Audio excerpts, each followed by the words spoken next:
Welcome to the place where dreams come true, where everything you want can be yours, if and only if you're willing to work for them, you're willing to hurt for them, but most of all, you're willing to be first for them. Ha! Look, I'm going straight to the top. I don't know how I would stop, like it or not. I got some goals that I'm hitting. You hear what I'm spitting? It's hot. Look what I got. Whole lot of passion and pain. The road to success is insane. Stay out my lane, cause I'm on a mission. I'm getting what stands in my way. Yeah, I'm a beast. I wouldn't play with me, baby. The way that I'm training is crazy, and I do it daily. You wanna talk about drive? I got more drive than Mercedes. I've never been lazy. I'm in the room, it's a red alert. You wanna compete? Well, get better first. I got 10 toes in the dirt, push through the hurt just to show them my worth. I'm the best. Yeah, I'm the best. I never stress. I know what's next. I'm who they test, like we playing chess. But I'm unimpressed, so now let me flex. Ha, yeah, I'ma work through the struggle and hurt, cause I know my worth, and I gotta be first. Ha, yeah, I gotta be first. Look, I don't want anyone's sympathy. I understand what it's meant for me. I give my focus and energy. If it's meant to be, then it's meant to be. But mentally, I'm undefeated. They hear that and say I'm conceited. Like there's no reason. Like I don't beat them and come back again just to teach them that when you work under pressure, you reach higher measures. They'll try and bring you down, but you cannot let them, and only get better and focus on cheddar. Eye on the prize and you'll become a legend. Like, when I'm in the room, it's a red alert. You wanna compete, well, get better first. I got 10 toes in the dirt, push through the hurt just to show them my worth. I'm the best. Yeah, I'm the best. I never stress. I know what's next. I'm who they test, like we playing chess. But I'm unimpressed, so now let me flex. Ha, yeah, I'ma work through the struggle and hurt, cause I know my worth, and I gotta be first. Ha, yeah, I gotta be first. They don't know what's gotten into me, how'd I turn pain into energy. Through all the struggle and hurt, remember my worth, and that's why I gotta be first.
Devious come out on top. They take the series, and they keep their hopes alive for North America Stage 4. Overwhelmed Simplicity control their fate. They will be in the 3 seed. And 7 straight rounds for Luminosity as they secure the #1 seed in North America. About reforming the old Tribe team, they said, nah, we're good, but are they? Because holy smokes, dude, this team's filthy.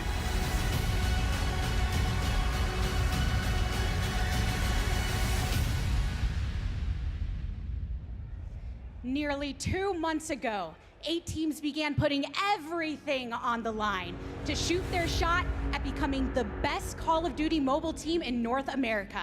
Since then, we have cut our list of competitors in half, with only 4 teams remaining fighting for their right to play another day. Who will transform the PAX West Battlegrounds into their kingdom? Our journey towards answering that question starts right now. This is the Snapdragon Pro Series.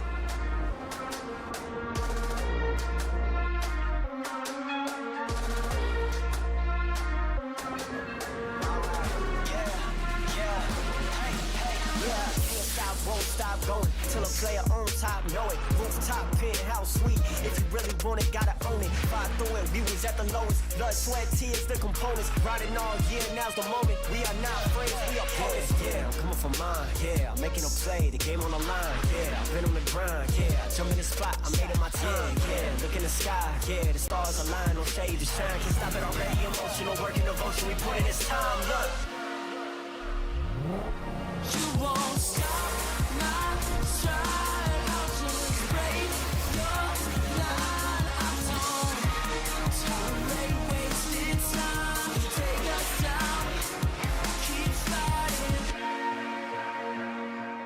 Hello, what's good, and welcome to the Call of Duty Mobile North American Finals. My name's F-Dot, I'll be your host, and I'm joined here by 2 of the best in the business. Say hello to Beef Mommy and I Hold Shift as they join me on this weekend that's just gonna be insane with as much content as we have.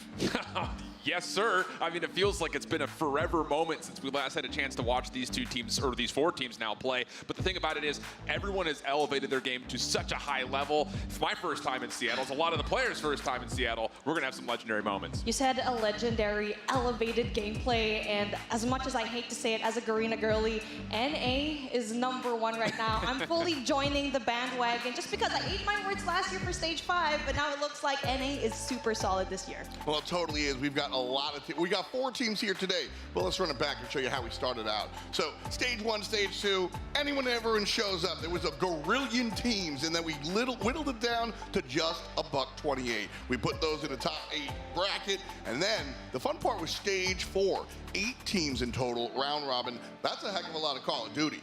And now we're here at the double elimination bracket. Next stage is Worlds, and we're gonna hit that. Don't you worry, there's millions of dollars on the line there for sure. And so when we talk about it, let's jump into the challenge stage, Stage 4. You guys hung out in Poland, you hung out with Glitter Explosion and Puckett, and you saw 4 weeks of competition. The thing about it is, that's the first time we've been able to say that when it comes to competitive format for Call of Duty Mobile. And I think the cool thing about it was, we saw every single one of our teams, not just the 4 that remain here, but every team got better and better and better. Really cool to kind of see our teams kind of explore their potential, not just have single weekends. Thing is, now we only have just a single weekend for our Final 4 squads. And when it comes to that elongated gameplay, right, we've seen a phenomenal reason that these teams right now on your screen, they've gone through a lot. We initially thought that Luminosity and Tribe would be the top dogs, and when they're going up against each other, we already know that it's going to be tight. But when you see Devious and Mayhem, they could definitely clinch that spot as well. Well, we're ending Stage 4 here, but beyond is Stage 5. That is the Call of Duty Mobile World Championships. When I say world, I mean world. There are teams from all over the world. North America, this is where we're going to find the teams that join those squads. And we have Gabby Durden down in the Hall of Flags to help illustrate that point.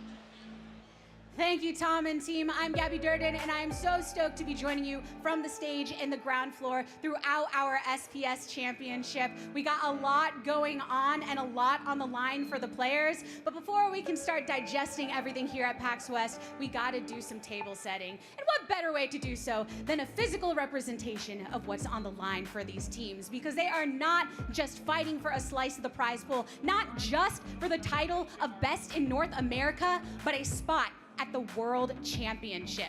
The flags above my 5-4 self are those from other regions that have already qualified, and the 4 teams below are those competing today. And at the end of today, we will know which 3 teams will be advancing to the World Championship and which team will be saying sayonara to their 2023 season. It's gonna take some time to figure out how that cookie's gonna crumble, but I'm sure our desk has some opinions about it. Tom, what do you think?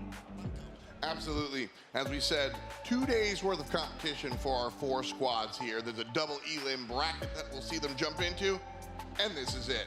LG and Devious, that's the number 1 seed versus the number 4 seed, and then Tribe Gaming versus Team Mayhem, that's the meet in the middle. So we'll see these guys go, and like we said, double elim, so there's an extra life if you lose. Yeah, I mean, that's definitely going to be really important going into day number 2. But right now, we're taking a look at who is going to clinch that number 3 spot, because as you know, here in NA, you have 3 spots. And that's kind of like the perk that you have winning Stage 5 last year. Oh, absolutely the case. And I'm just going to put it out there early, and I'm probably going to put it out there pretty often. Do not sleep on the 3 and the 4 seed. I think a lot of you guys at home are like, oh, Tribe LG, they're going to make it through today. But we've seen across globally now, all of a sudden, that doesn't necessarily guarantee you spots being a top 2 seed. We've seen those top seeds in other regions not even make it to represent their region. I'm not going to say we're going to get that here this weekend, but there is a possibility of it. There's a lot on the line here. Like we said, a trip to champs is a big deal. Millions and millions of dollars up for grabs over there. But here, North American crown. And of course, some money for the ride home. Everyone a winner here. Even 4th place is going to take home a G. And so you're going to be happy. But obviously, like we said, 1, 2, 3, that's where these teams are looking. That's how you get the champs. Man, I mean, and it's not just that. It's also kind of the pride that you're holding that you are representing here in NA. Yeah, I mean, and I think it starts with Tribe first and foremost. This is your defending world champion. They're also your defending North American champion. But the thing about it is that was a different roster. So same banner, different team. And the thing is, we were looking towards this group stage to see if this Tribe team could actually provide the same storylines we had last year. It didn't take us long to figure out that, yes, this roster is still just as good as the one from last year. Man, and speaking of a really good roster, Luminosity just seems to be super solid, especially up against the Tribe Gaming series that we're seeing right in our screen right now. But they had a pretty rocky start. They've had a chance to pull things through right at the very end, definitely when it matters. But you know what? I'm excited to see what they have to bring us, especially knowing that some of these things are going to be really different. And I think the thing, too, is even though, again, we put a lot of weight on our top 2 squads, don't sleep on this Devious team. They've looked good so far in a couple of scrims that we've had a chance to kind of watch over. They also were in a position to kind of control their own destiny. The big question mark is the fact that they've never had a chance to really prove inside at a venue like this. So there is a level of what are they going to bring to the table now that they're on land. I mean, speaking of, this is a team where we kind of expected them to be in this top 3 spot, but it's just a matter of can they be consistent enough, knowing very well they've shuffled their roster every single time in their series. So let's see if they can be on the driver's seat. When we take a look at all 4 of these teams, you know, there is a separation, I think. Chip, you kind of touched on there. We have these top 2 squads that I think are officially kind of step ahead. Can we say that North Americans kind of teams to beat seem to be LG and Tribe? I mean, the thing about it is that little moniker of LG putting together the God Squad, it is very much so true. You take half of the World Championship team from last year, plus also the team that went Game 7 in the World Championship against them. So they definitely put together the right roster. It just comes down to, are they going to show the conviction that they had during the group stage? Because even though they did come across as undefeated, you have to remember that that Tribe Gaming matchup did show a lot of weaknesses in LG's Hardpoint in particular. So yes, they survived, but the key word there is they just survived. Will they be dominant? That's my big question. And speaking of dominance, we saw that Tribe Gaming squad just absolutely floor it in that takeoff Hardpoint where the points were so far away. So it's kind of like a question mark with how good Luminosity really is, especially up against a team like this, but that is an answer for later on. And just to illustrate the points here with the numbers, undefeated in the regular season for LG and just 6-1 across the way for Tribe. So definitely some dominance there in the regular season. But our other two squads ain't no slouches themselves whatsoever either. But they're definitely kind of starting their story, right? They're looking to cement themselves and kind of get their legacy rolling. And the thing about it is, and I have to keep stressing this, both Mayhem and Devious were very competitive when they were playing up against LG and Tribe during the group stage. So there's nothing out there to sit there and say that this 3 and the 4 seed are out of the running. In fact, I would even say that they're going to be very competitive this weekend. And I mean, you know, we bring up the fact that LG has like those old Tribe guys, but I mean, Mayhem, that's Blur's team. Yeah. You know, Yeah. so he has that pedigree performance. We do have that to lean on for sure. Yeah, and like what you mentioned already, it's like Blur, already a very experienced player, and a lot of these bottom 2 teams definitely need to lean on their more experienced players to kind of calm their nerves, especially in a LAN setting like this where everything can get really jittery. Obviously, these first-timers, they're very talented, but this is a different stage. Well, we certainly set the stage, so let's dive in. I want you guys to join our conversation, though. It's not just us 3 and Gabby up here. Y'all are part of it, too. So go ahead and follow us on Facebook, Instagram, and the other one, and then join us in Discord as well. That's what we want to see. We want to hear you. I hear y'all in the crowd, but I want to hear you out online as well. So let's go ahead and jump right in. Match number 1 coming at you. It's going to be Luminosity on the docket. And they're going head-to-head against their opposition in this Devious team. We've said a lot about Luminosity, all right? Dive deep into these guys for sure. I'm eager to talk about Devious, but I think we got to lead with the horse. The blue and white here, this LG squad, super team, best of the best. You throw all your superlatives out there. The idea is this is a 6-man roster of 6 of the... Somebody's got to sit. We saw Marshy sit during the regular season, and chat was heated.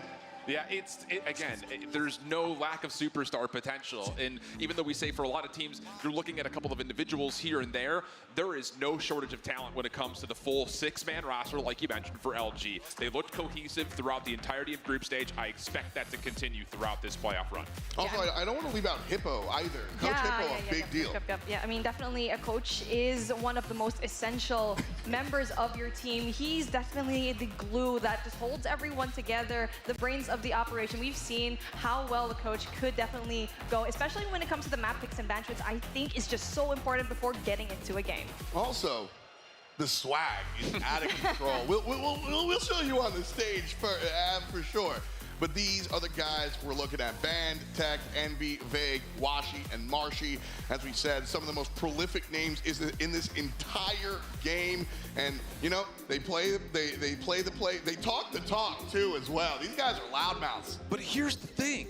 Those avid COD fans at home, you may be missing the long locks of Tech right now on stage. We were hearing before the match today that LG's been really struggling keeping tempo in Hardpoint during their scrims, and Tech is going to be sitting. We weren't sure if that was going to be the case. I mean, I think for a lot of people, you say Tech is the best AR player in Call of Duty Mobile, if not in NA, maybe also the globe. So the fact that he's not playing map 1 and Marshy's in, wild scenes. Maybe it also depends on the team chemistry as well, because you can have that sole player be one of the best in the world, but when it comes to team chemistry, if it doesn't work out, especially when you already have a really good AR sniper role in the form of Washi, that could definitely be butting heads later on. So the fact that they're putting Marshy, it seems like there's nothing, you know, short of, you know what, we have a play that we can go play up, and I'm excited to see what kind of things they get to pull out. And getting a chance to talk to Tech earlier, he said, listen, I am ready to play. If they change their mind, if they wind up changing things up, he will slot in and step forward. But this is their opposition across the way. It's going to be Devious, a little bit untested for this squad for sure. Some of these guys have been playing together for a long time, though. So when we bring up chemistry, you know, they're not lacking. No, not at all. And I think the thing is, there's a lot to be said about the road of how they got here and how they performed against the other top 3 teams that also are here at LAN. They were competitive. And the thing was, and we'll see it later, their schedule was very heavy loaded at the beginning. So the fact that they've been able to kind of survive through that, trust the process, and work into a position to get here, already super impressive. Zolf, 2Red, Rehan, S-Thug, and Scott, the latest addition here. This team has a lot of raw talent. We look at Rehan, we look at S-Thug. These guys can slay, but Scott has been the guy that really, the team says he brings like a lot of intangibles and some leadership to this team. And that is a huge deal when it comes to a team's mental. You've already seen top-tier teams falter under pressure when they don't have that glue within their team. Rihan will be that experience that this team needs, and you have rookies like Zulf and Scott to put that pieces together and bring on the firepower. The other big thing is this team has nothing to lose. Yeah. And I think the expectations across North America is that this team would finish fourth. Put that aside, be the David to all the Goliaths that are around you and surprise somebody. We've seen it before, it can happen again. And I love that you hit expectations here because the team, they're realistic. Listen, you know, they understand that they are this sort of dark horse underdog. So they're not necessarily aiming for the truck. They understand what they're looking at. They've got realistic expectations, but they still want to win. And look at these boys. They are very much focused. We're pretty aggressive, I'd say. We're passive when we need to be, and like, I think my team, when we need the discipline, like in tourneys, we have it. But other than that, we're pretty aggressive. We want to qualify for stage 5, and that's our main goal coming into this tournament. I think, of course, winning this would be amazing, but getting one of those 3 North American spots is our main goal for sure coming into this tournament. I feel like my team's play style is different from every other team's. We're more like aggressive, that makes sense. We have 2 ARs, and our second AR, S-Dog, he's more of like a flex. He plays that AR like an SMG. I feel like that brings like a different play style to the game, and teams like that throws them off. I would say the strongest team in this tournament is Tribe. They beat LG pretty bad on that takeoff, but they're probably the strongest team in this tournament right now.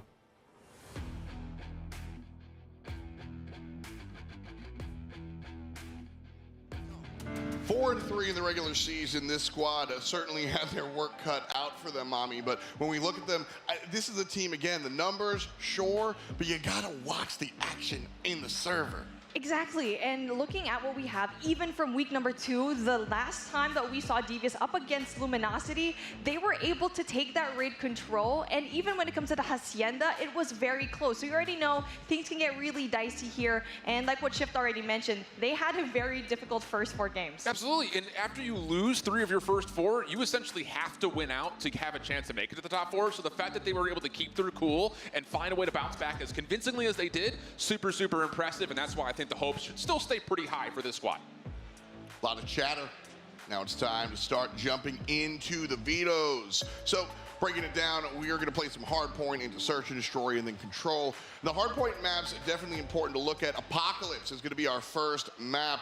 Beef Mommy, talk to me about APOC. Man, Apocalypse, this is a map that we've already seen both of these teams play, and Luminosity got the better of them, just because smaller maps favor LG a lot more. And like what we keep mentioning, when it comes to that Hardpoint, especially that Tribe gameplay, that's where they struggled the most. So with the addition of Marshy now, it's going to be really impressive, especially going for that takeoff where you already know the scoreline was so far away. Well, the thing about it is, I was curious to see what Search and Destroys we were going to have. Both of these Hardpoints are super reliant on the ARs, and when you look back at LG playing Apocalypse and Takeoff in the past, you look to Tectonic to be the guy to lock things down. So there's already going to be a little bit of stress here, I think, to test out this quote-unquote roster of newness that's starting to come through. The firing range and Meltdown, though, I think the thing is for LG, regardless of how their respawn looks, they've always been a very convincing Search team, and I don't expect that to change, regardless of who the starting 5 would be.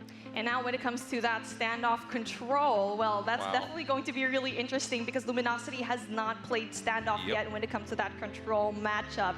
And I must say for Devious, this is looking good for them because they're doing a really good job at this map in particular. I think the biggest thing here, Tom, is that Devious did a nice job, I think, overall in the veto process, putting themselves on maps that are kind of wild cards. So I think for Devious, you gave yourself a chance. Now it's just down to converting. This is the best way you've set it up, but it's not just about the X's and O's. You actually got to get there and do the slaying. It's time to do that. Make sure you let us know who's going to go ahead and take this victory, whether you're feeling LG or you think Devious can get it done. Either way, it's time to get it done. I want to watch some COD. Beef Bombing and Shift, you're on the call. I'll see you on the flip. Good news, Tom. Plenty of COD to watch all weekend long, so we've no shortage of it. And again, I just have to reiterate, for Devious, we've watched them play a little bit on stage with scrims. They were competing heavily against teams like LG and Tribe when they were getting their warm-ups in. So I think the expectation should be that Devious can compete. They could potentially be in a spot to play. Spoiler, just comes down, will they do it? It's North America's best going up against the number 4 seed. seed. We're in PAX. It's the North American Stage 4 playoffs. Let's get it on. All right, Devious definitely going to be in a little bit of an advantage because they have the more favorable spawn side. They'll try to find a way to win these maps off, but they do have they have P1 control already. Yeah, really good stuff. Also getting over towards the top side of this TV room. So the SMG is already ripping things apart, and Luminosity empty from finding really anything. Vega only got the solo kill for LG. So early time for Devious. LG working their way back to try to contest, but easier said than done at the moment. It's all about trying to control these long-range gunfights, and a bit of a bounce back here as all of a sudden there's a flank from behind. Rihan doing well to clear out the back and then taking the attention back forward. Envy does keep LG inside, and hold on a second, keep your eye on the spawns. Devious are under pressure on the right side of the map. But then 2Red definitely knows where Luminosity is going to be spawning off to, that this is the presence of mind that we like to see Devious. Rihan try to go in there for that spawn flip, but also 2Red very much well knows that there's going to be a lot of Luminosity players spawning right there. But so far, it's still going to be Luminosity into the more favorable spawn for next. Yeah, looking solid, at least for now, for LG to try to get back into this game, but a very dangerous opening hardpoint as Devious will get 27 seconds. Really well done on P1. But the problem here is how do you break open one of the hardest hardpoints in Call of Duty Mobile? And it starts with trying to move up this right side of the map, get over towards this top temple.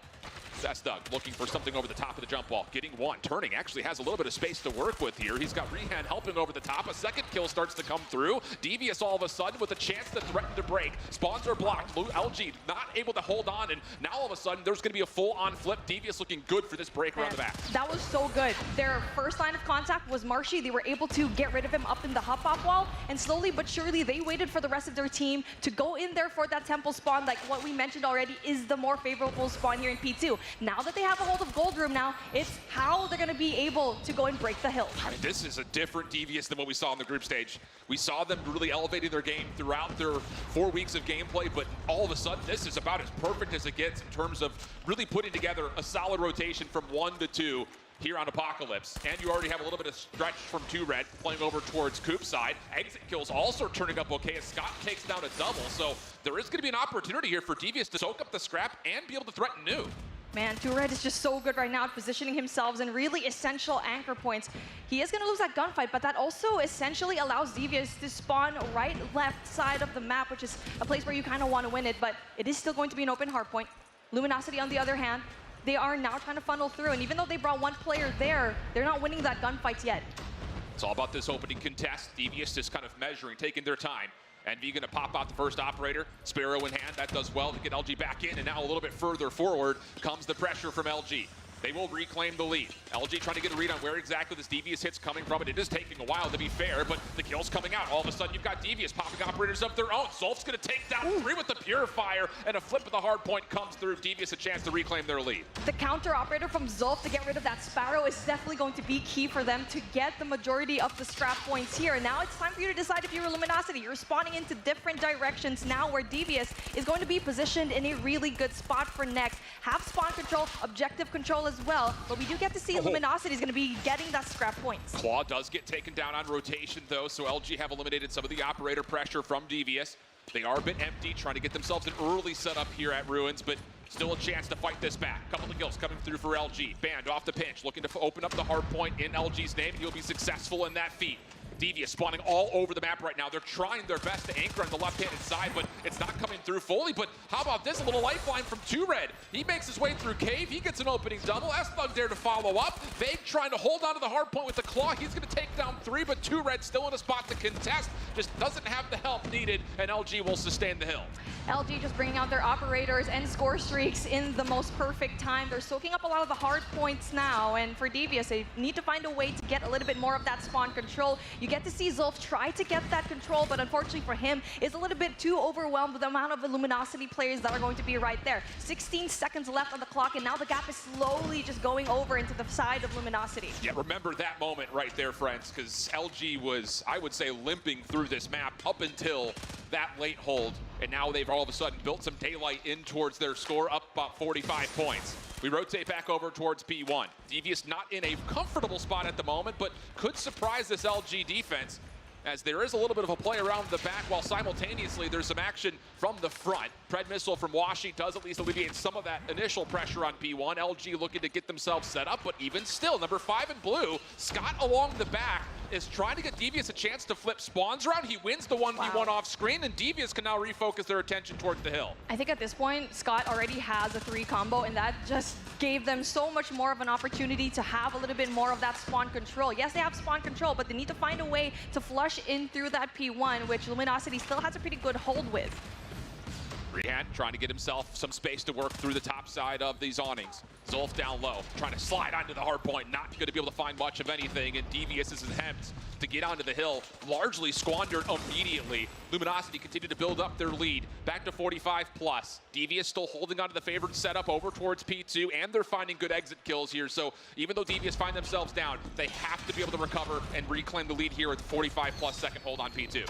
2Red able to get 3 seconds on the hill, which we already know can be very essential later on into that late hard point. But here we go. It is going to be Devious with that temple spawn, and it is Rehan getting that double. That is going to be huge to get rid of those players from Luminosity, trying to go into that hop-up wall. And so far, they're doing so well right now. But with Luminosity, they could bring out an operator to try and break his hill. Well, they don't have much at the moment. It's just down to can Fake open up space through Fire Alley. Not going to work out. Recovery here from Devious. Rehan still doing a lot of damage all across the map. LG will pop over NV Sparrow, but as he only finds 2 kills, it's not fully enough to flip the spawns around. A chance for LG to contest and even soak up a bit of time here throughout the middle section of this second hard point, but here comes Devious off the proximal spawn. They also carry numbers, but bam! He's read it perfectly. The Purifier cleans everything up along the outside. Still a chance for Devious to contest, but another miraculous play out of LG's operator usage. Absolutely. I was about to touch up on that point. They did it a while ago in P4, now in P2, and we need to see something similar with Devious. They were able to counter that a while ago, and now they're prepared for that P3 control. So far, it is just going to be that one player, Rehan, trying to get that control here in that next hill.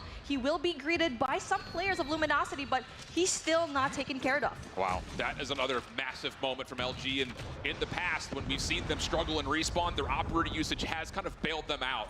And so far, it seems like that very well may be the case again, because Devious was really putting on a show here early, and since that P4, everything started to get a little bit out of control. Zulf, a little bit of desperation here with the Purifier. He does find a handful of kills, so it does flip the hard point over to Devious's direction, but they need to hold the majority of this back 40 and win rotation to consider this a tight game again. Man, Marshy's nade was just what? That just absolutely came out of nowhere. 2Red, though, he tries to bring out the claw and not able to efficiently use that. There are still players from Devious here on the point, but it is just about time, especially when we do get to see Vague lose that gunfight. The pinch not gonna happen, but it's still that front push from Luminosity that still wins this hill for them. And it's just not convincing enough yet for Devious. There have been moments in this late stretch where they've been able to do some work, but it's just LG's operator usage has had so much more efficiency and effectiveness in key moments.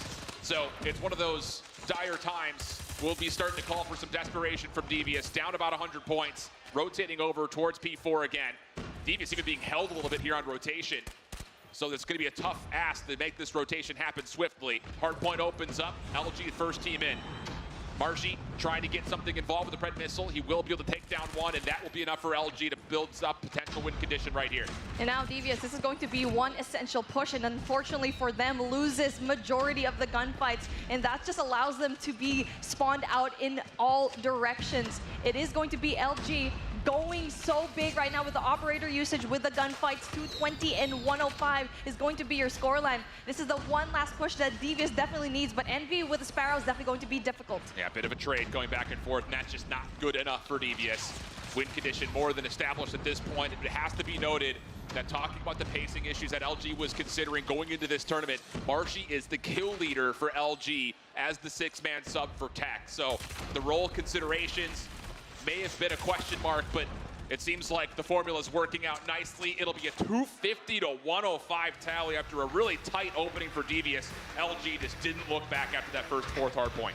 Yeah, I mean, they were able to find their footing, and this is what we kind of see with more experienced teams. Like, even though the beginning was not working out for you, it's really just important to close it out, find that composure mid-game, and they're able to sustain that such big lead. And honestly, like what we've been mentioning already over and over again, the operator usage was just absolutely amazing. And that's always been the case, and that's something that we're going to be talking about a lot, even when Tribe gets a chance to play up against Mayhem because both of those two teams have really executed on using their operators to their best possible advantage. It's just one of those things that, again, like you start this map off, that if you're Devious, you're feeling pretty good about how the first 3 hard points went. You got 27 seconds on the opener. You were able to kind of re-win the spawns over towards P2. That turned into a flip, and then you were super contest heavy on the third. But as soon as operators started to be earned, that again happened to be the difference maker, because really at this point, I mean, we're looking at a 130 to 72 score, and even here, 195 to 105. Devious just was not able to put together points after that first set of hills. Yeah, I mean, even though they were there for early rotations, it was pretty good, and there were some highlights definitely, especially in that second reset.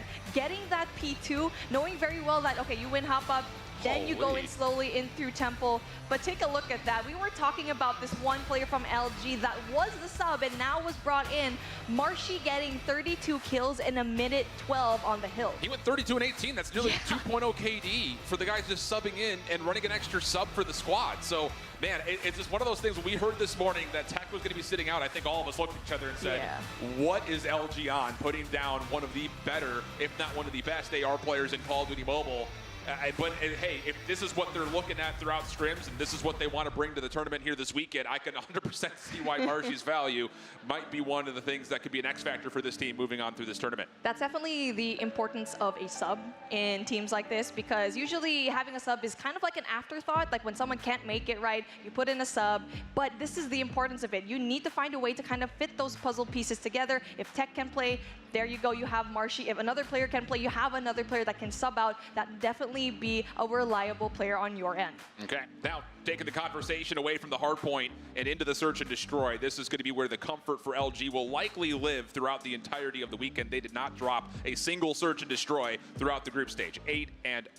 Thing about it is they did a lot of that on Tunisia, and I don't assume that a lot of teams are going to want to see Tunisia sit in the pool. So firing range is in, and I think the assumption here would be that this is Devious's map selection. As the 4 seed, they would get the chance to pick the 2 and the 4. So that would mean that, hey, they have to have something up their sleeves. Devious have not played this map yet. They only played standoff when it was filling in for firing range, but you have to assume that a lot of the attention is going to go towards the SMG, so I'm looking at Rehan first and foremost. Honestly, I think we're going to be seeing a lot of firing range being played now, just because it was kind of gone for those 4 weeks, not only in NA, but for EU as well. So like what you mentioned already, standoff was the replacement for that map. So it'll be the first time that majority of these teams are going to be playing this for a very long time in the competitive scene. So it will be interesting how they're going to be playing it off. I hope they're watching the EU region, how some of these teams actually played it, because so far it's kind of scary to play in a map that you haven't practiced on the big stage in a long time. Well, that's a good point. I mean, again, for Devious, that's going to be the talking point throughout the entirety of the weekend, no matter how long their stay ends up being, due to the fact that this is the first time they've really, as majority of a squad, been underneath the lights in front of an audience and not in the comfort of their own home. So there is a little bit of an added stress and pressure built into that, whereas, again, half the LG team are world champions. All of them were on the main stage during the grand finals, so they are definitely, I'm sure, feeling pretty comfortable. I imagine they're pretty amped to be back in person again, being able to square up against their opponents, not necessarily face-to-face, but as close as we can get without, you know, people just yelling and screaming at each other. But here we go, firing range map number 2. It feels like kind of a must-win situation for Devious if they want to have a chance to upset LG. Just comes down to, can they find any success, as they will be starting off on the offensive side. All right, Devious on the offense, definitely going to give them a little bit more of an advantage at dictating the pace, but Washi is going to open things up, and Rehan, an essential player, is going to go down. Good read from Zolf. 2Red also getting in through trailer side, so even though the opening snipe was good from Washi, there is a bit of pressure over towards A. 3v4 situation, numbers stay with LG. But Washi is the only real defender around the A site, has members literally all around him. Will be able to keep his life a little while longer. Here's the challenge from 2Red, gets one, keeps his life, and we go to a 3v3 bomb, making its way over towards A. All right, that's a good way to equalize everything, but Andy's going to be able to spot out Scott. That's going to be such a difficult position to be in if you are Devious. Bomb is down in a really bad spot for them, and they need to find a way to kind of just get their composure. They have a minute on the clock. That's a lot of time left to kind of play with Luminosity's mind. An aggressive game of tag was had over the middle of the map, but everyone survives through it. Ban taking an aggressive route back towards jungle side, and this is a great spot for him to just lock down B and trust that his teammates can just play contact over the top of the A site. You've got 2Red still holding in pretty tight over towards the A site. Marshy just playing kind of a flex through the middle. 45 seconds, so plenty of time here for Devious to work with. Just comes down to can they find the contact they need to get this back to level terms and hopefully put this objective in their favor with a plan. 2Red's going to just apply a lot of pressure there into American. And he is going to wait for that one last play. That's S-Thug. Picks up the sniper. It also picks up the bomb as well. Wow. S-Thug, speaking of, gets that kill.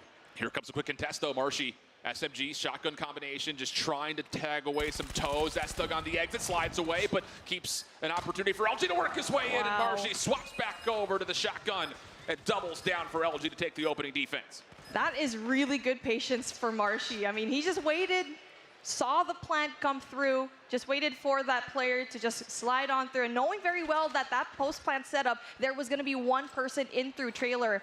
And looks like Marshy is doing a phenomenal job in this opening game here so far.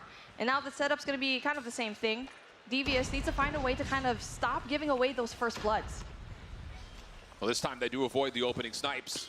Rehan keeping his life and just kind of hoping he gets contact over the middle of the map. And how about this for Chell? Little double slide comes through. Rehan watching over the top of it, and Devious will earn first blood and mid-map control. But Vague, through trailer window, does find one at very close range considering the angle that he was able to take.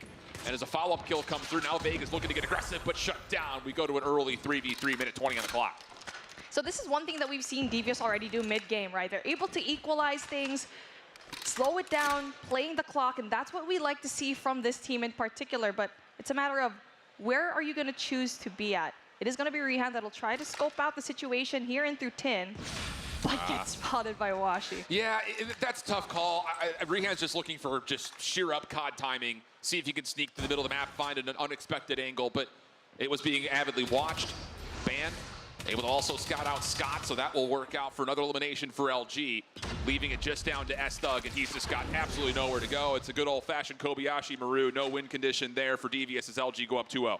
See, they're so good at kind of equalizing it for the side of Devious, but Luminosity is just 2 steps ahead, especially after knowing very well that the clock is going to be in their favor past that 1 minute point.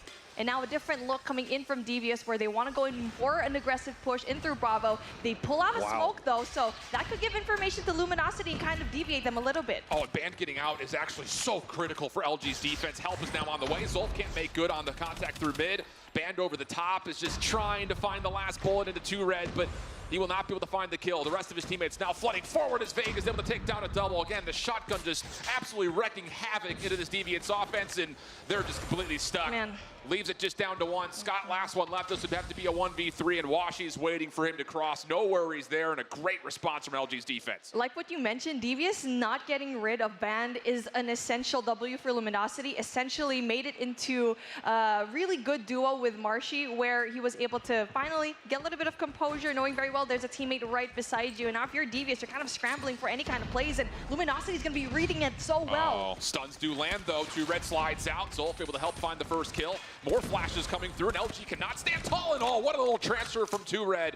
Gets 2 in the round. Make sure that Fate cannot play spoiler from trailer. And now for the first time, Devious, a convincing round in front of them, a 5v2 situation. And as Washi drops, now it all rests with Band, and he's been figured out. No worries there. Only one will drop, and Devious on the board. All right, finally, a fantastic display of util usage for Devious, where they got the timing right. Got the flash, got the kills, and essentially that is what they needed, and kind of lacked in that Bravo push that time around. They know that Band is going to be pesky in those corners, so you know what? Maybe A is the weaker side, but we have to worry about Washi. Different setup this time for LG. Looking to get aggressive in towards mid. NV just spamming down the corner with a hole with the kilo. Not going to matter, though. Devious still picking apart, find the opening 2 kills. And now the onslaught starts to make its way on towards A. Once again, the only player that could really play spoiler is Vague, and he can't do too much from inside trailer. We'll have to wait, and he's not going to be allowed to. Rehan actually catches him through the wall. 2Red also making safe the middle of the map, and Devious seem to have figured things out here in the latter stretches of their offensive half. I mean, they already know that Band is going to be in B, Wash is going to be up in 10, and they only have to worry about 1 or 2 players, so they heavily stack in through that A side. 38 seconds left on the clock, and Washi's going to be left alone, and there's really not much that he can do as player number 3 right behind him. That's Rehan getting the better of him, and we're finally just putting that edge in towards the favor of Devious, where finally the momentum's on their favor. It seems to just be a simple mindset change of let's not worry about trying to pick out opening snipes for first bloods. Let's just flood stuff. And it's worked out really nicely for them. Again, a little messy as their attempt over towards B a couple of rounds ago, but everything towards A has been convincing. And this time LG will not bother trying to contest the opening part of this A site. They will back up, keep Envy alive, and look to play, I'm sure, mostly retake. And you can see Washi, number 2 in blue, has got a lot of space to work with. Backside B, does he see Rehan deep? He may get a chance. Yep, shot lands, and all of a sudden LG now control the map. It's beautiful. We saw Luminosity just change band, switch them off for Washi, knowing very well that there could be some flank watch for Devious and able to get that kill. And now they're flooding through mid, also in through that A lane as well. It is a matter of, is 2 Red going to be winning that gunfight up against player number 4, and that's vague. Yeah, this is everything right here. Devious, if they can find a piece of contact, win an elimination, or on the backside, they'll feel much more secure in this post plan. But LG looking to split hit this. 2 Red catching 1. Keeps himself very healthy on top of that. This is critical for Devious. 2 Red now just has to be a nuisance. And LG's retake has to now come from the front. There's no opportunity for this flank to come out. Smoke will allow them an entry. Marshy finding first blood on this take. Just down to can they actually clear out the backside of the obstacle course. Envy gets another. Time becoming a bit of an issue though. LG need to find a way to hop this. S-Thug gets taken down. Just down to 2 Red. 1v2 situation. Plays the corner. He gets the first. 6 seconds on the clock. Has to take the 1v1 versus Band. Doesn't matter. He kills off enough of the clock, and he still secures the double. We're tied at 3 as we swap the sides. That was a long wraparound from 2 Red, and definitely going to be clutch for him, playing time to his advantage. And like what we mentioned already, it is going to be that backside of the map. Those engagements were so key for Devious to win that and equalize everything. And now as we're switching things around, Luminosity on the attacking side. Big hit through the middle of the map, though, from LG. They've already got trailer control with 2 members. Devious are going to voluntarily give this up. They're looking to play right through the backside of A. Not going to work out. What is that shot from Envy? I mean, saying he was under pressure is putting it lightly. And he still converts on the 2 kills. And LG's offense off to a very hot start here as the bomb will be planted today. 1 minute and 30, brought down to 44 seconds. And now it's up to these last 2 Devious players. And it is going to be an important one for S-Thug and Scott. They will be surrounded, though, because Luminosity knows very well how to flank, and Marshy's going to be so nasty if he gets that timing right. Such a tough duo here for Devious to work their way back in. Just not a lot of space to work with, and Washi just pops off. Finds the last 2 kills between him and Envy. The sniper rifles get the majority of the legwork done for LG on their opening offense. And I think the thing about it is, at no point was that double stack into trailer ever scouted by Devious. So that's going to be a mystery part, I think, here for Luminosity if they continue to do that. And yep, same 2 players making the same route happen through the smoke when Rehan connects. And there's going to be enough of a challenge through trailer itself for Devious to go 2 for 1. This is such a nice go-around for Rehan, knowing very well that it's going to be a mid-push off that smoke. But Washi goes in response as well. And it's going to be a little bit of an equal gameplay here. And for me, I think Scott needs to find a way to get this kill, especially for Marshy, knowing very well that he likes to be that flank. And for Luminosity, they're going to be slowing things down. So far, they don't have any kind of control whatsoever in this map.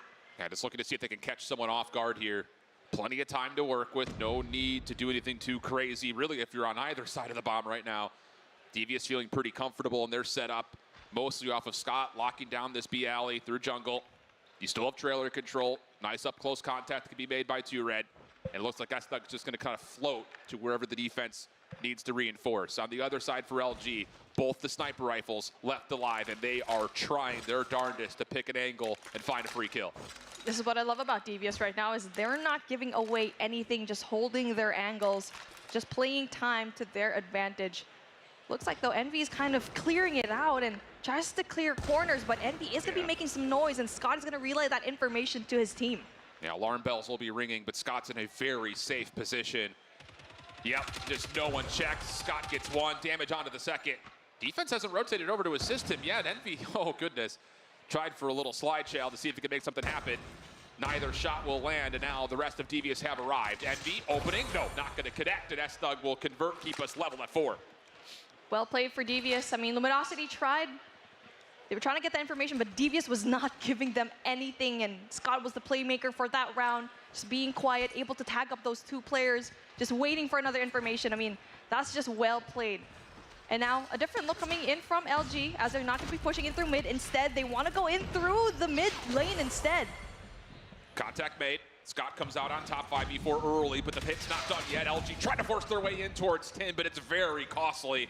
A couple of trades back and forth, and LG will gain the ground. But the thing about this is, defensively, Devious still have the bomb carrier down, and they're still holding some very contestable shots around both sides of the map. Washi did get scouted, isn't able to use a sniper rifle to convert another freebie, so 2Red will still be contesting this A site.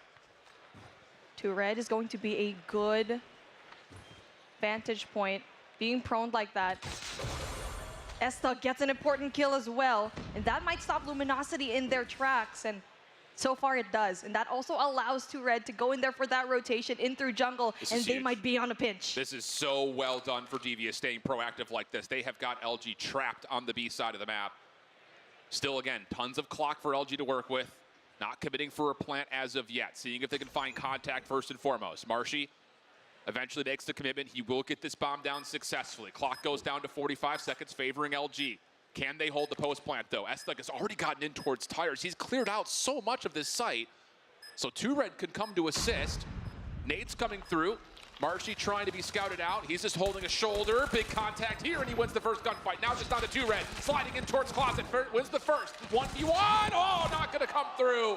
Washi holds his ground, provides the kill, and a key round goes the way of LG. Man, that was really tight. LG played it really well. Not going to be too aggressive, and so far, it just is down to the wire. Did not expect that it would be this close. That time around, though, 2Red was in a really good spot. It was just down to those 1v1s, and 50% of the time, it's just not going to work out for you, especially up against Luminosity. And now a different kind of look coming in from LG on the attacking side is going to be playing a little bit more passive, getting that information here in through jungle. Yeah, just kind of feeling out both sides of the map, and you've got Band and Marshy trying to make their presence known over towards B, but the defense is, I would say, very comfortable right now. Envy sniping with the bomb in hand, so that should give you some intuition in towards what the pacing of this round will look like for LG, but honestly, if they're looking for sniper picks, they've missed their window. Devious is already set up pretty comfortably. Yeah, and right now there's just no information gathered whatsoever, and they cannot commit to a site yet. All they need to do is full flood, but with one pick, it's going to be important. And speaking of, Rehan gets that, stops the push, possibly going in through Alpha. That's a big missed chance for Envy, but Rehan still gets traded out. We go 4v4. Still a sniper in hand here for Luminosity. Actually, they're going to pick up Vague on the second, so they will have the chance to continue to play this at long range. But with this setup, how do you break down trailer if you're LG? B's really not an option. I mean, with 45 seconds on the clock, they're going to have to commit to getting in towards A, and the double setup between Zolf and 2Red is a very formidable one. Nade's starting to come through.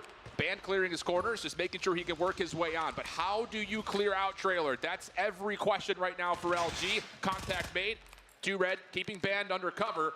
And you got to keep in mind that Wash is the one with the bomb, so you don't really have the ability for him to watch over the top of this with a sniper rifle, and Devious continue to find kills. I mean, that is probably the most detrimental thing, is Washi needs to play back a tiny bit, and he's losing out on majority of the engagements here, where Luminosity could not find a way to clear out trailer, and it is going to be so difficult with Vague, going to be the only one left, and we are still evened out here. A beautiful display by Devious, just hanging back. Yeah, just round for round, and again, I think if you're LG, you're trying to pull a double sniper setup like that, and you don't connect in the first 20 seconds, how do you play out the rest of the round? It's just a real tough question to ask.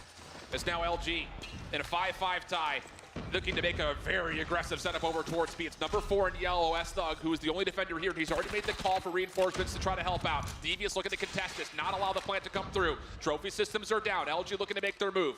Bomb makes its way on towards the site. Envy looking to plant, but again, Devious doesn't want this to happen. Pinstripe kill feed goes down. Envy has to back off and will stay 3v3 with a bit of pause, as eventually LG will feel comfortable enough to get the bomb planted.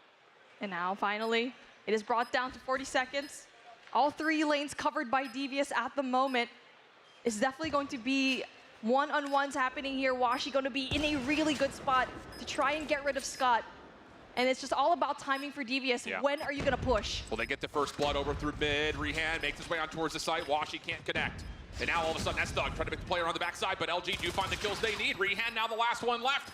1v1 with Band. Band's in trouble, and Rehan just gets aggressive, takes him off the heady, and lets him know about it. Fireworks early here in Seattle as Devious take the edge, 6-5 up. One more round and Devious is gonna clinch this search and destroy. And my goodness, they're so good on the defense.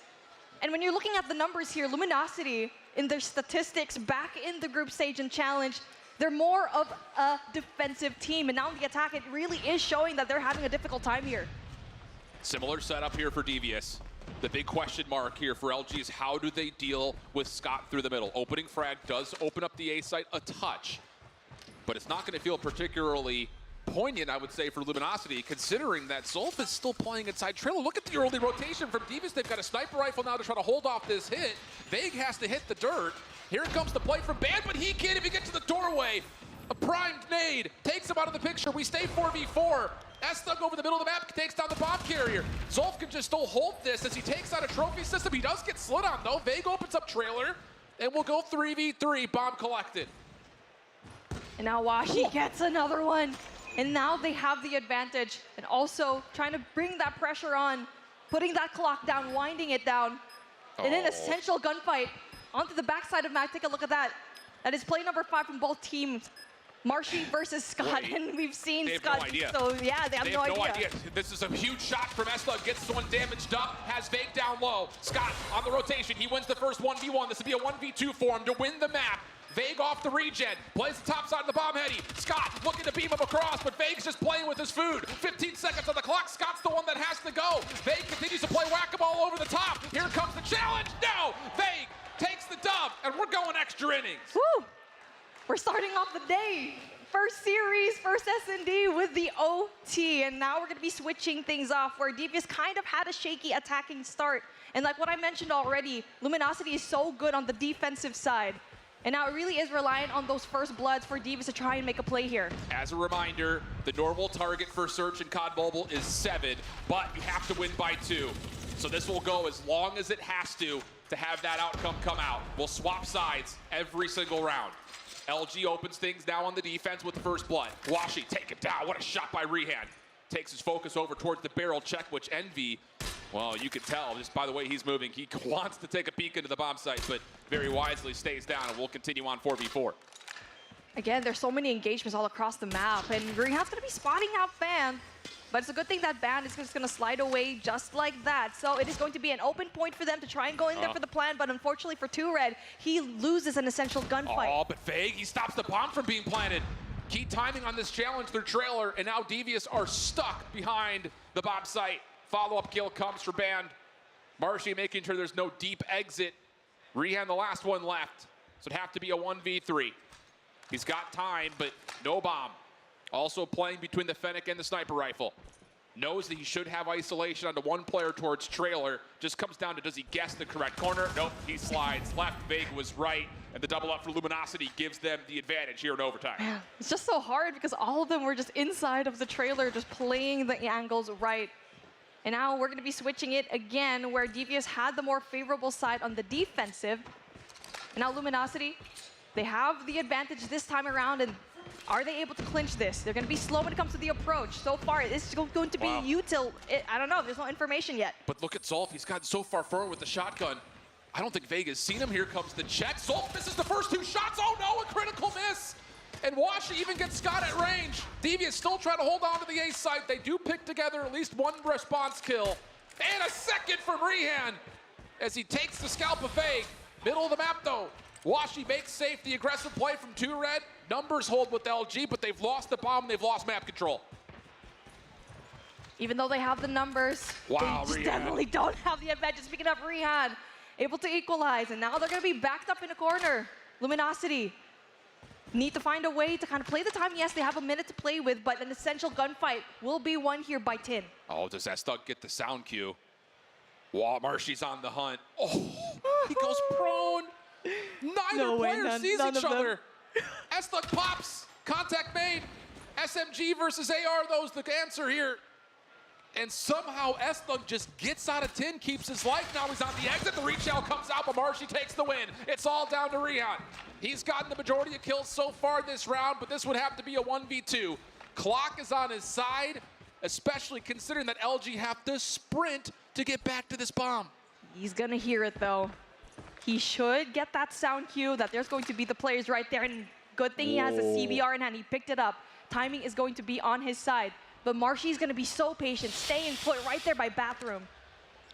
Who's done their sacrificial duty to the COD gods? It's Marshy! Holds all the way back towards Bathroom, and he's able to pick out Rian before any action can come through. So LG tested here in the search, but they come through cleanly through overtime, and they take a 2-0 edge in this opening series.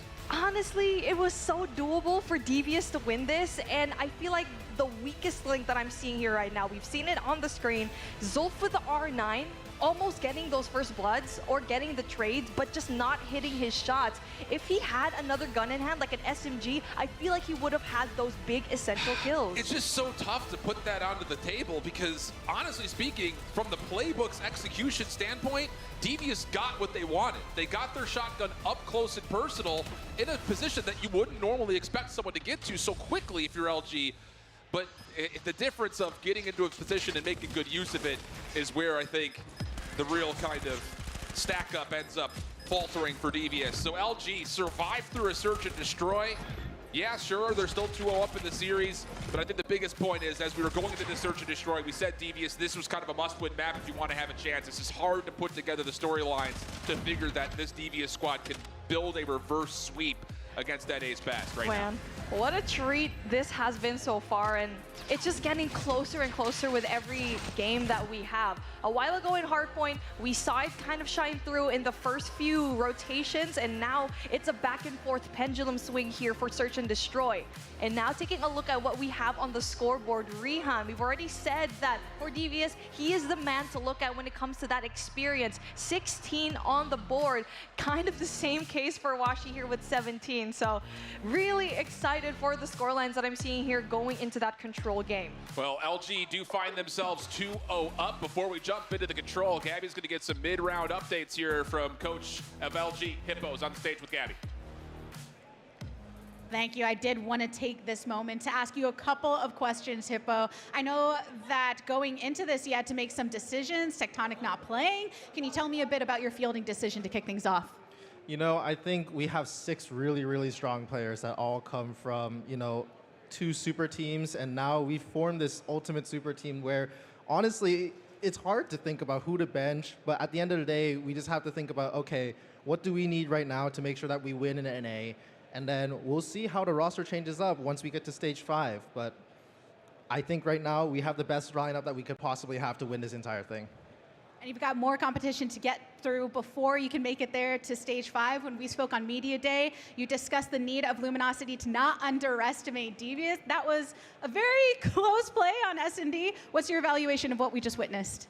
I think it's we haven't been able to scrim as much with Devious as much as we'd love to. So I think for them they had an element of surprise against us. But in all honesty, as I said before to you, we have to respect them. They're an excellent, excellent team, and they're playing out of their minds right now. Hax and I, their coach, we're just backstage like, dang, they are turning it up. So I'm excited to see what happens in Control Standoff. I'm sure a lot of the fans watching agree with you in that excitement. Thank you so much for joining me. I'll let you get back to your crew.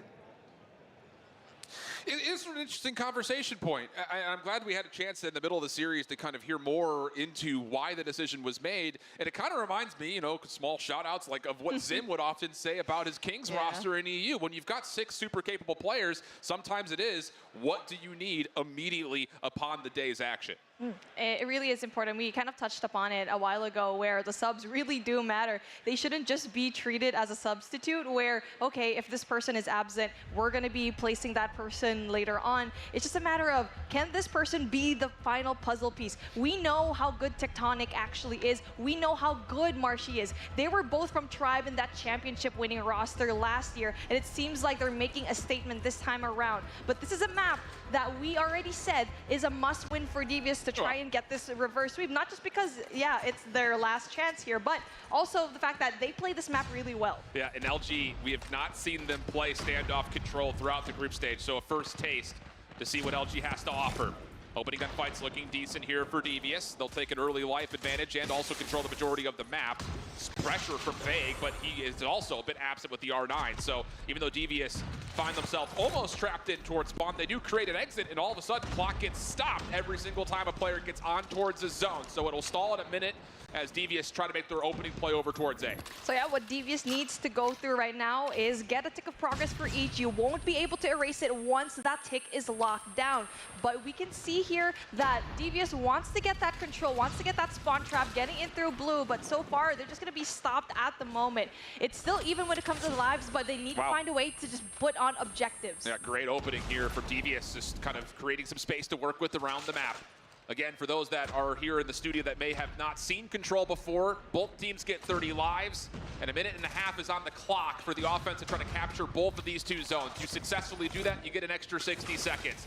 And often, the defense on this map in particular holds steep advantages, and you're seeing exactly why. LG all over the middle of the map. Devious created some opportunities and openings, but ultimately speaking, just not a lot of progress being made on either of these two zones. LG quick to respond to the pressure, and the clock will likely expire on Devious's opening attack. Man, Devious is so good at playing their lives, but at the cost of what? Just losing out those objectives and just have 0 seconds left to try and make it a touch. And Luminosity, just so good when it comes to playing that time into their favor, not allowing Devious to even step on it at all. It's just a matter of, okay, let's just play the defensive side on our favor. And now we're going to be seeing the greatness of Luminosity if they can get this attacking rounds, get those points down on each objective. Yeah, Band has also been able to earn himself some streaks here for LG, so small advantage for LG's offensive attempt. Again, we swap the sides every single time. Everything is down to can you capture these objectives and find the coveted offensive win. Nice control here from Envy over the top, just spraying players down with the Krig, able to open up some space at mid. Vague trying to get himself on towards the zone, but does get bounced out. Rehan looking for more and finding more. Double for him on the opposite side. Clock still stalled at a minute 6, still an LG member on the A zone. That gets cleared out, and now Devious's defense gets to work. Man, Rehan is just so good at defending this A side, able to get rid of 3 players, and in the moment that Band actually touched that A side, that gave information to him to funnel out all of the players right there. Band, again, speaking of, gets a taste of his own medicine, and Rehan is going to be shut down here. LG, though, find a way on towards the zone. Clock stops at 48 seconds. Devious not in a position to contest this immediately. If they can get this first tick of progress, it will be locked, and they will not have to recapture it again, but easier said than done. 19 plays 17. Clock at 44 seconds. Red making his play from the high ground, not able to double down. Washi staying alive, but cannot double up in his own right, and with that, the clock will continue to tick away in a 14v16. Operators being called in for LG here. Marshy tries to go into the War Machine, but only gets one. Vague in the corner does keep a little bit of pressure here at A. The second tick is locked. Sparrow is out for Devious. They're feeling the pressure. They want to clear off this zone and keep the clock ticking, but it's not going to work out. The A zone gets captured. LG now in a 12v12, and they get the extra 60 seconds added to the clock. And Band is going to try to be a shark in the water, trying to get those kills down, and he's not going to find it, but the rest of his teammates are. They don't need the operators at this moment. They were able to bring it out to capture that A flag. And now Luminosity is going to be having a 3-life advantage. Second tick of progress already down, but Red bringing out a claw of his own, trying to go in for the defense. So far, so good for him, though. 8v5. Devious just stuck, bunkered up on top of the B zone. Luminosity have a chance to threaten from the front. Washi, the only one operator in hand. But Zolf beats him to the punch. His Purifier clears the front steps. 4v6 situation. Trades continue to come out for Devious. Now to the 5v4. Envy in a spot to watch over the middle. He gets smoked out from taking the cross. So his focus goes back over towards the zone. Here come the rest of his teammates directly behind him. And keep your eye on number 3 in yellow just on the minimap. Rehan's trying to make a long route happen around the back, but he needs to be a part of this play because LG are primed and ready to hit this zone. If he gets the timing right, the pinch definitely going to hurt Luminosity right now. Oh, and speaking of, there you go. He times it right. Spots one, tags up another, but that is definitely going to distract LG a little bit. It is still doable, just 1 life in between them. 3v4 situation, numbers with Luminosity just barely so. Double stack on the zone defensively for Zolf and Red. 35 seconds of the clock. Washi's going to pop the Annihilator. Here comes the play to try to break this open, and Marshy takes down 2. It starts with Washi on one side, being the difference maker with the late Annihilator call, and LG will sneak away a late offense and now primed to possibly 3-0 the series. Man, it is going to be a mano-a-mano. That gunfight's definitely going to be here as both teams have no score streaks or operators to play with. Pure gunfights right here to open things up in round number 3. Here we go. And V over the top of the dumpster. Yep, makes safe to play over towards warehouse side. So early advantages for LG defensively. Devious without any tools to use, no operators, no score streaks. This is going to feel very, very difficult for them to just avoid being spawn trapped in the first place. I mean, look at how far forward LG have pushed. Zolf hoping that he could find maybe a piece of timing, and he does take down 2. That opens up some space for him to work with, and more importantly, it alleviates the pressure from his teammates getting spawn trapped out. And on top of that, 2Red has actually gained an opportunity to slide over towards the A zone. Doesn't win the gunfight versus Marshy, but trades are nearby, and Devious can keep the clock stopped at 51 seconds. Nice. S-Thug and also Zolf able to kind of get rid of that spawn trap that Luminosity was trying to pull up against this team. And Devious looking good so far, and it will be just one life in between them, but just as they're trying to figure out what to do, Luminosity's already there, very much close in your face, and good thing that Devious is winning a majority of the gunfights, just handling their corners really well. Oh, huge. Pinch gets shut down. Fake can't make a distraction happen around the back, so Devious can keep their focus on towards the zone itself. LG trying to get in towards hotel side, shut down by Zolf. One more in front of him, it's Vague there to meet him. But still, the clock stops, progress being made. 2Red holds his life, wins another elimination, continues to slide back and forth, but does not predict Vague from behind, and the clock continues to tick. Second tick of progress being depleted. On top of that, as Vague continues to hold defensively inside the zone. So Devious so close to locking in the second tick. Now back to square one as they have to break open the site again, and Vague is here to meet him. Man, I'm starting to think that Rehan's flanks is just taking too much time, and he's just wandering just a little bit too much, where he could have helped his teammate just go in there for that second tick of progress here in Alpha. 7 plays 2 is going to be in your scoreline right now with 6 seconds with no one else even near it.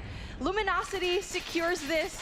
That was a very convincing round here in Control. A 3-0 in the series and here in Control. I think the thing is, though, as much as LG is going to feel really good about their ability to 3-0 their opening matchup, boy, I'll tell you, this Devious team was fighting. Yep. 2 different rounds that came down to below 5 lives on either side. The overtime and search and destroy, and what was a solid opening on a very difficult hard point for them. I think that this Devious team should not feel too terrible about the result, regardless of the fact that it was a 3-0 overall. Yeah, that was an impressive display from Devious.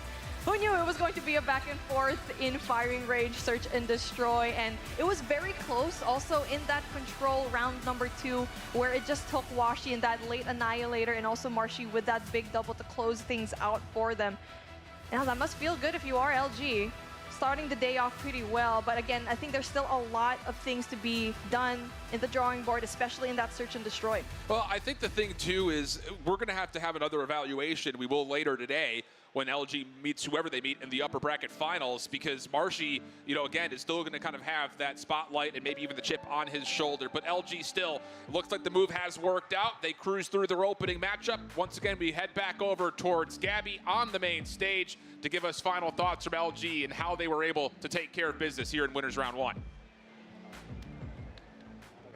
Hey, welcome everyone to the stage. I've got Washi by my side after a victory to kick things off, but I was looking at you while you were playing, and you were even out in the audience saying 3-0 to people, smiling. Tell me a bit about yours and the team's expectations going into this matchup. This Devious matchup, it was actually pretty exciting. We were first trying to figure out what they were doing against other teams and see if we can obviously play it against them. And so far, as you guys see, by the 3 matches, it worked out pretty well. We ended up 250, 100, Hardpoint. S&D was pretty close. Control, we ended up like sweeping them 3-0. And then we plan on doing that for the rest of the tournament. I do want to dig a little bit more into S&D because I feel like 2Red was playing really well. Is there anyone that was giving you more trouble than anyone else on the opposing side? 2Red, yeah, he was giving us trouble. Who was giving me trouble was S-Thug. S-Thug was really challenging. I think S-Thug's gun skill compared to mine was a lot better. So I think we just got to work on that, on gun skill, teamwork, and then we'll end up winning the whole thing, yeah. And I know this team in particular has had a lot of hype, a super team coming together, ending the regular season undefeated, but you still have to carry that focus throughout the LAN environment. How do you feel that the experience on this squad is going to play into your performance as you progress through the bracket? Oh, so yeah, so every single one of us has already played last year, so we already had that intensity and already have that, we're already comfortable on playing on stage, so we won't get nervous. So then just putting us all together, we just got to bring up like team chemistry, work together, work our best benefits of one another, and then, yeah, that'll be it. A lot of tools for y'all to play with based on your experience and more. Thanks again for joining me on the stage. Best of luck through the rest of the bracket. Great stuff there, Gabby, talking to Washi there about the realities on the field. You know, again, what I liked is that she opened that with like, so you're in the crowd, 3-0, blah, blah, blah. And then the last thing he leaves us with is like, yeah, S-Tug just out-gun skilled me. So like, hot and the other side of humble. Yeah, it's one of those things too, and this is something that we're probably going to hear across the entirety of today, is for teams like Devious, and I think we could probably say similar things about Team Mayhem coming up, is that they've got a lot of individual skill. The thing is, when you're playing up against a team like LG, you just can't afford to make mistakes as a full-on squad. And I don't want to point to anything in particular and say that Devious were doing that, but it's just that LG picked apart this Devious team at rounds and surge that mattered most, and especially there in key moments at the end of the control in the last few rounds. So my question, Beef, is that what was the difference in S&D compared to the respawns? Like, eking out that overtime was a big deal, and Hardpoint control didn't seem like that. I know, it's just really, when it comes to these rookie teams, they have an easier time when it comes to S&D because you have a little bit of time to breathe. You saw Devious holding their angles really well, but in a game like Control and Respawn, where the tempo is definitely going to be super hard if you're a rookie, these more experienced teams have an advantage at gaining that composure mid-game. Well, each match these guys play adds to their experience, so that counts for Devious. It is double a limb, so they'll be on the other side. And we'll take a look at the screenshot and we'll see where the teams are lying, because our next matchup determines who Devious goes head-to-head against. Luminosity sitting in that upper bracket final, but coming up after the jump, we've got Tribe Gaming and Team Mayhem going head-to-head. We'll see you then.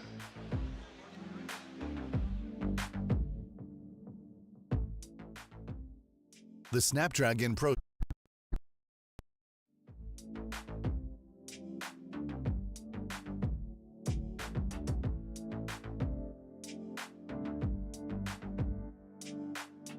Galaxy is brought to you by Snapdragon Elite Gaming, Samsung Galaxy S23 Ultra, Monster Energy, DHL, and the United States Air Force.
welcome back to beautiful Seattle, Washington. It's PAX West time, and it's COD Mobile time. We've got one of the books so far, but don't worry, a ton of Call of Duty mobile action to be seen.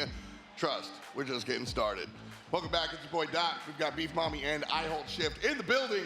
And like we said, we're coming off of a good LG 3-0. I think the thing, too, is like, yeah, great 3-0 for LG, but I've got my focus on what's going to happen in that lower round of 2. I think Devious really showed up and put together a heck of a contest. Yeah, it reads 3-0 in the bracket, but an overtime in Search and winnable rounds in the Control, I think boosts pretty well for the confidence when we're going to be looking at that lower round of 2. Dude, imagine if Devious was able to do that up against Luminosity. What more Exactly. Mayhem up against Tribe, and we are in here for a treat. The crowd is just so warmed up.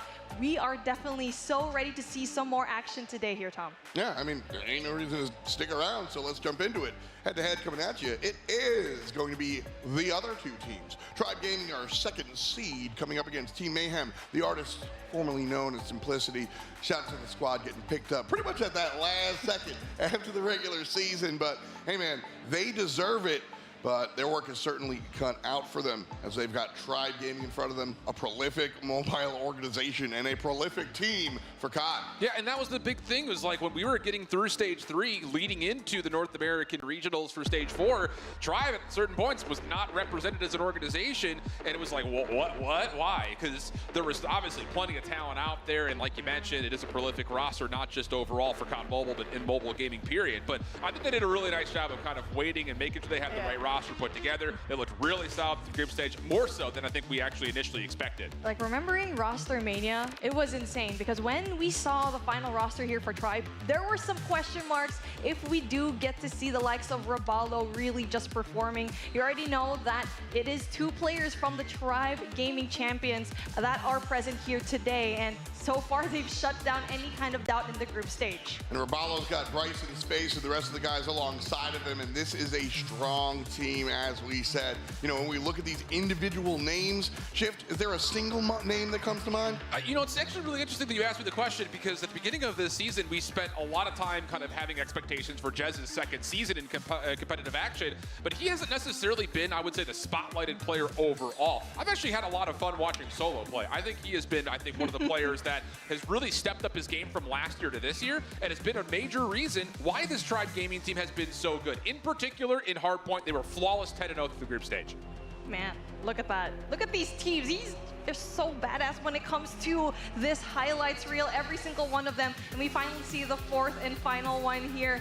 It is going to be Mayhem. They're always close, but not quite. Always bringing down all of those gameplays, so very close, but not able to find those W's that they deserve.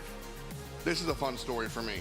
You know, everybody's looking, all eyes on number 1 and number 2. The super team shows up, and then LG does their thing. But this one, Blur's the guy coming up from this number 1 squad. And then everyone else are his new homies. Kings, Pepe, Cartels, AO Rap, and Jesus Saves. Like I said, Blur is the one with the ring from last year, and everyone else wound up on that number 1 or number 2 team, and it was up to him to find this squad. Yeah, and that's kind of why we put the moniker of like the best of the rest, because these guys came from a different assortment of squads throughout the North American season last year. Jesus was the 6th man for LG, so there's some familiarity there between him and Blur. But the player I've been most impressed by, Raph, dude, he has looked very comfortable when we've seen these guys scrimming so far. I've got a lot of expectations that he could very well be the linchpin for success for this Team Mayhem squad. I've heard a lot about his movement in particular. That's really what he's doing out here? Oh man, yeah, he's so good with those respawns. Like, Shift hit it on the head, where when it comes to Hardpoint, he is the guy that you're just looking at when it comes to that movement. Yes, getting those slays down.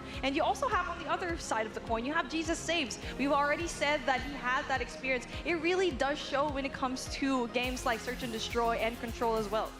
Well, it's a lot of fun kind of chatting about it, but Mayhem also have some words of their own. Let's roll the tape and see what Mayhem's got on their minds.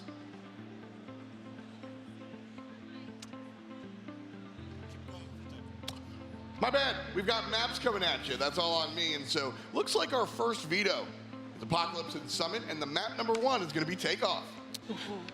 This is great news, I think, overall. Just both hard points for the side of Team Mayhem. They were pretty much flawless on Arsenal. They only dropped it once. It was a very tight 230-250, surprisingly, against the Luminosity squad. So I think, again, for an opening, when you talk about a team in Tribe who was the best hardpoint team here, haven't dropped a single map, this is, again, I think, really well targeted in terms of how the Vetos came together and how Mayhem were able to finesse the opening map picks to get themselves onto a takeoff, and then a very comfortable and very rehearsed Arsenal if we get to map number 4. Yeah, I mean, I'm just gonna just a tad bit talk about Arsenal, because this is going to be a really good solid map number 4 for Mayhem, because they have such a good run here in this map. And now we're pouring things over into that search and destroy, where we're going to be starting things with Meltdown, where with Mayhem, they are not looking good here at all. Lost 3 out of 4 games that they had there, but I mean, it was always very close. So that's what we kind of said here in this matchup. They're so close in every game mode. It's just, how can you close this out? Yeah, I think both teams are going to be happy to see this map set overall. Meltdown, great news for Tribe. Express, great news for Mayhem. Raid's kind of a 50-50. More overall playtime for the side of Mayhem throughout the group stage, but the results are not as convincing as you would like to see. 2 of their 3 wins came in round 5 action, and Tribe is also not just a great hardpoint team, they're a great control team. So this one definitely has, based on what we're seeing here in the picks and bans, an opportunity to go 5, with both teams feeling very confident in their own selections, be that either the hardpoint or the search and destroy of their preference. If it does go 5, I kind of like ending on Express. It's just such a simple, straightforward map. You know, it's been done. How many times you watched Express Shift? Too many to count. I mean, it's a map that's been in the pool for, I mean, it's been around for 10 years. So yeah, we've seen plenty of Express. It's timeless. That's what I'm saying. And so it's a good one to land on. And this one, listen, when we looked at the number 1 and the number 4 seed, yes, Devious is, we're in the middle now. This is 2 and 3, evenly matched up. So this might go that 5. Excited to see some bonus COD. Looking at these players, though, I am eager to see what they're going to eke out here. Last ideas, Beef Mommy. Oh, this is going to be tight. I mean, if we saw a close matchup, even though, yes, it was a 3-0 a while ago in our first set of matches, this time around, I think we're going to take it down into OTs as well. Round number 5s for Control. And again, it suits both teams when it comes to the map selection. Well, we got a little bit of time real quick. Players kind of fixing things and getting set up. So, remember when I told you we had a video with Mayhem? We got it, boys. Let's roll that tape.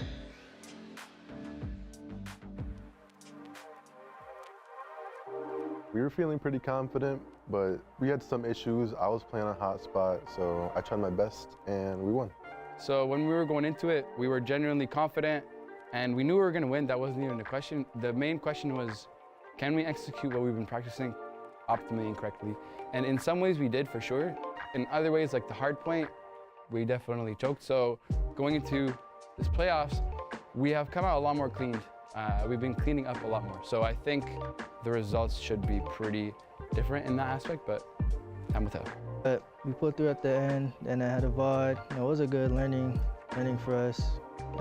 But it should be good though. They fixed up the patches in that game. These are strong rookies, and they're gonna perform really well. It made me play well. So when they play their role, I play my role. It all works good at the end.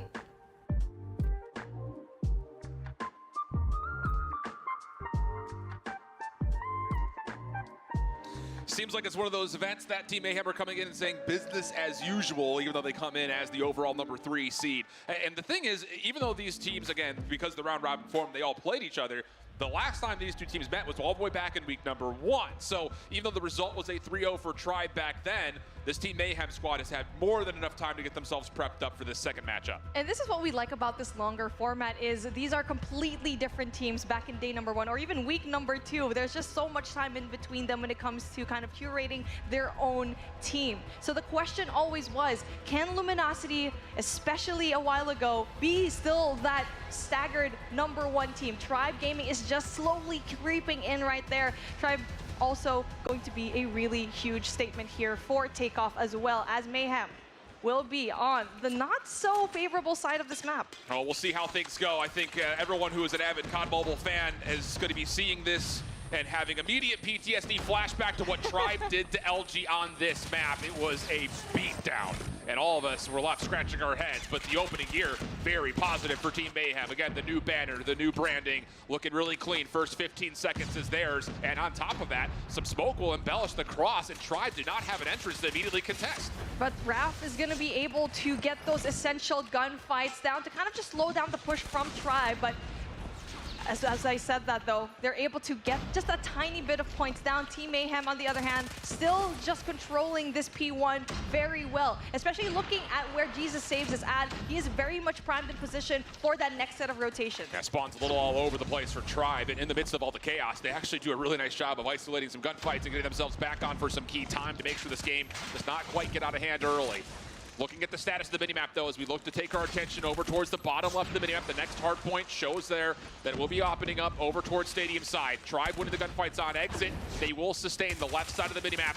Often a conversation of, is that actually the favorite side? It does get you proximally to the hardpoint first, but as Team Mayhem try to find a way to break through the exit, they've got a lot of space to work with, and now all of a sudden they're threatening on all fronts. You get to see Jesus Saves always trying to get that spawn that we're saying right now, but we already saw it a while ago at Tribe Gaming. They don't need those spawns. They know how to break it, especially when it comes to overwhelm and when it comes to that firepower.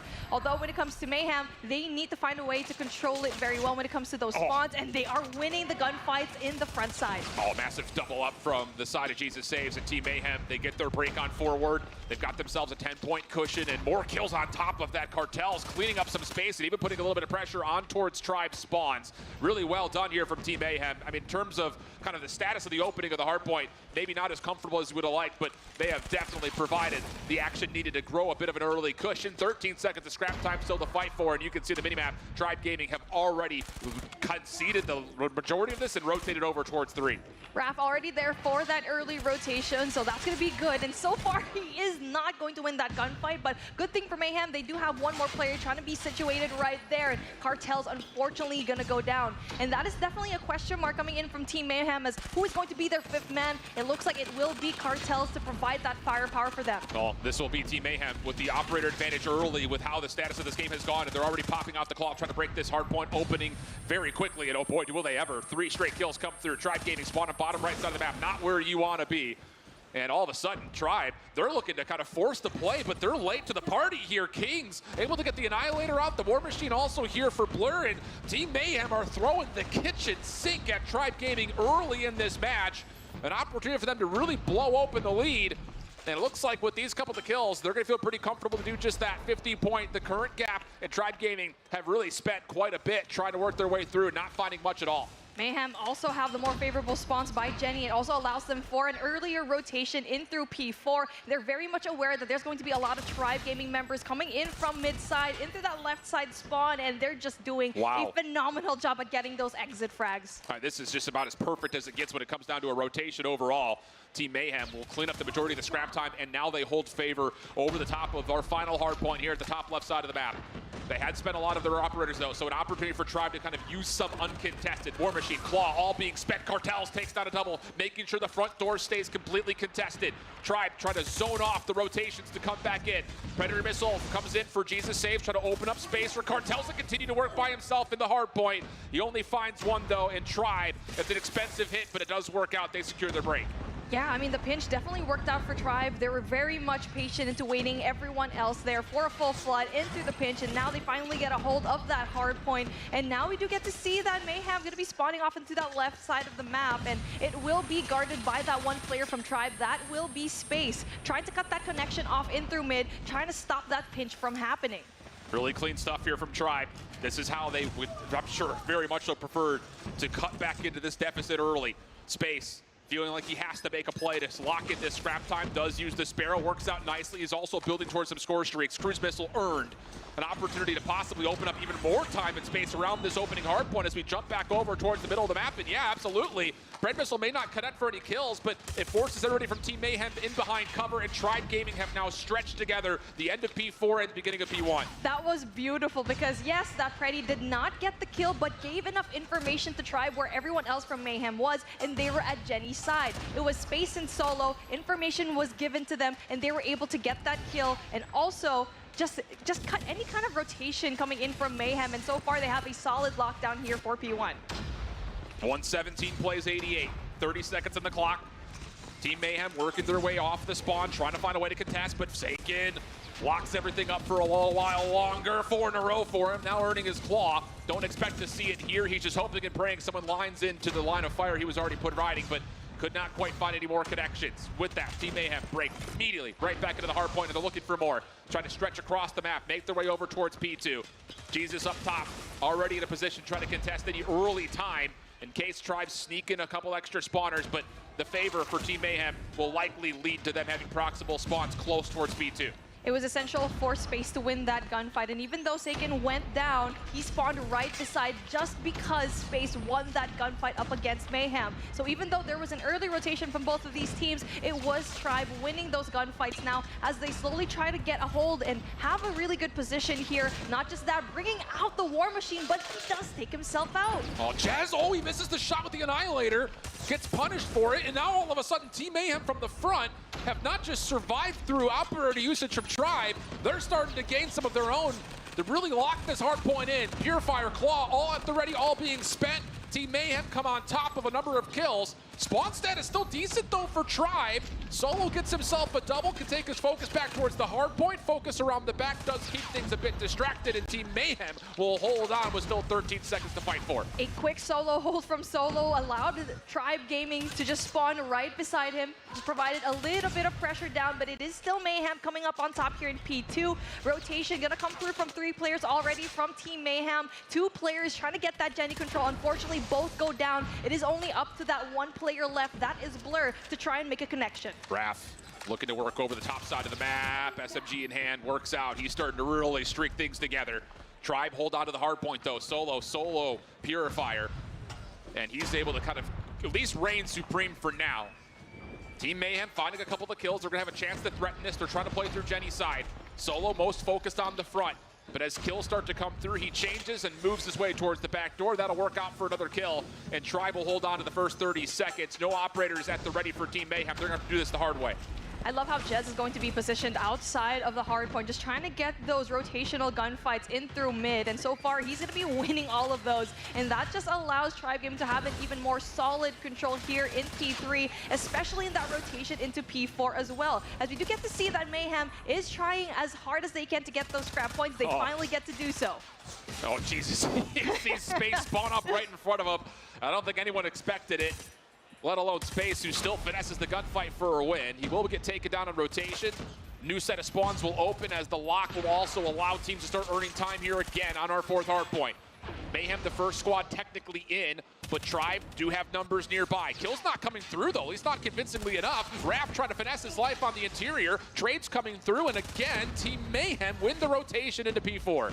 Essential gunfights being won by Mayhem on the front side, and they're also applying that pressure on that left side spawn as well. As we do get to see Cartels bringing out the Purifier, just flushing out all the players, and Jesus saves as well, helping out his teammates, and is going to be blue right here. 31 seconds left on the clock, and Mayhem still extend their lead. Yeah, and you've got Kings with the Annihilator trying to help over towards the cross. Rapallo trying to funnel in these War Machine shots, just can't quite get it done. The trophy system eating up a lot of those projectiles.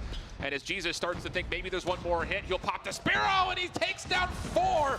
Not even fully done yet. Tribe actually looking to contest this one last time to get some high ground control, but it doesn't quite work out. And the late operator call for Mayhem is great. And I don't mean to make it sound like a footnote, but Cartels is roasting. He's on 47 freaking kills at a 222 to 154. He is having it his way right here against Tribe. He is beaming, and it really is important to have this player. And even though he was a last-minute selection in through that week number 4 in challenge, it seems like he's a solid player to have. And now as we're making our way in through that next hill, Mayhem still touching the point just a tad bit, and Tribe Gaming needs to find a way to step on it because the points are so far away. There will be an operator economical advantage here for Tribe, considering how much Team Mayhem spent, but again, the cost was definitely worth it, as now they have a chance to possibly just put this game out of reach. Raph is making problems happen on rotation here, just kind of creating nuisance problems with the Claw. He does only get one taken away, but win conditions still here. Tribe have to spend everything just to hold on and see another hard point. Kills come through, but the cushion, they can only allow 7 total points to come through. and they have to earn another 80 of their own.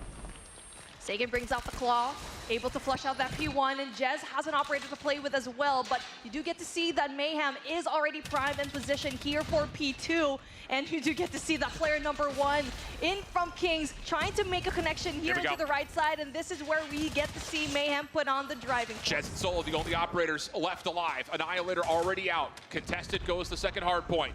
But Mayhem, proximal spawns allows them to reinforce more often. 247 to 248 now, and it's just down to get anyone try to actually touch the contestants in, but it doesn't matter. Jesus saves, comes around the back for the flank, and Team Mayhem steal away one of Tribe's best hardpoint maps and gives them their first hardpoint loss in stage 4. What a statement, and definitely that almost but not quite. That is definitely not this team anymore. Mayhem just is so good when it comes to playing their operators, the rotations, and they were on the driver's seat majority of the time when it comes to this takeoff matchup. It was Tribe that was trying to play catch-up. It's just so wild to see, and again, this is one of those moments where we talked about this Team Mayhem squad. They provided everything we needed to see for them to come into this event and be a contender. The thing is, when we were here watching these guys warm up, scram over the course of the last couple of days, I would look up at the scoreboard every now and again and see things like this, where Cartels is at 45 kills with still so much of the map up to play. I'm telling you, Raph is probably one of the more cracked out members movement-wise that we have here at the event, and it looks like Team Mayhem have really started to get comfortable with one another, as again, the biggest storyline here is that they surprised Tribe Gaming on one of their best hardpoint maps, and it's their first hardpoint loss of stage 4. Zooming out just a tad bit, even when it comes to the operator usage, Mayhem had an answer to Tribe's operators every single time. We only did get to see Tribe bring it out, I think it was P4, and they weren't able to just efficiently sustain it, knowing very well that they have more of that operator usage.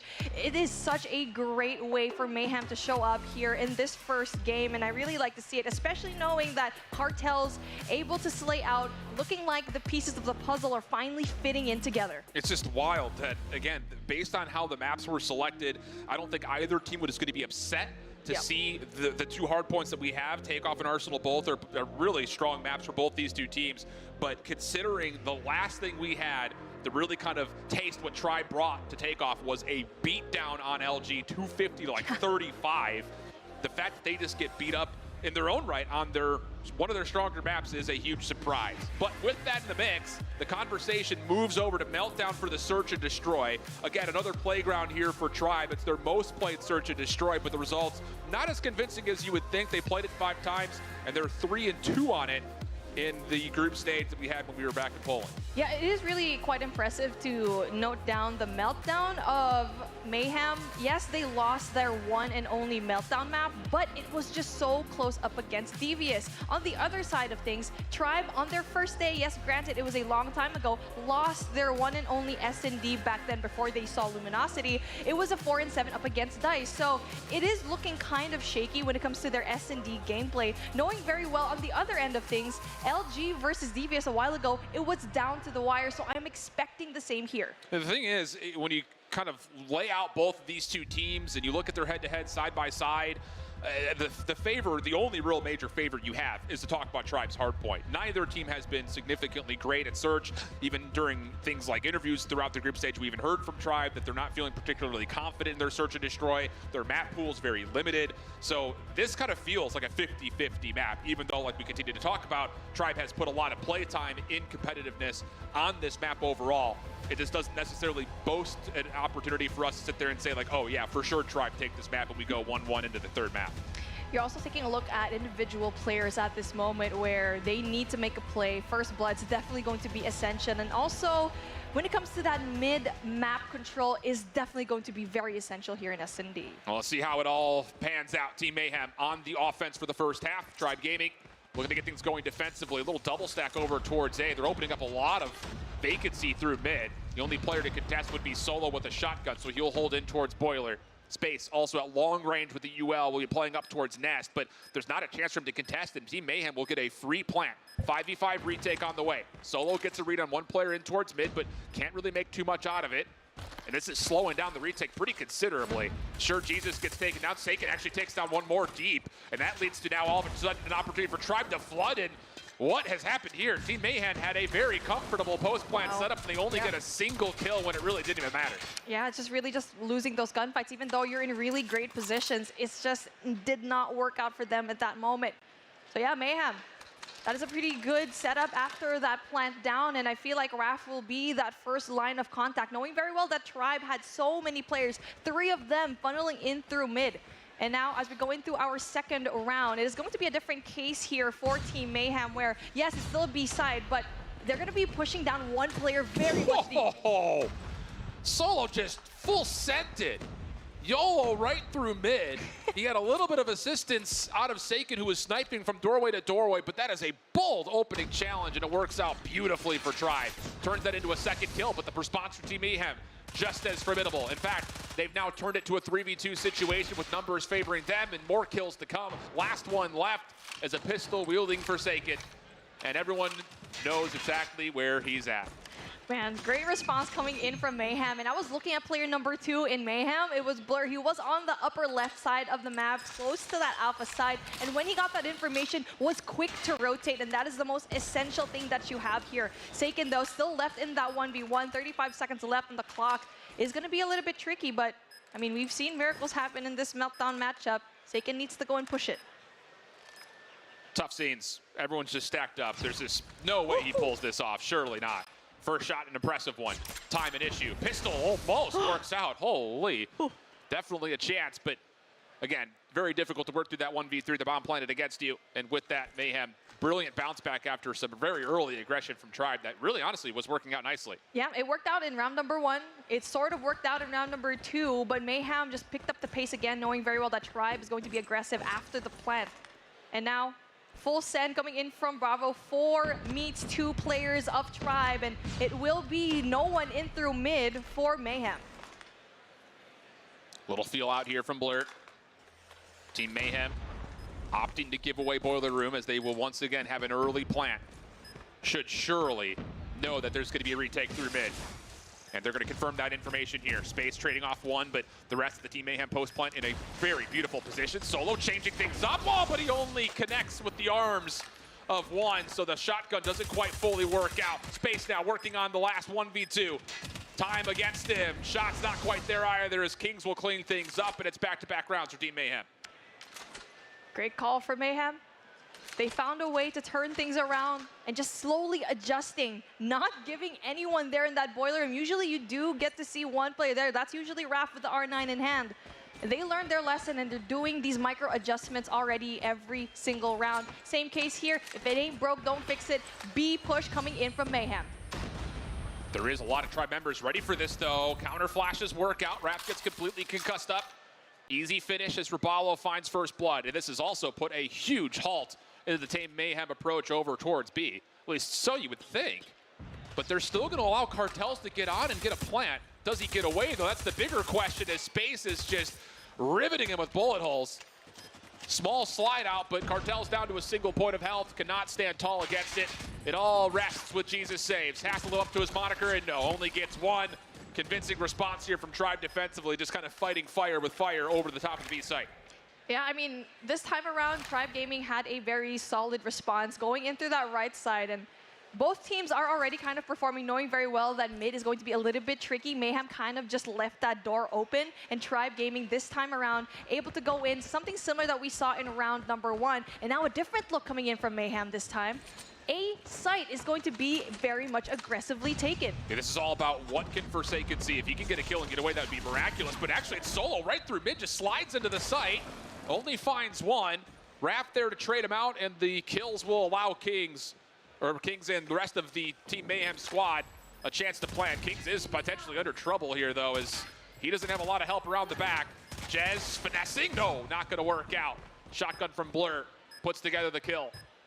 And now it's on to what can this Tribe Gaming retake actually do from the front. Oh my, Rabalo nearly breaks an ankle and finds a second kill, but doesn't work out. And now it's just down to Space, who tries to hop it. There's the double chail perfectly read by Team Mayhem. The post plant works out again. I like how they changed the pace here this time around. First time they went in through that A side, and even though they lost that first blood in solo, he actually goes in there a little bit too aggressively and gets traded out, essentially just evening out the playing field for Tribe Gaming. And now, same case here. It will be an A push, but it seems like a different kind of look where they're going to be holding more of a mid presence. Yeah, this may not be a full commitment. You've got double trophies down, a bunch of nades, but Team Mayhem are actually trying to focus in the middle of the map, and it's really not working out at all. A couple of trades will allow them entry back in towards A, and the kills following were actually beautifully well put together. Again, it looked like Tribe off the opening was in a great spot to respond to this, and Solo can still contest at the worst. Oh my goodness, Solo, a little turn and burn. Oh, okay. So now down to the 1v2. Raph caught mid, still finds the first kill. Now to the 1v1.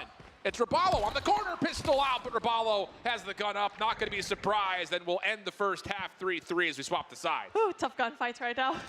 Tribe Gaming now on the attacking side, where they definitely favorite a very strong attacking team in Search and Destroy. And now they responded well, but definitely they need to have any kind of lead whatsoever. It is going to be a fast push in through Bravo, getting that information down, chucking down all the util they can get. And Jesus is trying to play forward here. He's going to have help through the middle of the map, but he has to keep his life backside of these generators, and he does at least go 1 for 1. Not bad news here for Team Mayhem, but a lot of recovery still needs to happen with Tribe Gaming owning the site and now looking to plant. Split focus from Mayhem's retake. Kings on one side, the rest of the team playing through mid or around the more traditional defensive side of the map. And Kings clean shots. Goodness, Jesus gets eliminated, destroyed, and Kings turns it into a double around the back. Now it's down to Tribe trying to hold this from right inside the site. Solo gets the first, slips away. They have a sound cue, could turn this into a double, but no, gets turned on. And with that, Team Mayhem's retake works. Beautiful gameplay by Kings, getting that long wraparound, just trying to provide so much space, clearing out a lot of those angles, getting that double kill. Solo could have easily had a double of his own, but the gunfights in that particular round being won by Mayhem. They were trying to go in there for all 3 entrances and just waited for Kings to get that kill. Electric first round of this second half. Tribe still trying to keep the gas pedal down. Moving pretty quickly over towards B this time. There will not be any aggression from Jesus Saves. He's just looking to play contact at safe distances, maybe toss a couple of nades, maybe get lucky. Thing about it is the nades will not fully connect, and Raballo will get a free plant. Take a look at the minimap though. Team Mayhem looking to put together a retake around the back. What is that nade from Raph? That's through the middle of the map, and it lands before the bomb can get planted. So now we've got a 5v3 situation, and Tribe, who I'm sure were thinking post-plant for days, now they've got to play recovery to even get the bomb back in the first place. Mayhem just getting so much space, but Solo could be in a really good spot to get all 3 kills right now. He times it right, and it is going to be essential for that pinch in the last 2 remaining players from Tribe Gaming, but King's able to get that read off, and wow, Mayhem looking phenomenal here. I mean, that had to have been a sliver away from the bomb being planted, but Raph from mid cooks up a perfect grenade and gets 2, stopping the plant and turning it into a very comfortable 5v3 defensively. And now up 5-3. Tribe are kind of forcing the square peg into the round hole. Similar setup here. This time Solo tries to change things up by playing through tunnel. Not going to work out. Cartel's there to meet him. And you have to be thinking, if you're Raballo, you're like, I just don't want to get naded here again. This time he does get the bomb planted. But numbers with Team Mayhem. Opening shots from Cartel's decent. Just can't quite finish the kill. It's just down to can Tribe actually hold this with 4 members all on top of the site. Nade does a lot of damage, sliding through. Jez, kill comes through quickly, holds his life. Raph looking to double up, gets crossed up, and hold on a second. Tribe are putting together quite the hold. Blur opens up, but the clock is starting to tick. 17 seconds on the clock, couple more kills coming through. Blur's still stuck in the middle of the map, but he gets the kill with enough time for the defuse to come in. Mayhem just dealt with that so well. Even though, yes, there was like 20 seconds left on the clock, they won all of their gunfights on 3 areas of the map that it was important to try and funnel in through Bravo. And it was really important. Even though the Tribe brought down the bomb, it just was not enough for them to deal with the firepower that Team Mayhem definitely brought down to the table. And now it looks like they want to go for that A side, but Mayhem knows that so well that Bravo is just not working out. This is the definition of a blind counter here from Team Mayhem. Trophies on both sides. Opening shots from Forsaken Raballo work out for first blood. Entrance is gained, but Raph through the middle of the map again, this time by the CBR. gets another double, and with that, it's just straight gas, no brakes. Team Mayhem wiped the floor on their defensive half to the tune of a 7-3 search win. And no, do not adjust your monitors. They are up 2-0 on Tribe Gaming. Oh my goodness, that was such a good search and destroy, and now it's looking like a very solid and well put together team of Team Mayhem. Tribe tried to look certain looks, but didn't work out in Bravo every time they were on the attacking round, and I feel like it was just so readable the moment that they wanted to switch gears in through Alpha, and Mayhem rid that to perfection. And the woes that we had for Tribe Gaming and Search and Destroy through the group stage have not really been alleviated in any form based on that first appearance. And initially, you know, defensively speaking, I thought Tribe was putting together a pretty good option when it came to really doing a lot to evolve some plays through middle. It just ended up being the situation that I'm remembering back to when we saw Tribe on this map previously. When they get beat, it's like they just don't know what they want to do from the offensive side. And I think that's, once again, something that we can easily say, considering they didn't win a single offense or hold a single post line. Yeah, I mean, it just kind of shows, and especially knowing very well that they had a difficult time here up against Luminosity Gaming. It's the same case around here on the offensive side, which is very surprising. Here in this particular map, they just don't go and provide all of those plays that we're usually seeing from this team. And now we're gonna give credit where credit is due, and Kings just slowly going up the ladder. And we always talk about Raph, Cartel's Blur, and Jesus Saves, right? But Kings is a name that we still have yet to see perform. Him being that top fragger for his team here in Search and Destroy is definitely making a really good statement. Well, with that, again, we find ourselves quickly to a 2-0 tally. This one a bit surprising compared to the last time. But we do have an interview ready as Gabby is with Bolu down on the floor, seeing what exactly is going wrong with this Tribe team right now. You can kind of like look at me if you want to look. Hey everyone, I wanted to speak to Bolu after what we just witnessed on the stage so far. Last time Tribe faced off against Mayhem, it was a 3-0 for Tribe, but things are going a little differently this time around. Thoughts on how you're going to make the bounce back? Yeah, I agree. It's much different than we expected, but Tribe is known for coming back in difficult positions, so I think it's important for the team to stay relaxed and play their game. And you have so much history, not just with Tribe, but so many of the players playing on the stage throughout this entire event. How does that help you in terms of insight when facing off against your opponents? Yeah, it gives insights, but I can also say they played it with us also, so I think it's equal, but I'm not playing, so I don't really have much insights in how I play, so it's okay. Any different takeaways now that you are standing back behind the stations? I think it's much more nerve-wracking watching than actually playing. I've heard that a lot from coaches, right? So you handling the nerves all right? Yes, of course. I'm doing well. Well, thank you so much for joining me. Best of luck moving forward.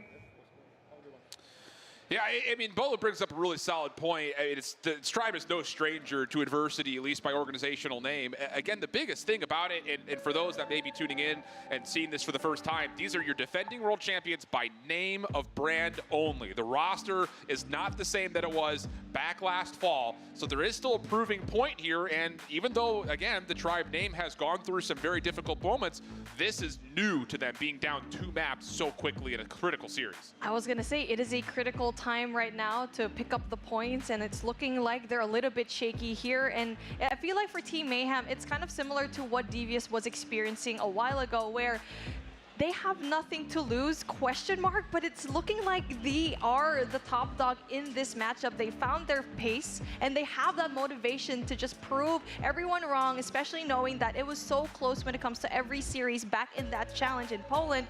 It definitely is a step up and also a boost in confidence winning these 2 matchups.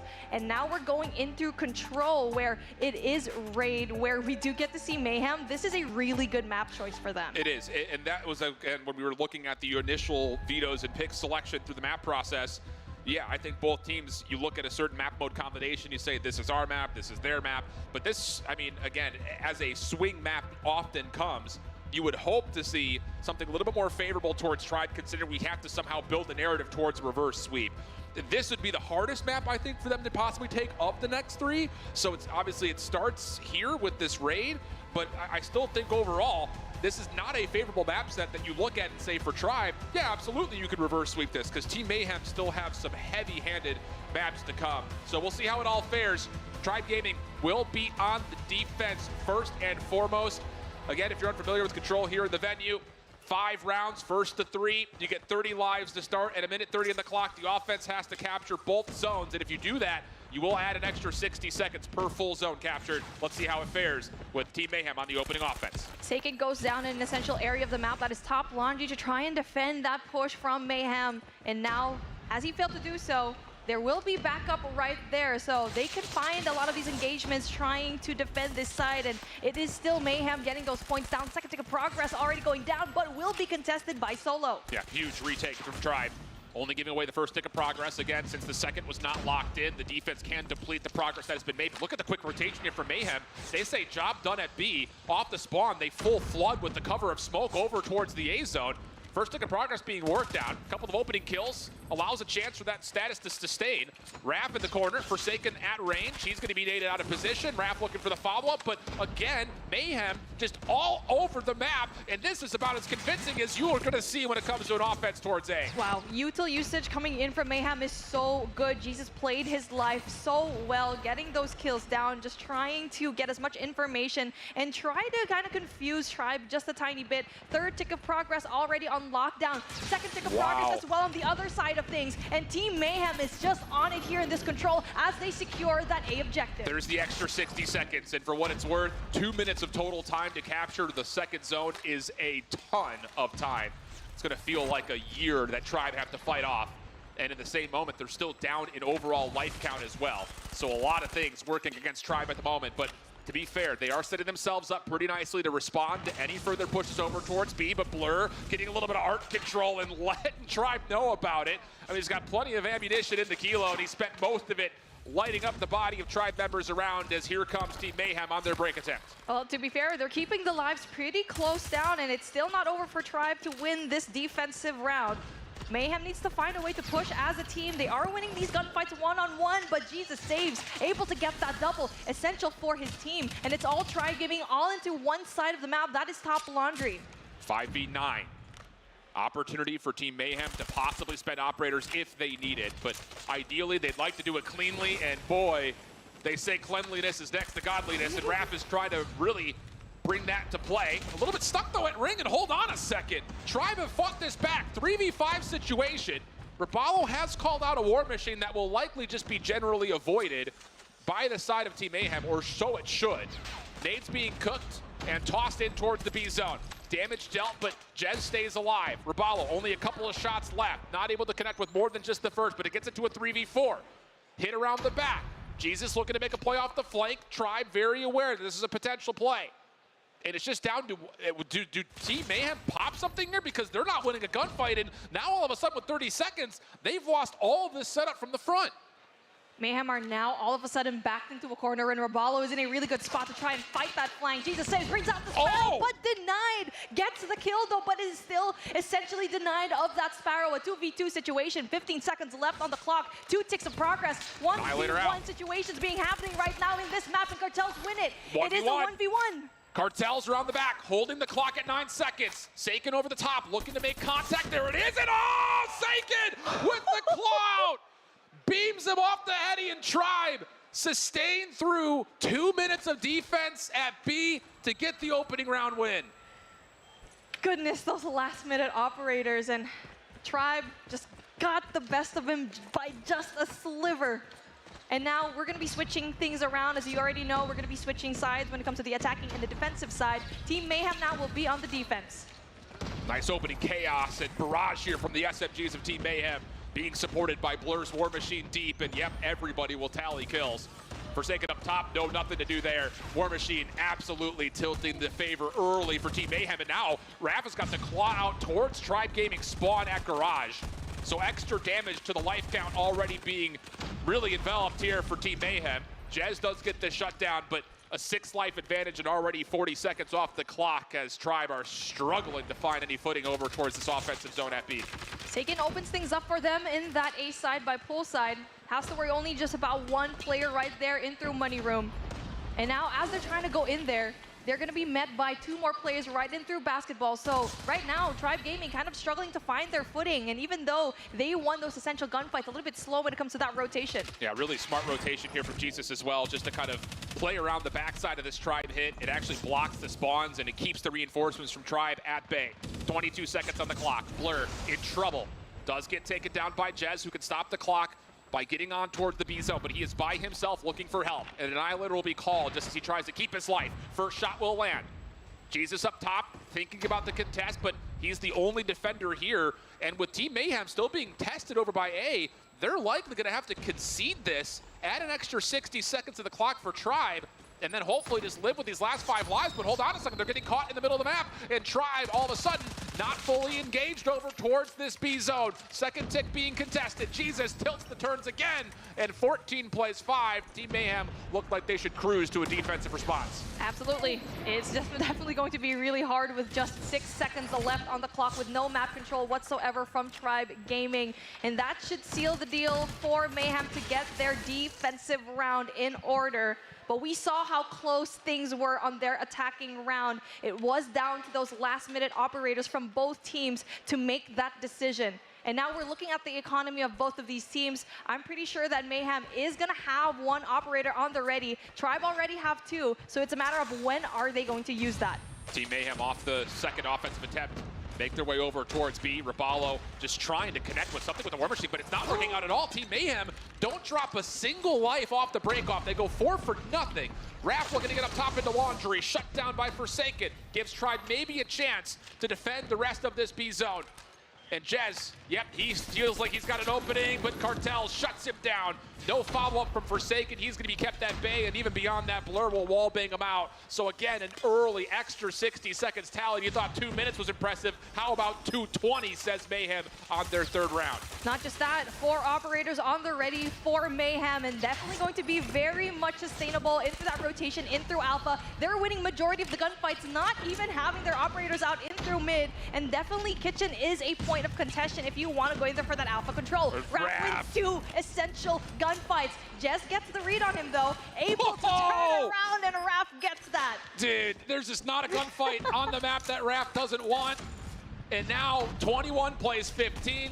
They can smell blood in the water. Claws out, Raph is getting to work. Down towards the low ground, he even finds another. Raph even bounced to get Jez. It's just sheer destruction. Team Mayhem unrelenting over the top of the A site. They're spending everything, and why not? The morale for Tribe Gaming's got to be in the gutter, and all they need are the final 5 lives to fall. And Team Mayhem will hold a significant edge here in this control. Tribe still has operators if they want to bring it out, a 4v15, but it will be difficult with 1 tick of progress left and so much time for Mayhem to try and clinch this A side. Tribe is in a really good position, though, to try and get Kitchen control, which they do. Saken still applying that pressure.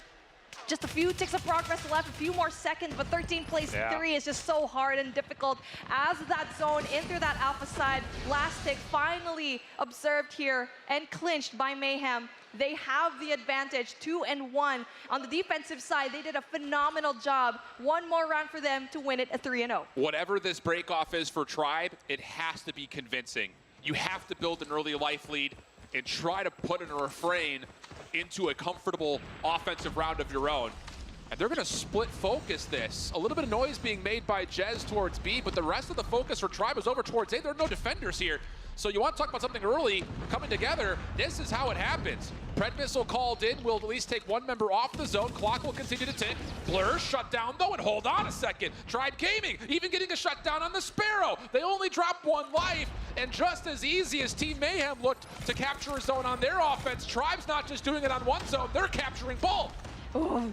Just 1 player right there, Jez on that B side. He will be left alone. Only 2 players though, as 2 players from Mayhem going to be spawning right beside each other. That also allows a free pass for Tribe Gaming to capture that A side. But as I said that, 3rd tick of progress not locked down yet, and that B capture is going to be shut down by Mayhem as well. Yeah, so it's still very doable for Mayhem to try and stop this push. They're going to get the extra 60 seconds at the 23v15. That was a have your cake and eat it too moment from Tribe, trying to get a little bit of progress on both zones at the same time. And even though they don't get too much on B, they do lock that 1st tick of progress. So the cards all of a sudden shuffled, start to stack in Tribe's favor. Mayhem, with not a lot to play with operator-wise, are just trying to make a mess of this end of the round. Maybe try to force out a couple operators from Tribe as they make their way on towards B. Second tick locked in. Solo still holding on a corner. This is looking clean, and Solo will triple up. That'll be enough for a convincing round, and Tribe didn't have to spend more than a single operator in doing it. This is not a foregone conclusion as we head to round 5. And this is an essential moment in the game because round number 5 is the last one. Tribe will be on the attacking side here. Mayhem, on the other hand, they're gonna try their best with nothing on their bank. Blur is the only person left with an operator, and it's all up to them to try and capture it. Well, here we go. Operators out early for Tribe. First couple of kills very easily tallied. Nade's also creating space. Tribe make their way on. Blur shut down. He only gets one with the War Machine. Jez through mid with the Annihilator will actually have a chance to go back over towards B, and now Forsaken is creating problems, and Team Mayhem spawn. He gets a couple before being shut down, but you feel like that very well could be enough unless Cartels has something to say about it. Sneaks onto the flank. Pred Missile gets called in, only finds a single kill, and Tribe Gaming will be bounced off the A zone. Clock continues to tick. And now they only have one operator to play with. They're absolutely broke. And on the other side of things, we do get to see Mayhem having 3 of their own. And yes, even though that Tribe has the more favorable life count, they still need to find a way to equalize it if you are Mayhem, but it is going to be Tribe trying a 1v3 here in Bravo, not being able to get it. It is just player number 4 in Solo that will try to capture this very important point in the map for that A push. Well, he's just playing a little bit of a rotational blocker. Kills come through for Tribe. Operators in favor for Team Mayhem, but the life count and the ability to get onto A starts to build advantages for Tribe. Raballo, War Machine out again for him. 26 total kills. He's been doing a lot of damage for Tribe, and he will make sure that nobody from Team Mayhem can come close. Second tick of progress being worked on, and it should be locked in. In fact, it looks like Team Mayhem, they're just going to give this up. Didn't want to flirt with the War Machine too much, so an extra 60 seconds is added. 17 plays 15 with a minute 35 on the clock. Team Mayhem holding the only operators available. That is so smart coming in from Mayhem. Let's waste that War Machine away. Also cover all 3 lanes as well. They also have operators to bring out here in this very crucial rotation from Tribe going all the way in through Bravo. They still need to lock down 2 ticks of progress here. A minute on the clock is a lot of time, but you just need to find a way to kind of get rid of those operators coming in from Mayhem. Well, Wrath is going to get proactive. Claw through mid-map. Around the back of this Tribe hit. Raballo at range has a good opportunity at him, but can't quite connect. 1 kill tallied. Nothing further, though. All things told, that is not bad news for Tribe. Getting the Claw off. Kings is now into the Annihilator, playing on top of the zone. Not sure what to look at. Caught a piece of Raballo for a moment, but he's being threatened from all sides. Misses the first shot. Jez has got him at least at bay. 10 plays 11. 42 seconds on the clock, and it continues to tick, tick, tick, tick, tick away. Team Mayhem have to find a way to reinforce this, though. Down to the 9v9.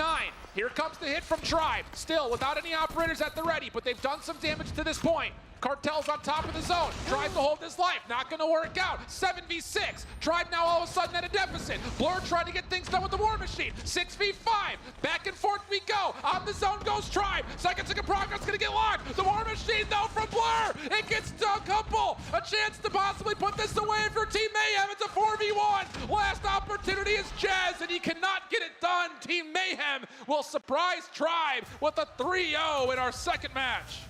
Oh my goodness. Mayhem causing chaos, destruction here in this second series. Things are turning up for our 3rd seed.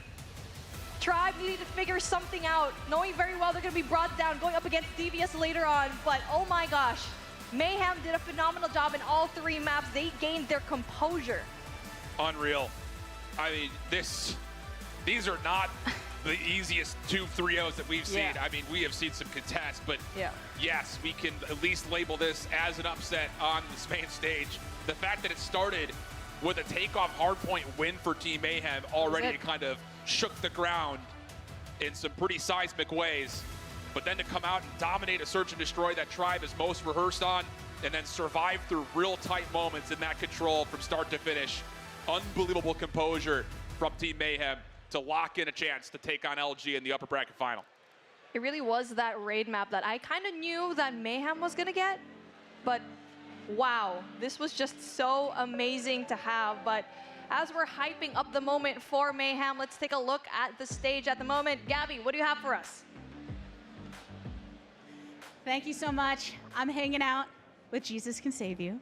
What a victory from Mayhem today. I think it's fair to say, when looking at the storyline set up, that this is considered somewhat of an upset, especially considering the result last time you faced off. But you don't seem to think so. Tell me about what the difference maker was. A few things, but one of the biggest things is confidence. We came in here knowing that we were going to win. We're not coming here thinking, oh, it's Tribe, oh, we got 3-0'd. No. It was mainly that we were going to be the ones aggressing them, because they're an aggressive team overall. So when we work together and when we're on point with our teamwork, along with the aggression, I already knew. I genuinely did because of those reasons. So, yeah. That confidence is very believable from you and the rest of the team. I think when looking at a squad like this and the variance and experience, someone like you who's been to LAN before, but then others like Cartels who are making their debut in LAN, it's a bit difficult to predict how that's going to go. Can you tell me something about the mentality and how everyone's feeling coming to the stage for those on the first time? Yeah, for sure. The beautiful thing about my teammates is that they don't care. Like, just because it's in person, it's not going to affect them. They have a certain strength of mind that carries them, whether we're in person, online, it doesn't matter. And I also made sure to infuse that confidence in them to make sure that, listen, guys, like, we're here to win. And as long as we have that mindset, do what we know we need to do, we'll be good. So, yeah. I do want to talk to you a little bit more about kind of the intangibles, right? We have a lot of analysis going on, but there was a survey that went out and we learned more about your desire to talk to people and kind of the charisma and how that plays into your personality and being a member of the team. Can you tell me a bit more about yourself when it comes to that specifically and how that works as somebody to lead the team through the front? All right, well, yeah, for sure. I love people in general. So although we may talk shit, it's a game, you know, have fun, whatever, it's competition. Outside of the game, everybody is, in my eyes, like, it's super important. So getting to know each of my players, for example, since you asked about my team, on an individual level, you know, outside of the game, in the game, understanding what makes him tick, what makes him, you know, thrive. I enjoy the whole process because personally, I want everybody around me to grow. If I'm gonna be friends with people, we're gonna grow. I'm not the kind of person who wants to hang around with people who are devolving or like just not doing anything with their life. So just pushing each other, like surrounding yourself with the right, I would say, just people. It's just, it feeds you. And I try to help, do my best to give back and feed them however I can, however they need. So, yeah. I know that you have friends all across multiple teams here, but enemies in the temporary short term. Yeah. Thank you so much for joining me for this interview, and congratulations on the win today. You know, I really like the way he approaches. Also, just like, man, he's just chilling. He's leaning up against the trophy like, hey, what's good, bro? Hey, what's We're just hanging out here. But a lot of quality stuff that he had to say. You know, that last bit, he likes to be around people that better themselves. Well, this Mayhem team certainly bettered themselves here, Beef Mommy. Surprise! Tribe loses 3-0. I mean, something that, like what Gabby already mentioned, the intangibles, your team chemistry, something that we definitely say a lot here, that nothing with stacks that will definitely quantify it. So when it comes to it, it really is important to be in a really good mesh and relationship when it comes to your teammates. Yeah, and I think the thing is, like, there was something intangible about Jesus' presence on the LG roster at the end of last year where he was kind of just the sixth man. I think all of us, when we were working through the event, we were like, does he possibly get a chance to play between stage 4 and stage 5? But he is that kind of morale leader, it feels like. And having a chance to relate with him personally, that candor is not just something that he puts on in front of a camera. That's him 24/7. So the one thing that I really looked at for this Team Mayhem squad was to see if they could get the cohesion down. Because for Tribe and LG, that's the biggest strengths they carried through the group stage. But boy, I'll tell you, this Team Mayhem squad provided everything you want to see to potentially win a championship this weekend. I also really liked that, listen, Blur, is he a leader on like, is he one of these leaders on this team?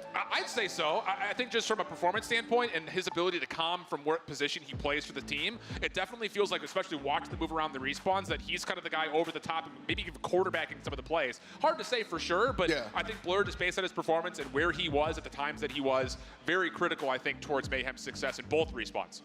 Yeah, I mean, I can definitely mirror the same type of situation where he's creating so much space for his team. It was a matter of can the rest of his teammates kind of catch up and also kind of get that space that was provided to them by Blur. We saw that in Cartels, not only in Hardpoint, but also in that control as well. This guy is absolutely crazy and is very much good when it comes to his presence of mind. Yeah, I bring that up because right at the end, when it was almost, he just brings out the War Machine, and it was just done. Blur put up when it was time to do it. And because of that, he 3-0's Tribe just like that. So our bracket does get updated a little bit. Devious and Tribe Gaming are waiting on the bottom side. Thank you for our partners to Samsung for helping us put on the Snapdragon Pro Series. And just like that, we'll be right back after the break.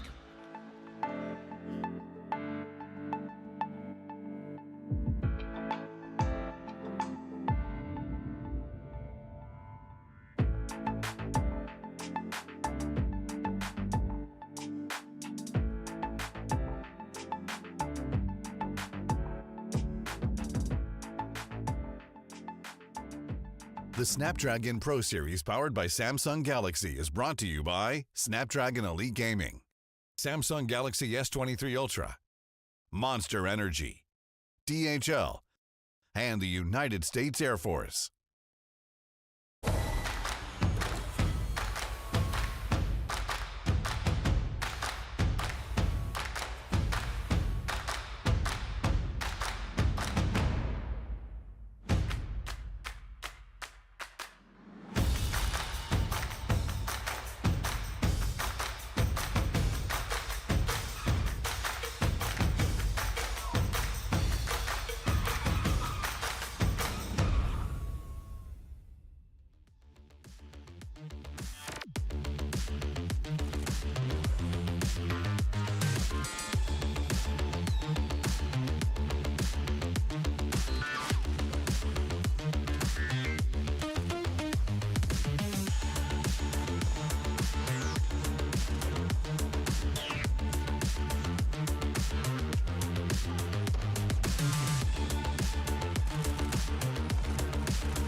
Friends, Call of Duty Mobile continues our third match of the day on the docket. And yes, look at that beautiful sunset. Live from PAX West, Seattle.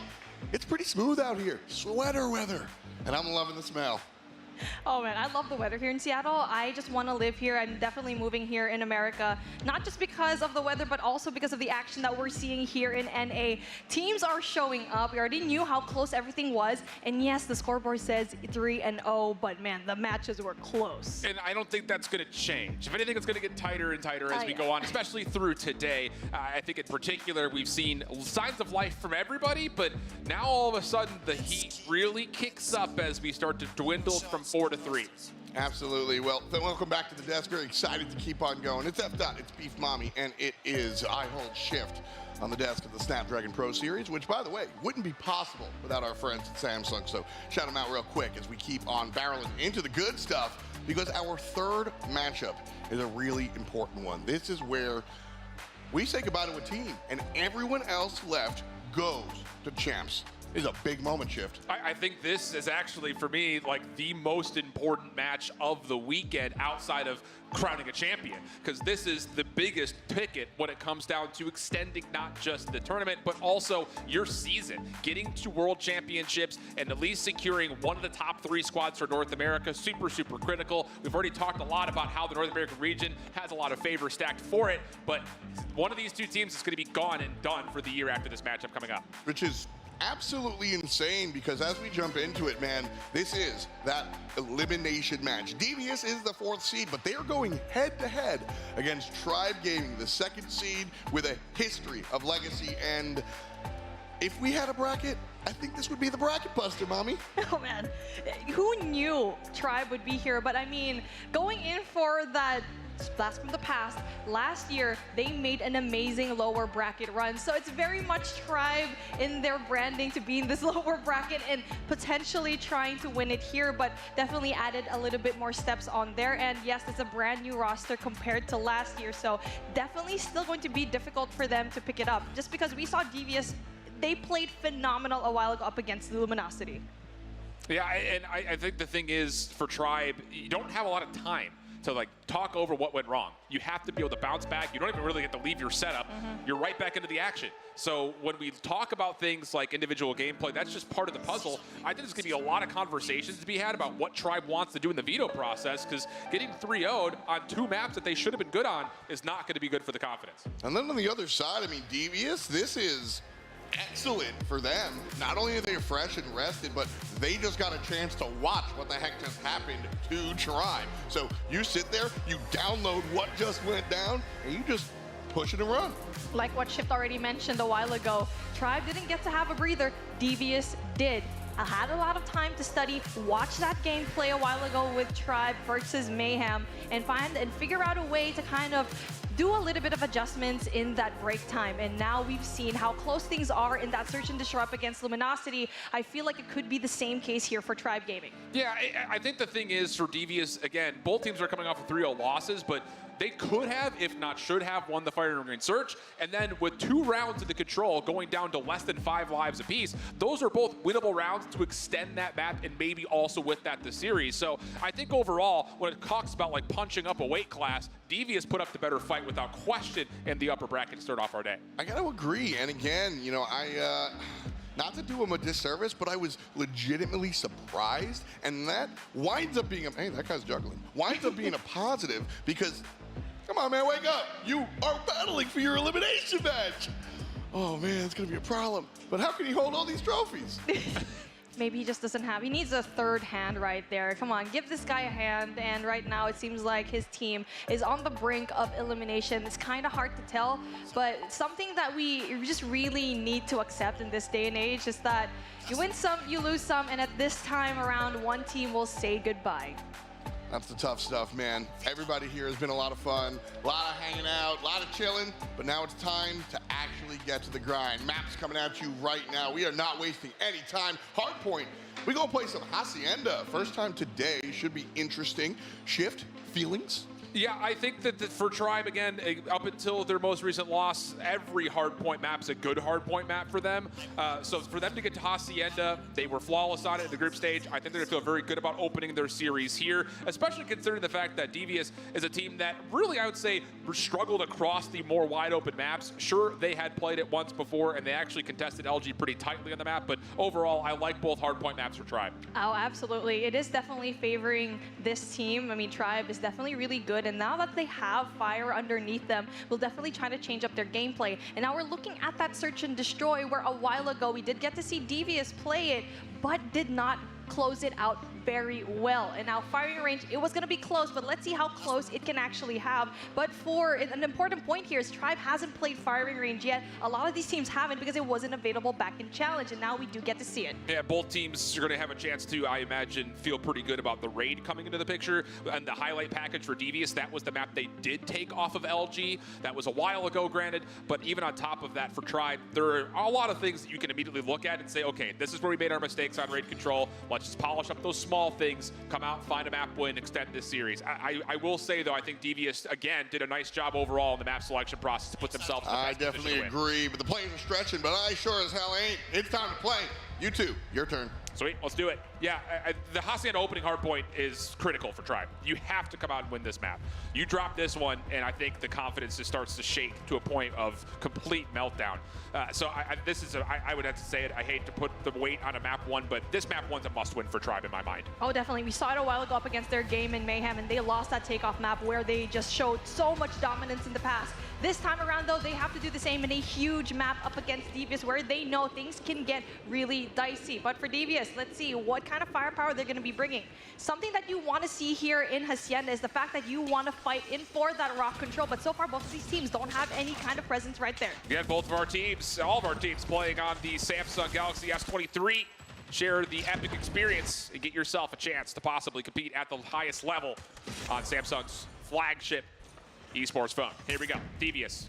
Opening 9 seconds, looking decent. Tribe battling back. Trying to work their way across the left side of the map. You'll notice on this map in particular, rotation between hardpoints is everything. And setting yourself up early for these hardpoints is where you can really gain early advantages. But as Tribe attempt to do that, Devious there to meet them while still soaking up time in the hill. And now we do get to see that is going to be smoked out, that right side of the map. That will provide Tribe a little bit of leeway to try and control this hill. P1, definitely a heavily contested one, knowing very well that the angles are just so wide open here. We're also seeing Tribe Gaming on that P2 rotation already. 3 players right there, and Devious needs to find a way to catch up in that rotation. Well, it's a little early maybe for Tribe Gaming. The hardpoint's still open on P1, so these spawns on the left side of the map not fully open yet. And now that we get into the lock rotational time, it's actually Devious who will spawn backside driveway. Tribe getting a couple of kills, creating some opportunities for numbers to persist over the top of the hard point, but all of a sudden, S-Thug, he's able to take down 3 solo! A little left-right hook combo, getting 2, makes safe to cross in towards Trophy, and with that, Tribe Gaming will be the ones to open up the hard point to their name. Solo, the melee god, and he is no stranger to getting multi-kills when it comes to the close range, and now Devious had an opportunity to go in there for the pinch, but was shut down. Big kills essentially from S-Thugs, but unfortunately not able to connect when it comes to just touching on the hard point. They're just struggling so much right now. But finally, we do get to see the back 25 points going to the favor of Devious. Dude, Scott just had 3 members spawn in his back pocket, and no one expected it from either side. It does create chaos, though, as the last-minute hits start to come through for both sides. Tribe hitting from both sides at the same time, finding a little bit of an opportunity to trade things out, and with that, we'll have essentially a dead-tie game. Rotation underway as we head over towards the top side of the minimap as we open up the winery. You get to see play number 2 from Devious. That's 2 red, trying to provide those exit frags and also winning those rotational gunfights. He does get taken down, though. Office control going to be absolutely great for Tribe, and that is one good thing. Even though the rotation is early for Devious, Tribe Gaming having that office control will be good later on when they go in for the pinch. War Machines dueling with one another, both finding value, but ultimately both will be completely expired. 58 plays 49. Tribe from the front, looking decent, but Devious will have the chance to reinforce this with more speed. Solo trying to contest topside fences. Oh, not going to quite fit back over towards 10. Kills coming through as S-Thug is absolutely dominating early, already on 12 kills. Rehan up top with the Annihilator is trying to make sure no one from Tribe can flood from the front, but the cutoff is good, and Tribe will turn that into a 3-for-1 exchange, holding onto the hard point the entire time. Beautiful double Forsaken stops the pinch, coming in from Devious, very much aware that everyone else from that team is spawning off into Well's side. Definitely a good statement to have in the presence that he definitely knew in the back of his hand. And now the rotation coming into P4, definitely going to be important. Devious already there. We've seen it already in P3, but what needs to happen on their end, they need to time it right. They have 2 operators to play with. Are you going to take it out early to stop that rotation and Tribe, or will you go for more of a counter play? Well, Jazz has got the Annihilator out. He's playing from the front side of the hill. Not the angle that I'm sure he'd like to have, and he tries to take his attention back over towards more open spaces. Works out for 1 connection, but the battle over the top of the hard point is looking really solid for Devious as Rehan's able to get 2. Jez's Annihilator doesn't really do much of anything, if we're being honest. And the kills continue to come out for Devious. I'm telling you, the hard point they've played today has been really solid. And where they may have missed on LG with the Annihilator and some of the operator usage in the past, boy, I'll tell you, Devious really cleaning things up as they stay toe-to-toe with Tribe. Good play from Devious to try and not be in the crossfire of that Annihilator from Tribe. That could have done so much damage, but we also do get to see Seiken. Oh! And what we saw a while ago was a little bit of a misplay with the Annihilator. It's not the same case here for that Claw, able to deal with so much damage, and they are going to secure the scrap points down here. It's still going to be contested, though, but that rotation for next definitely going to be right there for Devious as well. No reason to not play through the old time here. They'll allow you rotation up towards the open hallways, get the second floor under control, and then eventually take your attention in towards the fountain itself. Tribe, a couple of good exit kills, but Zolt on the hard point becoming a bit of a problem as Tribe will eventually flush him out, and with the convincing kill feed, now they have a chance to really open up this hard point to their name, and boy, are they ever doing that. Rotation from Tribe Gaming from P5 to P1. That's the rock area that you definitely want to have just because of how close it is to the next hill. And so far, it will be Tribe getting a hold of that. Devious, on the other hand, having a difficult time trying to clinch at least a 1 point of entry here. Also trying to find those angles down. It is still going to be Tribe getting majority of the angles down. Space and a little bit of trouble. Still trades out his own life for a 1-for-1. Tribe can maintain control of the hard point. And now you've got Solo with a little bit of help, threatening over towards P2 over at Garage. Seiken just try to cause some problems over the old time. Devious will find some pretty critical scrap time if we're being candid, getting this back to right around a 40-point game. Look at this end of the minimap, though. Devious looking to play down the bottom side of well, get driveway control, win the spawns, and then eventually the hard point. But easier said than done. Tribe finding a lot of eliminations around the inside of the hill. Jez in particular with Rapallo just continue to finesse it. Every kill goes their way. Now it's down to just holding down the back door. Thug can only get one with the Sparrow, and Tribe feeling pretty comfortable with operators suspended as they try to hold. Now the pinch finally pulls through for Devious. They're able to get their operators in the red, even though that Sparrow did not work out for them. Scott still has the War Machine in hand. He's very much knowledgeable where everyone else from Tribe is going to be spawning off through, throws the nade, and able to possibly stop the push coming in from Tribe. Yeah, no more operators at 3 for either side. So for Tribe, this is a very difficult push to do just by using the raw vanilla gunfights. And how about it? Devious clean things up. It's S-Thug again dominating in the kill feed. I mean, between him and Rehan, they are pretty much doing it all themselves. Solo, Rapallo looking for some scrap time. Oh my goodness, how does Rapallo get 4? Especially from the angle in which he was approaching. So again, Tribe, just when you thought they were going to be down and out, they find a way to work in for the scrap time and continue to build up just a small cushion as we rotate back to fences. Both teams are so good at getting that scrap time. Tribe just doing it a tad bit better. Rapallo brings out that Hunter-Killer drone to get rid of that one player that was trying to set up for next for Devious' side. And now it is control for that office that Devious wants. Will be met by one player. They're going to win that gunfight and essentially can provide that pinch that Devious needs to go in there for the control in P3. A couple of key gunfights coming through for the side of Devious, but Rapallo has the War Machine out, just creating, again, a little bit of alleviation towards how this hit's coming, softening it up majorly so. And now Jez follows with an Annihilator. This is a much more favorable location to try to pull this. Shot over the top works out. Now down low, Jez connects with more, and now can just hold this rotation through Hunt. And yeah, Devious, there's no way they could get back in from the front here, already considering rotation the long way around. And this is where Devious kind of had a difficult time when it comes to obtaining that P3 control. When they did not have office control and went into the front instead, they just didn't know how to respond to Tribe's just definite gunfire there in through the front side. And now rotation going to be met. Solo going to be in a really good spot to try and contest, but he's going to be taken out. And Zolf pops a very proactive Purifier, and there really isn't anybody nearby. Tribe are trying to hit this from multiple points of entry. Around the back, 2Red keeps things safe. Zolf was getting a little antsy, tries to push forward, only gets a single kill. So even though Devious hold the hard point, now Tribe have the operator advantage. Oh, and almost Forsaken nearly gets 2. That would have opened things up completely. Space doing damage through shutters. S-Thug trying to get this thing back into grips with the Sparrow out. Only finds 1 for now, but the kills continue to come through, and Devious right back in this game. Contest on the way, but Tribe are doing this very individualistically, and it's not working out for a considerable break. Devious now above the 150 point mark with more to come, still 30 seconds to fight. Devious picking up the pace now, and definitely the Claw just took so much advantage on their side. Scott having the remaining last War Machine for his team to try and go and defend. He's trying to spam it, and that's definitely going to be information given to his team, but definitely not enough for them to try and contest it, as these 3 players trying to go in for that one last push will be met by 1 player, and it is S-Thugs winning the essential gunfight, obtaining that last 8 seconds here in the hill. Rotation needs to go next. Yeah, Devious just, they need to continue to reap on these exit kills. You cannot allow Tribe to get set up around this first hard point, not at a 40-point deficit, going into one of our scrappier hills, not just on the map, but also in the title in full. That's Thug continuing to just rip apart this Tribe squad, but is it going to be enough? Oh, no, not here. Tribe go 4 straight eliminations onto the hard point they have, and now it's just down to Devious again. They have to force every single play. You have to keep focus on the objective target. 220-165 to score. Man, Solo is on a rampage. He finally gets taken out, and it will be Devious to try and touch this point. And you said a really valuable thing a while ago. The setup for Tribe in P1 was so good in the early rotations, but this time around, they caught up.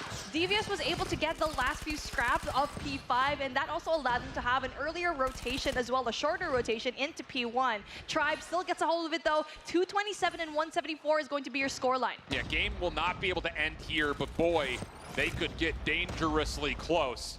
Rotation now has to be perfect for Devious. 175-233. Numbers for Devious over towards New, looking decent, but Tribe also have some threat of their own starting to amount.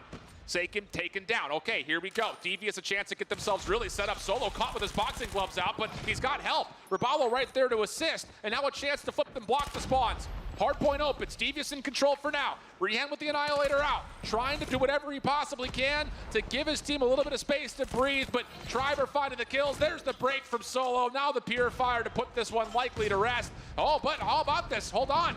There's an opportunity here for S-Dog with the Sparrow out. He could continue a little bit further through this map, but no, Seiken, claw out, will rip everyone apart from the side halls, and that will be enough for Tribe Gaming to take map number 1, 250 to 188. That is the win that Tribe Gaming needed. Definitely well thought out though for the side of Devious. They tried their hardest, but at the last set of rotations, it was just too much for them.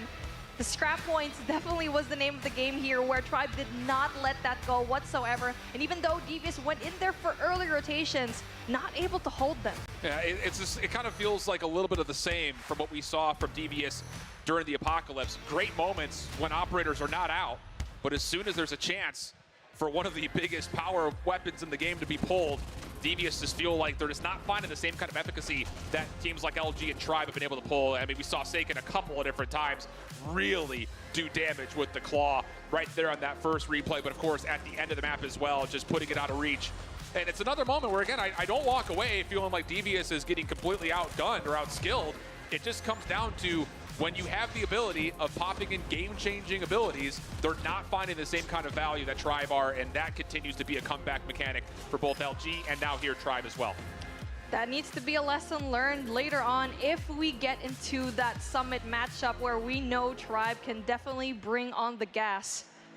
A while ago, we saw Devious kind of fall into the same kind of trap up against LG, and now it's the same for Tribe. Firing range, on the other hand, they kept it close. Tribe now has no information whatsoever in this map, so unban the SKS. You know what, same. I love playing that map. That is my marksman rifle of choice when I play this game in rank, man. Please, unban the SKS. We love it. It's Imagine. funny, it's not just space. I'm sure Lucas is probably watching and saying like, yes, por favor. Like, please, let me have that. The SKS was definitely, I think, the difference maker when we were watching the World Championships last year. And obviously the players share their perspective on it not being a part of the equation now. And for Space, I mean, his story as an individual is also an interesting one. You talk about just his competitive career. I'm sure he's pleased to be a part of a squad that really can also hang with him, because there were moments on teams previously where it's just like, someone's got to help Space out. And it looks like now he's finally starting to get it. And a lot of it did come from a former teammate in Raballo, who went 48-31 with an SMG in hand, also tallying nearly a minute 45 in the hard point. Not too long ago when it was roster mania, everyone kind of questioned why Raballo is going to be here, was replaced, and Blur was that guy in their team that people were kind of looking at. Maybe he'll do a better job, but no, it seems like it will be Raballo to provide so much goodness when it comes to, one, being the anchor for his team. We saw an amazing way for him to just change the tides in his game, getting those points down, and also getting the amount of seconds that he has on his hill. He's very much present when it comes to the objective control as well. So now the segue moves over to Search and Destroy. This has been the thorn in Tribe's side all season long, not just earlier today, but previously in the group stage. It just feels like one half of the map goes well for them, but the other half just does not ever fully come together. I think a lot of it actually is just, again, when we saw it on the Meltdown, offensively, it just felt like eventually they got so frustrated that they were just forcing things forward. So that's got to be something different. And while they look to load in, again, want to give a big shout out to Snapdragon. And you can see the performance meter, the FPS these players are getting on the Galaxy S23 series. So it is the absolute best-in-class device for mobile gaming with exceptional battery life, incredible power, and you see it represented in the FPS meter there. I mean, I'm just going to hype this up a little bit more, not just because I'm casting this SPS game, but I bought a Samsung Galaxy S9 Plus, the new one, yes, because we used it in Poland a while ago. Instantly fell in love with it the moment it landed on my hands, and that's where I'm reading all of my notes are. So yeah, shout out to you, Samsung Galaxy. But yeah, when it comes to providing that power, we definitely see this firepower this time around from Tribe that we didn't otherwise get to see a while ago in their gameplay. Seems like they're really revitalized, especially when they're backed up in a corner. Well, they're going to have to have it here again, because the firing range for Devious was a very winnable map when they were playing up against LG. They want a chance to run it back, and they will start on the offensive side, where they did find a lot of early success playing up against that LG squad just a bit ago.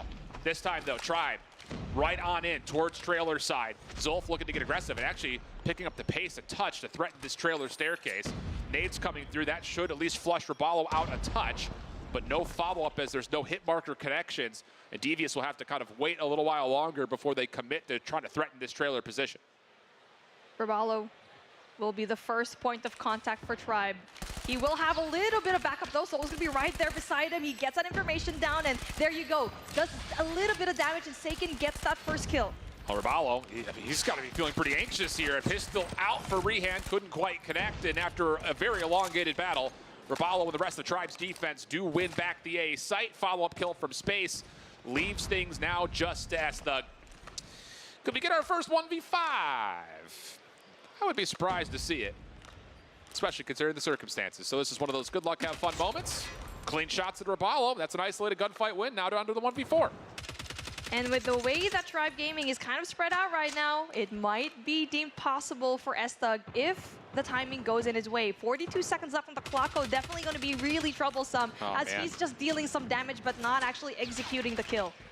That's 2 bullet away shots from finding kills. And now the up-close impersonal challenge from Seiken puts to rest any possible heroics. Clean opening defense from Tribe, and I think a lot of that, again, just comes down to their focus around trailer side.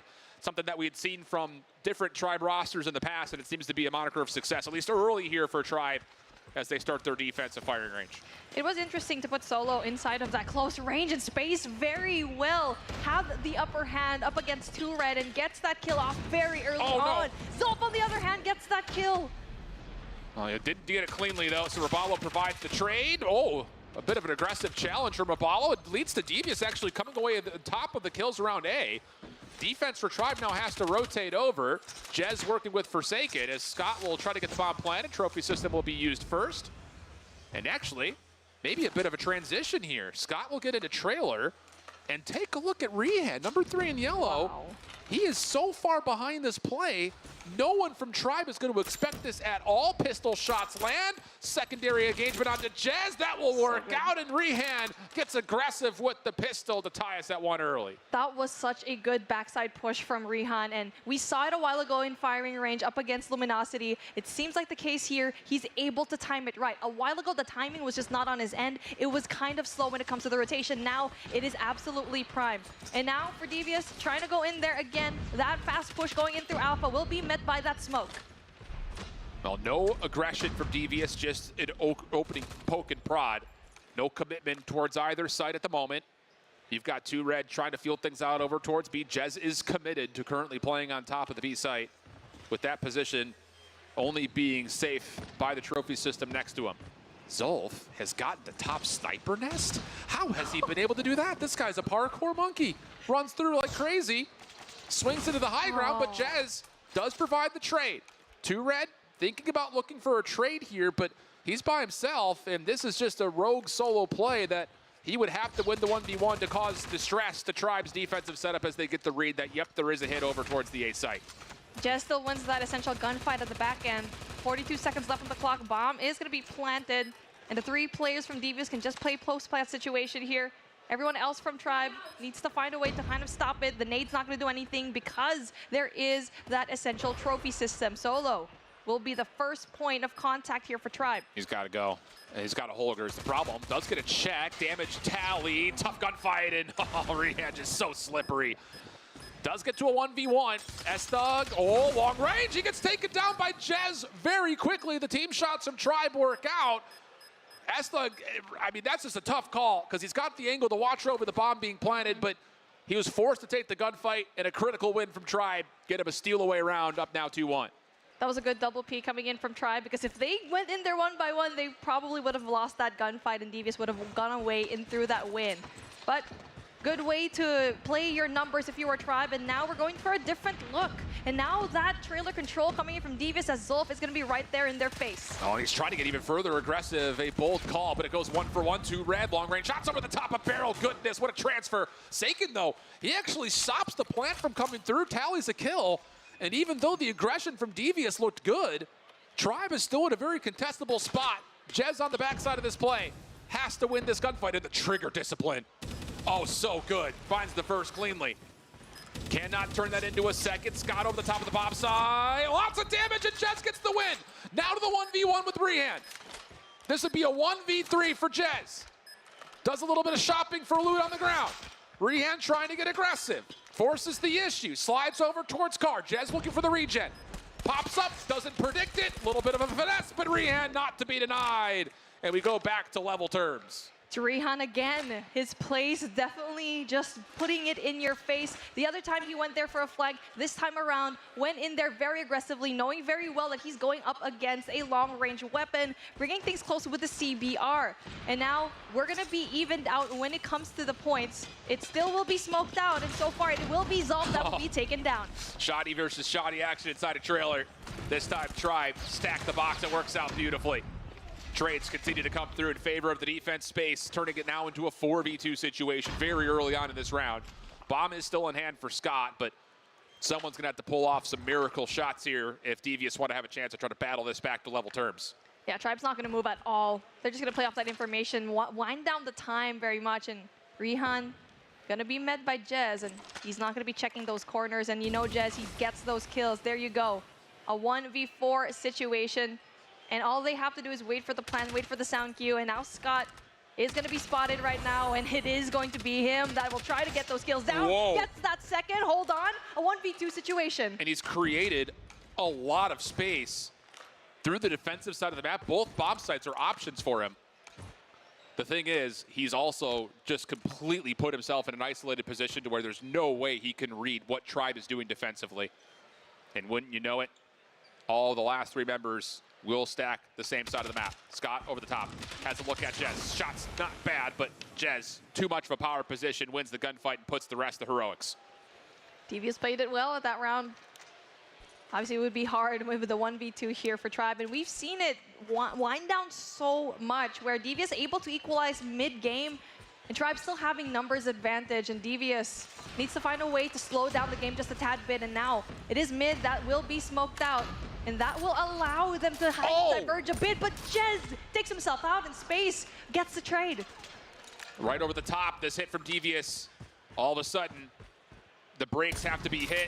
Space, wow, how did that miss? How did that miss? Are you kidding me? Devious all of a sudden come away with the kills. It looked like Space was pretty much right on top, but it must have caught the box. Rapallo now has to double down, but not gonna happen. Devious just overwhelm him by hitting it together. And what looked to be Space in a good spot just could not quite line the shots up, and we'll have a 3-3 half. We're switching things up. Tribe on the attacking side. And now what kind of response are they going to have? It looks like a B push. A really aggressive jungle rush will be met by absolutely no one from Devious here. But look at Devious. They're already clearing out A, so they know for a fact that this is eventually going to turn into a B hit. Just comes down to how do you want to set up your retake. The flank is an option, but it's going to be contested. Space is in a great spot up top on the ladder room just to make sure no one hits through the jungle path. Rehan hoping he can find a shot deep through mid. Jez in his very usual spot on the heady, looking for the power position, but no, Rehan able to get the better of him. Now here comes the hit from Devious. All numbers flooding from the front. Kill starting to come through. Well done by S-Thug. Just down to the last couple of members. Rapallo keeping his life. Space also staying involved. To a 1v2, but no. Zolf will not allow Space to come back towards the site. More than enough time for the defuse. And Devious take their opening defense. Great retake from Devious, knowing very well that, okay, they're not going to be stacking Bravo. So when the plant actually eventually went down, Zolf was so far away when it comes to the gunfights. He was all the way in through Alpha, and Devious waited for him to rotate together as a unit, and it worked out. Rehan doing a phenomenal job at getting those snipes down in those opening picks. It's still going to be the same case here. Tribe goes in there very aggressively into Bravo, still trying to get that information. If it ain't broke, don't fix it. First blood good. S-Thug trades out his own life, going 1 for 1. Not terrible news, but they will be in a spot where once more retake will be required towards this B site. Scott will confirm that someone slid on. That's Rapallo. Bomb going to be planted. And Tribe have, I mean, they could play this post plant in a number of different ways.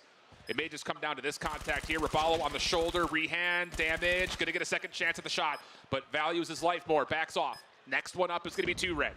Right on in through the middle. Damage being dealt around tire side, but no one clears out closet. Space getting 1, transfers to the second. Huge play from Space, not needed to deal with the third as Tribe Gaming get us 4-4. It's a pendulum swing right now in this S&D, and has been the case here every single time in firing range. Devious bringing it very close That time around, they tried to go in there, bringing their sniper in through jungle. That could have been really great for them if Rihan was able to get that scope down, but it's still a valiant effort for them. Fast push coming in from Tribe, though, going in through that trailer side, but it is still Devious to try and get those kills. Yeah, well won by 2Red. He had to take a couple with him, and off the reload. Oh, elongated battle with Rabalo that he can't quite finish. So Rabalo gets us to a 3v3. He is a bit stuck, though, at the moment. Not a lot of help nearby, and Rehan with the pistol out. Is he thinking about this? Yeah, sure is. Little shoulder check, and oh my goodness, Rehan wants it. Are you kidding me? With the GS against an SMG and trailer? I mean, this guy's fearless. The confidence that this guy has. Seiken gets one. It is still a 2v2 though, but bomb is down. Not quite sure if Devious knows where the bomb is going to be at, but they're going to leave a little bit open. Keep Tribe guessing just a tiny bit. Rehan with the 10 and in a good position to take out Space right there. Spots him, doesn't quite finish the shot. Big shutdown coming through for Tribe. Rehan nearly just won the round by himself. But now it rests with Scott for the 1v2. Seiken first one in his way. Contact made. Oh, does keep his life. Getting away over the top of the window, though. Seiken will not allow him to go off the regen, and Tribe Gaming go back-to-back rounds to take the edge. Man, Devious. Rehan is doing a lot of heavy lifting here. Deagle in hand, doesn't matter.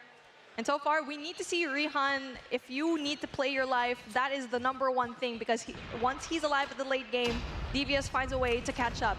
Tribe, on the other hand, now will try to go in for a 3-man push into jungle, try to get that information, will be met by just one person, which is Rehan. Spots him, though, but overwhelmed. Yeah, he wanted more.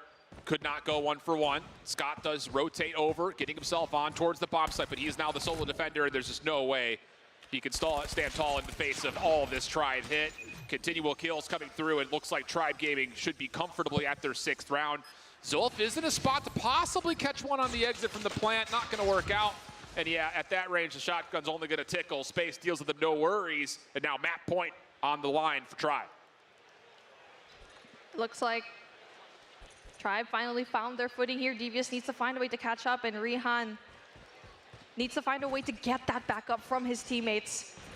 Tribe Gaming going to be very much present here in through mid, and they are getting those hit markers, and Rabalo finally gets one, but again, information also given to them. Zulf will be trading. Wow. Little shotgun aggression coming out from Zulf. Gives defense of Devious a bit of an advantage, but the bomb is still collected by Jez, and he's looking to get aggressive. He's moved all the way through. Space is just looking for a pixel to shoot at. And Jez knows that he has isolated himself, and Devious, well, they're very aware. Are they? I thought for sure Jez was shot at, but 2Red looked right instead of left. An opening kill comes through. Space follows up, and even though there is an isolated kill on the backside, there's plenty of time here for Space to try to weasel his way around the map and finesse this 1v1. S-Thug trying to play up top, and he may have seen a laser across the middle of the map, but no contact made as everything will reset. 60 seconds on the clock. There you go. He gets spotted, and Nice. Space goes down, and just slowly but surely inches their way into a possible OT, and Tribe not able to close it out right there. And it really was an essential trade in through trailer for Devious, and even though that it was good kills from Tribe and also good info, it was just very difficult for them to get even further when it comes to that trailer kill. Heavy-handed push here from Tribe over towards B. Will be met by a lot of the defense, and this time it's Forsaken who finds the favor with the pistol. Rehan doing what he can for the backside of the boxes, but only gets one. Tribe now with numbers. Scott doing what he can from the top of sandbags. Can't quite connect on Rabalo, who sticks for the plant. And a missed opportunity there for Devious, who now have to play a tough retake. Scott will drop. 2Red, last hope for a 1v4 and maybe an overtime, but Space will deny it. And Tribe Gaming take map #2 and find themselves 2-0 up in the series. Still very close though, here we go. Devious, their last shot up in the horizon here to stay in the running to get that 3rd spot. It is definitely very hard to see a team go, but it definitely has to happen. It's inevitable. Tribe Gaming, lower bracket run is definitely something that they've experienced way before, but now it seems like they're finally finding their footing, able to play that S&D right, even though it's a back and forth. Definitely still winnable for them. Yeah, and I think the overall, for a team like Tribe, is get through this series, get yourself qualified for champs, and then, you know, the monkey's off your back. and you can start playing a little bit more loose. Because I won't lie, even in the midst of this series so far, it does not feel like we're watching Tribe in the same form that they were during the group stage. But it's just enough to this point to get them 2-0 up in the series, and Devious will be required to try to find a way to reverse sweep. Raid is up next for our control, which I think for Tribe, they're going to be pretty happy to see considering how tight their matchup versus Mayhem was. But that all told, it's not a bad map either for Devious. And then if we get to a summit, you know, that's a wild card map that very well could lead to a very favorable map number 5. But there's a lot stacked against them. And at the moment, we do have Gabby down on the floor getting more reactions from our players in front of the Hall of Flags.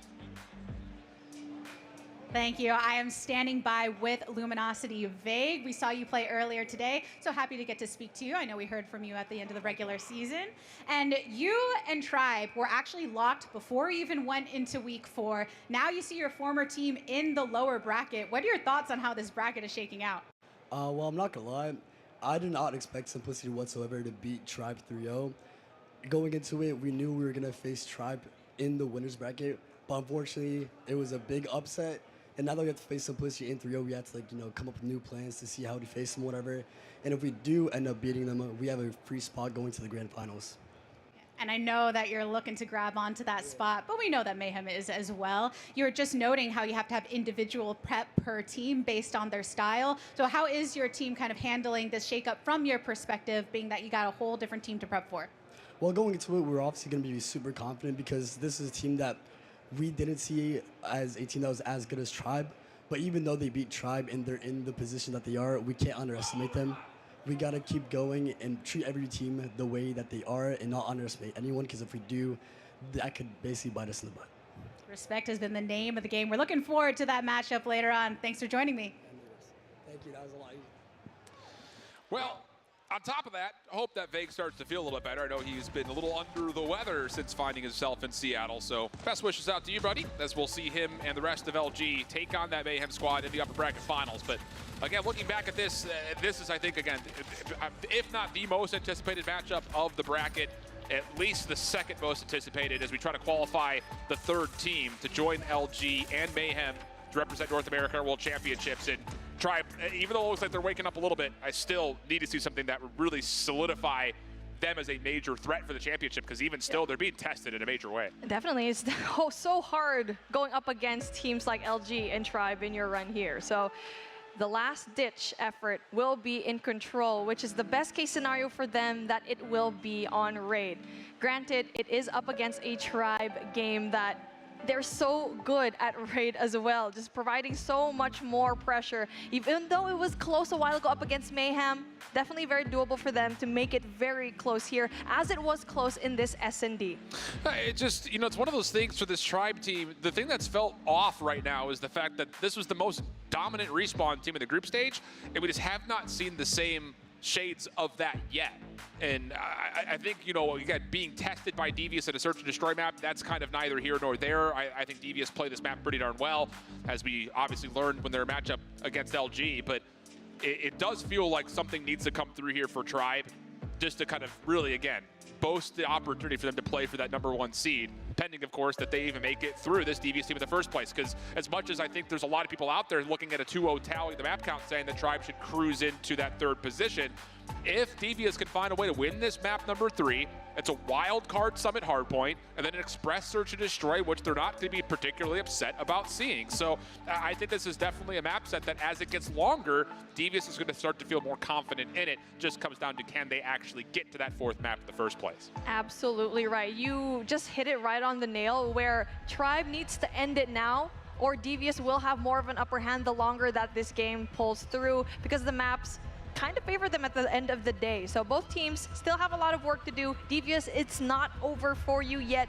Still one map off. And when we saw a while ago Tribe performing that Raid Control, man, that was definitely very close. Every matchup that we've had here so far in this day #1, was very close. But here we go.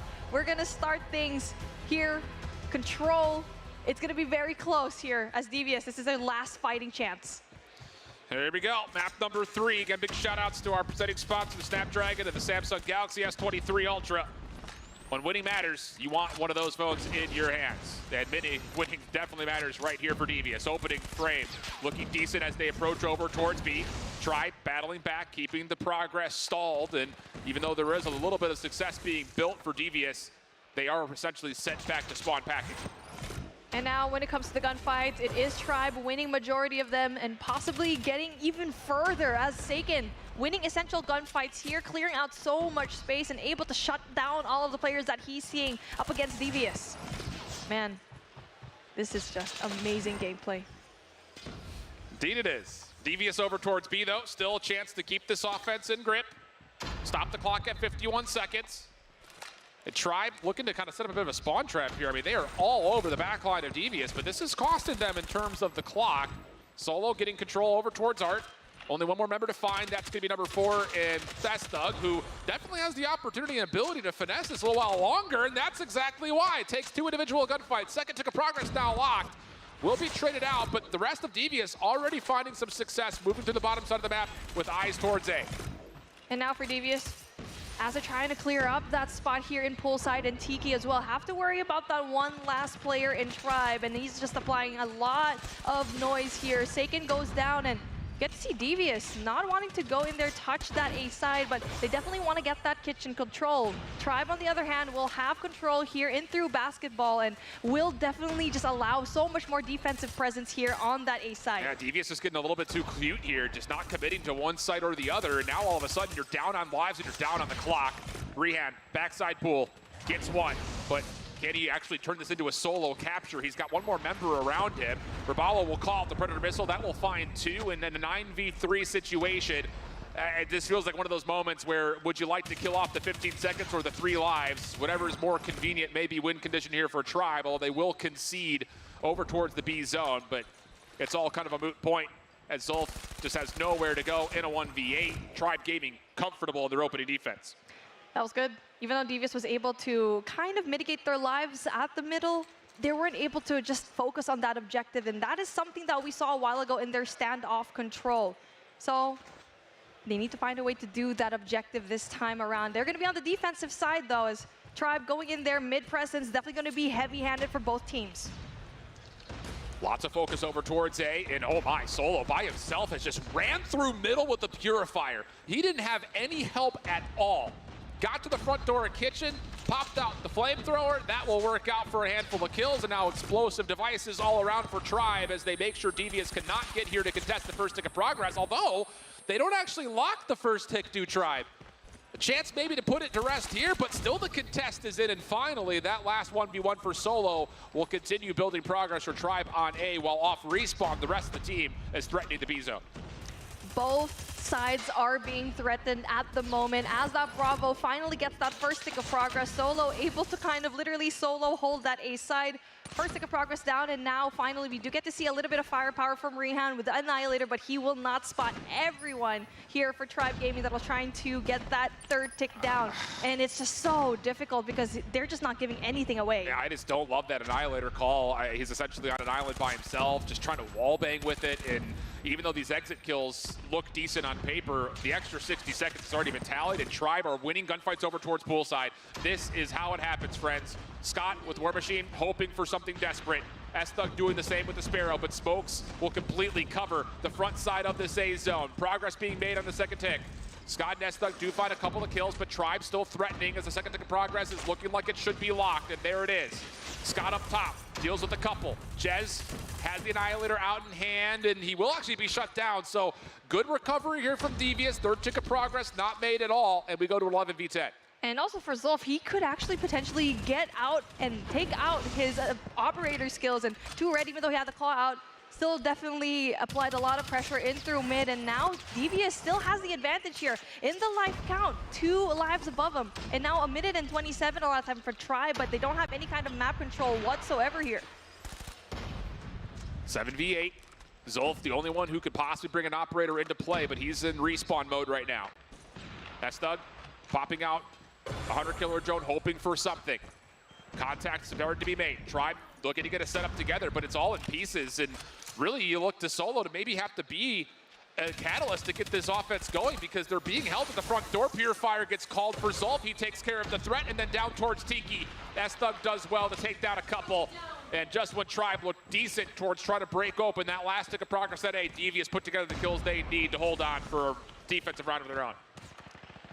And that is Rihan just getting that last kill, and finally they're up on the board. Tribe Gaming will now be on the defensive side where they had a little bit more of a fun time. A while ago, Devious is far away. They need to find a way to win this offensive round just in case it gets into a round number 5, which will definitely be so difficult at the very end. Again, mid-presence is definitely going to be very much difficult for Tribe Gaming to have, as Devious is going to win a lot of their gunfights there. Good opening through the middle of the map and over towards B, but Tribe defensively finding the kills they need to hold on to the point unless S-Thug again can finesse his life for another 1v2 moment. Instead, he pops out the tablet for the bread missile, finds Jez off the respawn through mid. S-Thug looking for help, still does not have any, but does he even need it? He's found himself now on 8 in a row, earning the EMP. But all that told, where was the help from Devious? Tribe regained control of the B zone, and no real progress is being made through the middle of the map or even towards A. Tribe have gotten away with murder. Yeah, and they're just getting so much space right now, and Tribe is just going out there uncontested as Devious winning majority of the first few gunfights, not able to actually get any kind of objective control here. They're finally able to get Kitchen, and that will probably prime them to go in there for that A push, but Tribe members are going to be spawned right into the lower half of the map where a lot of them are going to be pushing through. Finally, ticks of progress going down for Bravo in that alpha side. We only have that one player, and let's see if Devious is able to kind of control this part of the map. Huge life lead though for Devious with a minute 55 on the clock. You have to be feeling, if you're Devious, that we don't need to spend anything more. Hold on to the EMP, hold on to any operators we earn. Let's just get this thing to round 4 comfortably. Raballo looking to try to get his team back in the mix, and whoa, they do pop the EMP here. Bold call considering the advantages that have already been built. I don't know if I love that call, if I'm being completely honest. I mean, you had the whole world was your oyster essentially in front of you. 18 plays 6, that is an investment that may come back to bite Devious in the butt. And they're even using a Predator missile? Question marks right here. I mean, even if they didn't use the EMP, the Predi, they still would have won it through gunfights. It could definitely bite them in the butt, like what you mentioned, because this is definitely a do-or-die situation for them. They have 3 operators in the ready, and Tribe also have 3 to play with. This could have been a way for them to just take him out and just end the game here. Yeah, you're going to the more favored side of the map as well, so having things like a Pred and an EMP could just put this out of contest. That said, Rihan did have a really solid finish to that last round, so he's been able to earn up some pretty good streaks of his own. Pred missile called in early, Hunter Killer to follow. 2 life advantage for Devious off the opening rip. Jez looking to get over to assist on towards B. First tick of progress going to be locked. Raballo, tough gun fight, almost lines up too, but Scott provides the trade, and now Devious can work on their retake. Around the back, pinch looking good. And even though Tribe are still making some progress here at B, will they get the second tick locked in time? Yes, they will. Jez steps off, holds his life, and wait a second, Tribe still have numbers here, so Devious once again kind of dropped the ball, and we're going to get an extra 60 seconds on the climb here for Tribe Gaming. But take a look at the life count as well. Devious is trying to get that secured as well. That allows Scott to get that ready, gets that double, and he's been so good and patient here in through gallery, trying to cut off rotation, allows him to get that war machine, but unfortunately for him, goes down. It's not done yet, but the life lead is significant for Devious. Second EMP that's been earned is immediately popped. Rihan in a little bit of trouble, taken down by Forsaken, but still a couple of kills come the way of Devious. Tribe just trying to survive through the EMP, and they will do so. Lots of operators at the ready space. Will kick things off with the Sparrow. Looking to open up something in through mid-kitchen, but doesn't expect Zulf to be as close as he is with a Fennec, and he turns that into a double! How about it? Zulf for 3! And Devious now can all of a sudden taste their way into a 7 hardpoint with just a couple more kills needed. And they're going to be fully stacked. They have the operators to play with on both ends. 6 plays 14, and now a minute on the clock, and Tribe trying to go in there for the long rotation. Instead, Saken will only be met by 1 player. Information already given to Devious that there will be a claw in this area, and it will be heavily stacked. There's still plenty of time. They can actually pull this spawn trap together. The life count goes down to a 6v9. Hold on a second. Tribe have gotten some space to work with, and boy, are they ever using it. Jez looking for the jump peaks. Maybe better than his jump shot down here over towards the bottom of the map, but just can't quite land any of the connections. And that will eventually get Devious back on their feet defensively. 8v4. Devious now holds the advantage with operators. They're going to use everything to try to get this map done and dusted. But still 40 seconds on the clock. Tribe could continue to try to play around jungle side. Pred missile going to be earned. Hold on a second. That will land. 3v4. Here we go again. No more operators at the ready. No more respawns from either side. 26 seconds on the clock. Tribe still the ones who have to find a way to make a play over towards A. And Devious are not getting rid of any of these power positions. Someone has to be a hero. Saken down backstairs. Going to be looked at by two different members up close and personal. Zol, first one, drops. Now the slide shell. He doesn't quite get the second, and Devious will survive, find themselves a map win, and take it to a Summit Hardpoint. Slowly but surely, Devious is collecting their wins, collecting these rounds and these micro decisions, micro wins, definitely giving them a little bit more of an advantage here. A definite confidence boost for this team. As you can see, a reverse sweep is looming right there in the distance. Devious though, really good positioning when it comes to the operators. They played it well, they timed it really well. It was very tight though up against Tribe, but we're gonna turn things around and possibly get a very, very close Summit gameplay as well later on. But I like what I'm seeing here in Raid, and it looks like something's wrong with Tribe's gameplay here in this map. Devious, though, I think the overarching point is there's got to be a very big, deep breath and sigh of relief there because, again, you go back to round 3, we're calling in Pred missiles and EMPs when you have a 10 life lead, with not a lot of time on the clock. It just felt strange for them to make those calls, and it, again, almost came to be a punishment for them here at the end. Nearly Tribe able to get this to around 5, but regardless of how it happened nonetheless. And Devious, as you mentioned, will be very happy to get I would say, the highest obstacle for them to hurdle out of the way here in this reverse sweep. And I think the thing about it is, in the effort, S-Thug with an AR in hand was just undominable, which is something that we're going to have to see as we take the conversation eventually over towards Summit. He finishes 30-13, Rehan at 28-16. The forefront winners here for Devious when it comes down to them surviving in this series. It is definitely important to note that when it comes to Tribe's gameplay, they were still very good in this map, able to equalize the lives even though there was so much far away, and able to capitalize on the mistakes of Devious. But at the very end of the day, Devious still won that fair and square. And now we're headed into a Summit Hardpoint where the last time that we saw these teams play, these two teams, they played it in Summit, and Tribe Gaming won that very convincingly. And it looks like when it comes to smaller maps like these, they have a little bit more of confidence here. The thing about it, though, again, I just got to kind of get to the macro picture for you guys at home.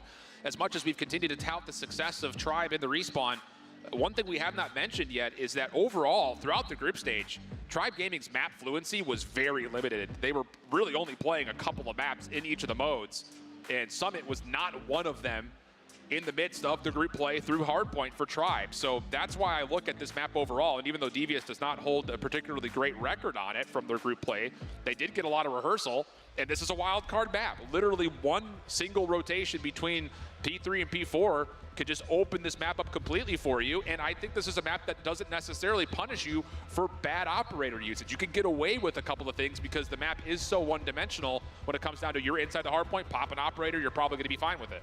This is the type of map where things can definitely get close. We've seen so many times where it'll be a 250, 249. And let's see if it's going to be the case here. Devious slowly but surely trying to get that win, trying to still be here, clawing their way into getting these kills down. Well, opening gunfights just go back and forth as you often expect at a 50-50 hill. Tribe do find the ability to kind of get themselves in for at least a little bit of time. S-Thug just kind of holding his life. He was looking for maybe a little bit of assistance to clear off this top hallway, and that moment of apprehension leads to Tribe winning a number of key gunfights. Rehan tried to get it done himself, shut down by Solo, help from Jez around the outside, and Tribe Gaming still in control of P1. This is the thing though, looking at the kind of gun weapons and also the selections that they had, it is Devious having a little bit more of that AR control, but it is difficult in a very small map like this where Tribe Gaming is really just shredding when it comes to the close range engagements. Definitely going to be something good, especially here in P1. It's going to be a very contested hill. Devious now though, trying to just get an advantage here when it comes to their ARs. 2 red, leading the pack with those 5 kills. Zolf, on the other hand, still needs to get 1. Yeah, big bounce back here though for Devious off the respawn.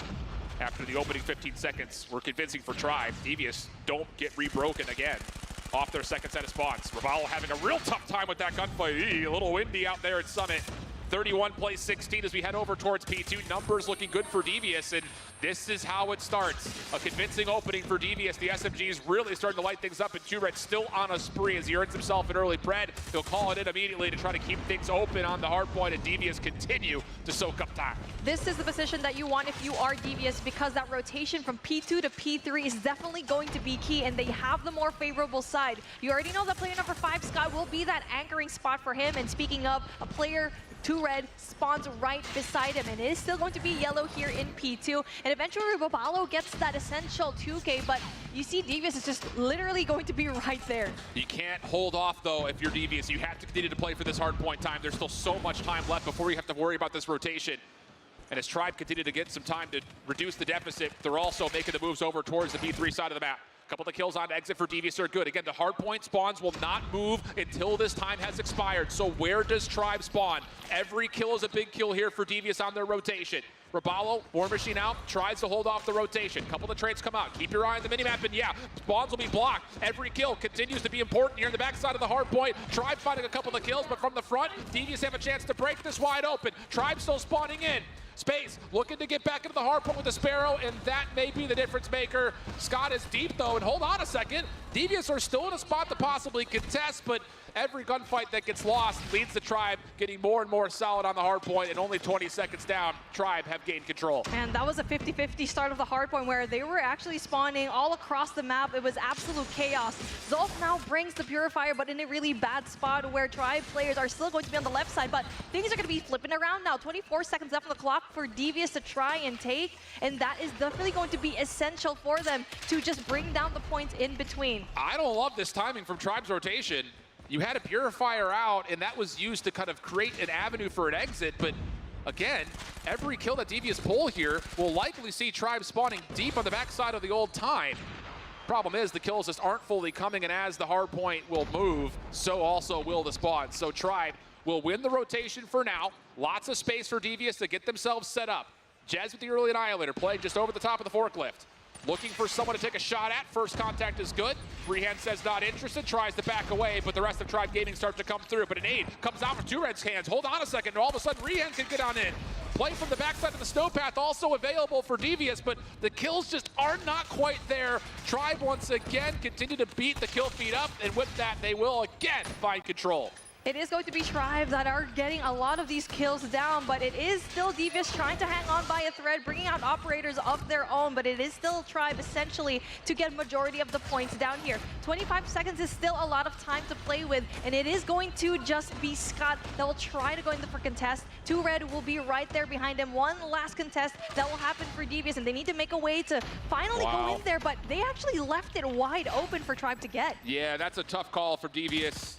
Not trying to make life difficult on the exit. They're just setting up their line of scrimmage as we rotate back over to the first hill. And if they can cleanly win a couple eliminations, there is a chance to soak up a lot of this initial time. But again, as soon as we start to frame up that Devious are in good spots, they need to win gunfights, they don't win the gunfights.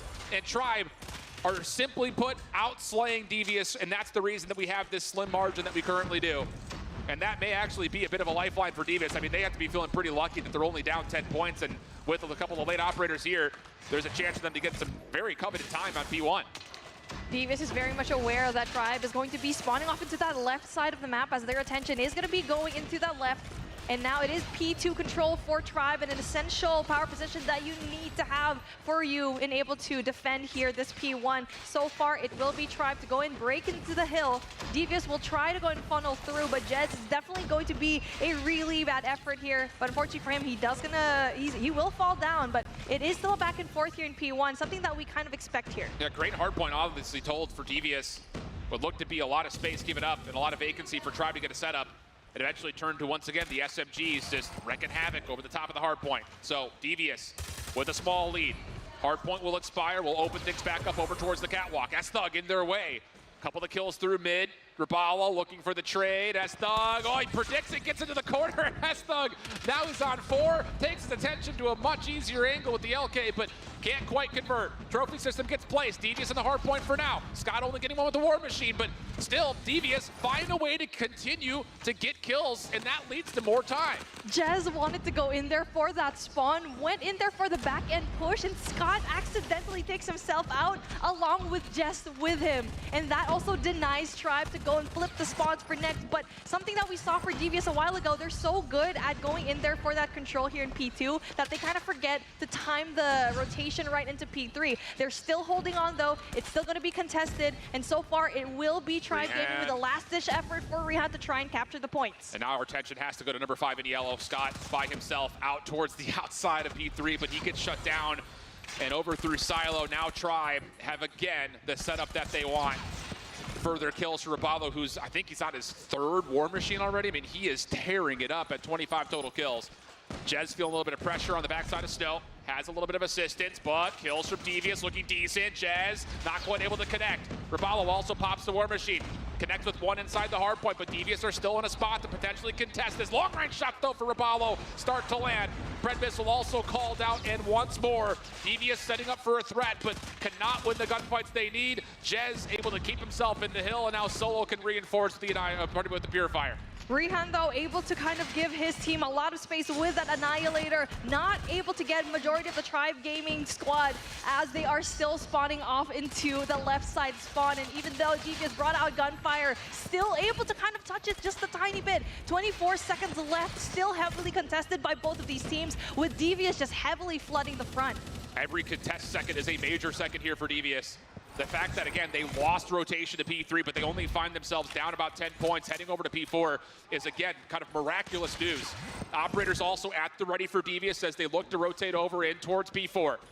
Space for the rest of the Tribe, working through the high ground, seeing if they can find an opening, but none are there. Rabalo looking for something around the back. Gives up his position with the CBR already being sprayed out. Still wins the gunfight though. Hold on a second. Rabalo, no. Shut down by Scott, anchoring in the spawns, and now S-Thug will reinforce with the Sparrow out. Opening time good for Devious, looking to reclaim the lead, but hold on. Tribe already making a play through the backside of Snow. There's an opportunity where they can flip the spawns around, and they will. Now it just comes down to can they get the kill to break the hard point. S-Thug inside, does well to keep going back and forth, but Tribe, again, with the proximal spawns can reinforce faster. It is still Devious touching the point from the front, and they're so good at contesting and also just denying Tribe as much points as they can get, even though they have the more favorable spawn. One last push from Devious to try and contest this spot. 26 seconds left on the clock, and still very few points ahead of them. And Rehan is winning that essential gunfight and will allow his teammate to try and touch up the point just a tiny bit. Rabalo with 2 kills is just insane. I mean, that is just miracle work from Tribe. I don't know how they find a way to sneak through as they did to flip the spawns around, and then Rabalo just solo exists for forever on the scrap time.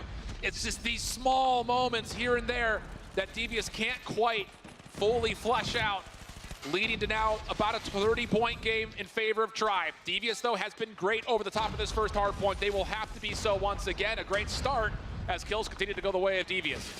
The last set of rotations, it was Devious getting majority of the points here in P1. They were able to kind of flip the spawns and make Tribe Gaming spawn on the left side of the map. Now on the other hand though, Tribe is pretty much positioned in for the pinch to try and get this P1 control, as Zolf will try to get those kills down, unable to do so. And also when it comes to Devious, losing an essential gunfight up in P2 here, in through a really essential catwalk position. But Devious win the hard point, at least back for now. Back and forth we go. Oh, and a big shutdown comes through. Jez was looking to kind of turn things over the Annihilator, but Scott will win the day with the War Machine. Devious, a chance to reclaim the lead late in this Summit hardpoint, trying to continue their season and maybe surprise Tribe Gaming into a map 5, but could be easier said than done. Tribe will break past the double century mark first, and attention goes once again back towards Catwalk. This is the most essential play for Devious right now. They are also able to get it, kind of like back in those last 2 set of rotations, able to get the more favorable side of the spawn. You can see player number 3 from Tribe will try to get that positioning near Silo, will try to get rid of Scott. So far though, will be dealt with. Tribe still gets the more favorable spawn now, and they also are in position for that next set of rotations. Oh, they can win the game here. That's the problem. Devious is too focused on the left side of the map. They're losing objective focus. Tribe now with a couple operators out. Rehan needs to get it done with the Annihilator shut down. Still a chance for Tribe to win this thing on P2. Have to have it if you're Devious. Claws out for 2Red. Can't quite find much at the moment though. Contest on the Wix. Here comes 2Red. Now an opportunity for him to maybe stop this rotation through mid-map. Devious looked good for most of this scrap time. Tribe can no longer win in this hard point, so they have to rotate, and Devious are fighting for every second they possibly can.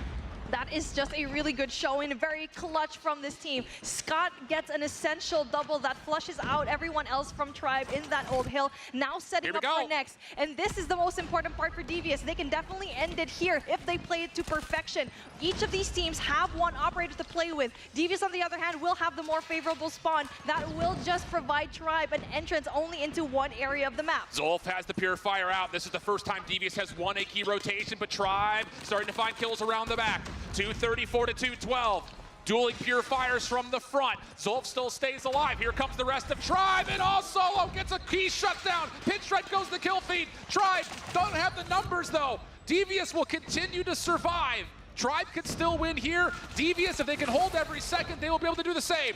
No more operators at the ready. Jez just flies forward. Gets stunned up though. Devious still alive. Kills starting to come their way. Forsaken around the back. He can do it himself. Off the reload. Shut down. Devious still in a chance to contest. Tribe do not have the numbers to continue to play forward, but they're still sending them regardless. Solo only gets one. Spawns will flip around the back. Tribe, they need to win it here. They're not going to have the rotation. They're in for now. Espo gets the touch. He gets the kill. They are going to get the final take. It's going to be close though. It gets contested over towards P4.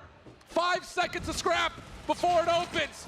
The operators for Devious at the ready, but they don't have the numbers. Scott tries to get the kill with the War Machine, but gets shut down. Tribe still contesting, and Solo will finish it off. 250, 242.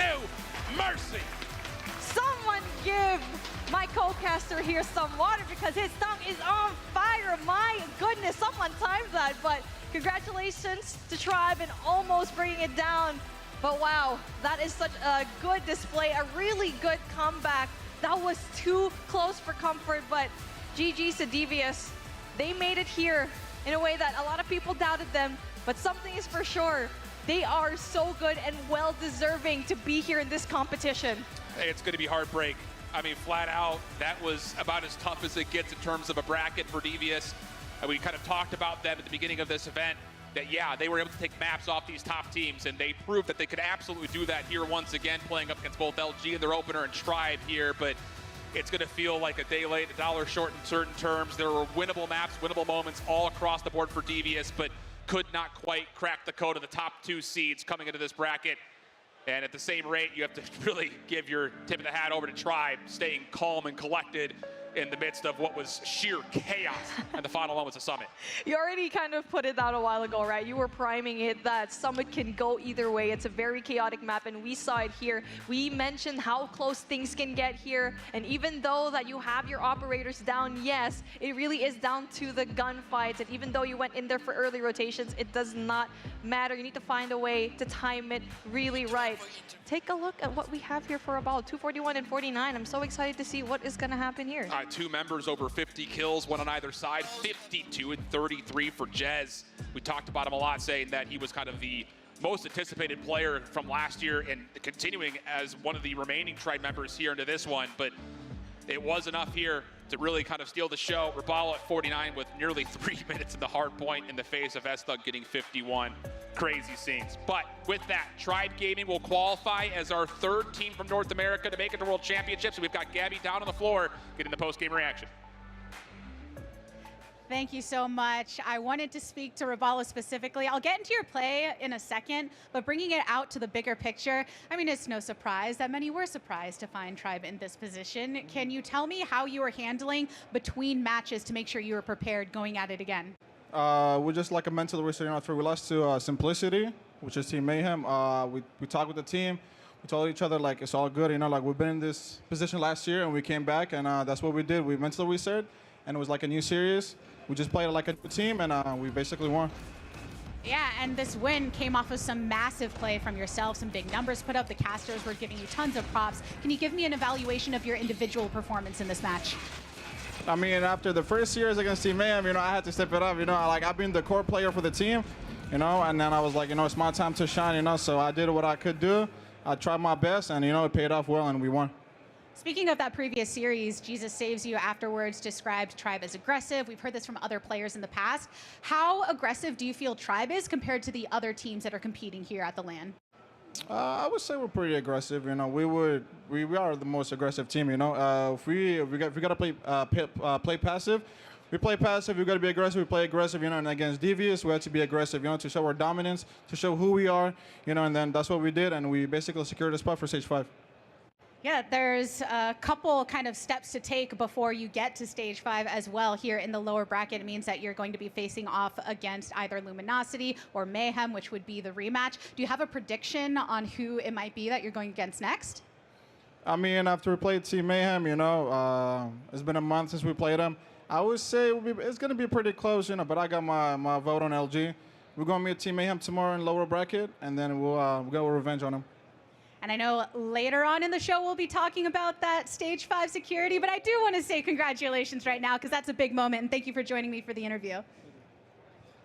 Thanks so much, Gabby. Fantastic work out there. I mean, hell, Tribe, that's fantastic work getting it done. Devious really stepped up and showed us what they were capable of. And we'll talk about Tribe. I want to reflect a little bit on the unfortunate losers here, but Shift, they showed up. You got to give them their kudos, man. Again, we started this whole broadcast off talking about the fact that this Devious team was the wild card, the unknown. They didn't have the experience and veterancy that the other 3 teams do. But the thing about it was they put together a performance that they could all walk away from and feel really good about how they've grown over the course of the entirety of stage 4. There's still a lot of opportunity for them to grow and continue to kind of build this momentum into more showcases competitively in the future. It is tough to say farewell to them so soon because, boy, I'll tell you, they put up one hell of a show today. It really just goes to show that even though that they were the dark horse in this competition, they showed up. They gave a hard time to the top teams that we have now. I mean, yes, we also had pretty high expectations, knowing very well they had a month to prepare, and it really did translate with their gameplay up against these top teams. I mean, we saw 2 sweeps. This is the first time we see them actually come through, force a game 4, and then even that last hard point, back and forth, multiple lead changes, which is crazy. Yeah, I think the thing is, if we were to really kind of put our coach's hat on and analyze what went wrong there for Devious, they did miss out on a lot of opportunities. Having a chance to win rotation and then foiling it by not being able to win a couple of the key gunfights. Or they misread where Tribe is hitting from and they lose spawns because of it. Summit is such an unforgiving map, which is why we often say it could get mixy and chaotic, and it just came down to at the end, there was too many small things for Devious in critical moments. Well, it's a big thing for everyone else because, as we said, these top 3 teams do make it all the way to COD Champs. So taking a look at the bracket, like I said, farewell to Devious and their fans. They are on the outside looking in. And Luminosity,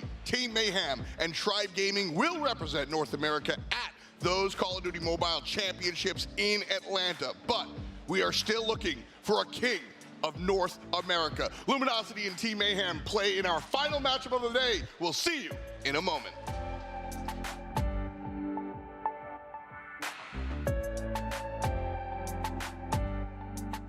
The Snapdragon Pro Series powered by Samsung Galaxy is brought to you by Snapdragon Elite Gaming, Samsung Galaxy S23 Ultra, Monster Energy, DHL, and the United States Air Force.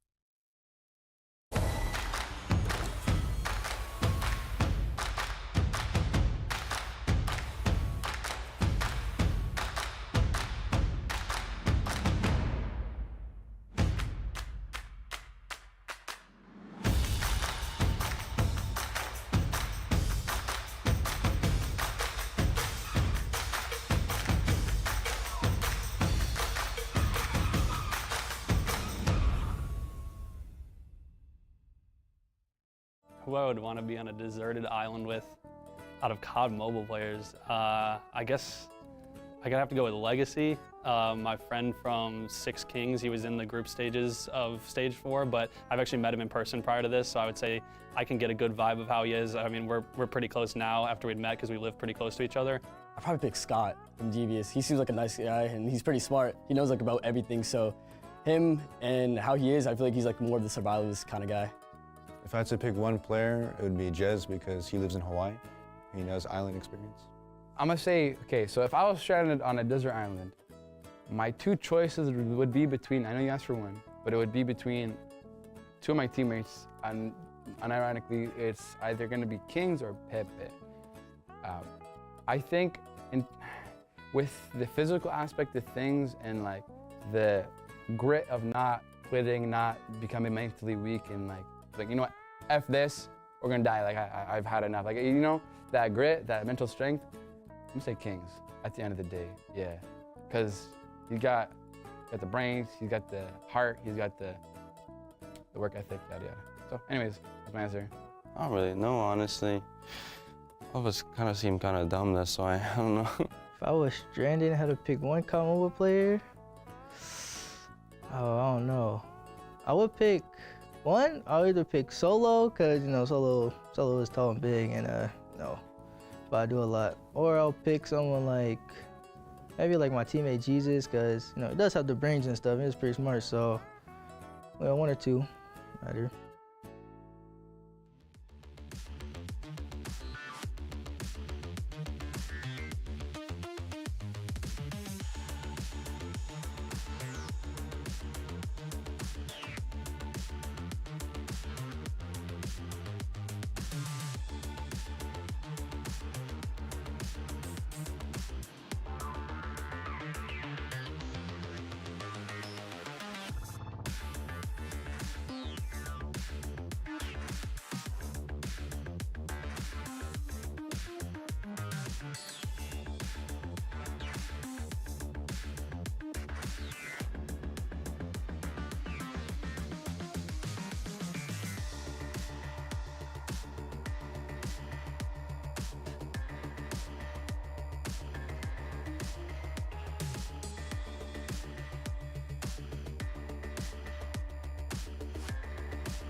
welcome back. It's our 4th matchup of the day, and well, I think it's still sunny out because some of these matches have been pretty quick. Seattle is wonderful.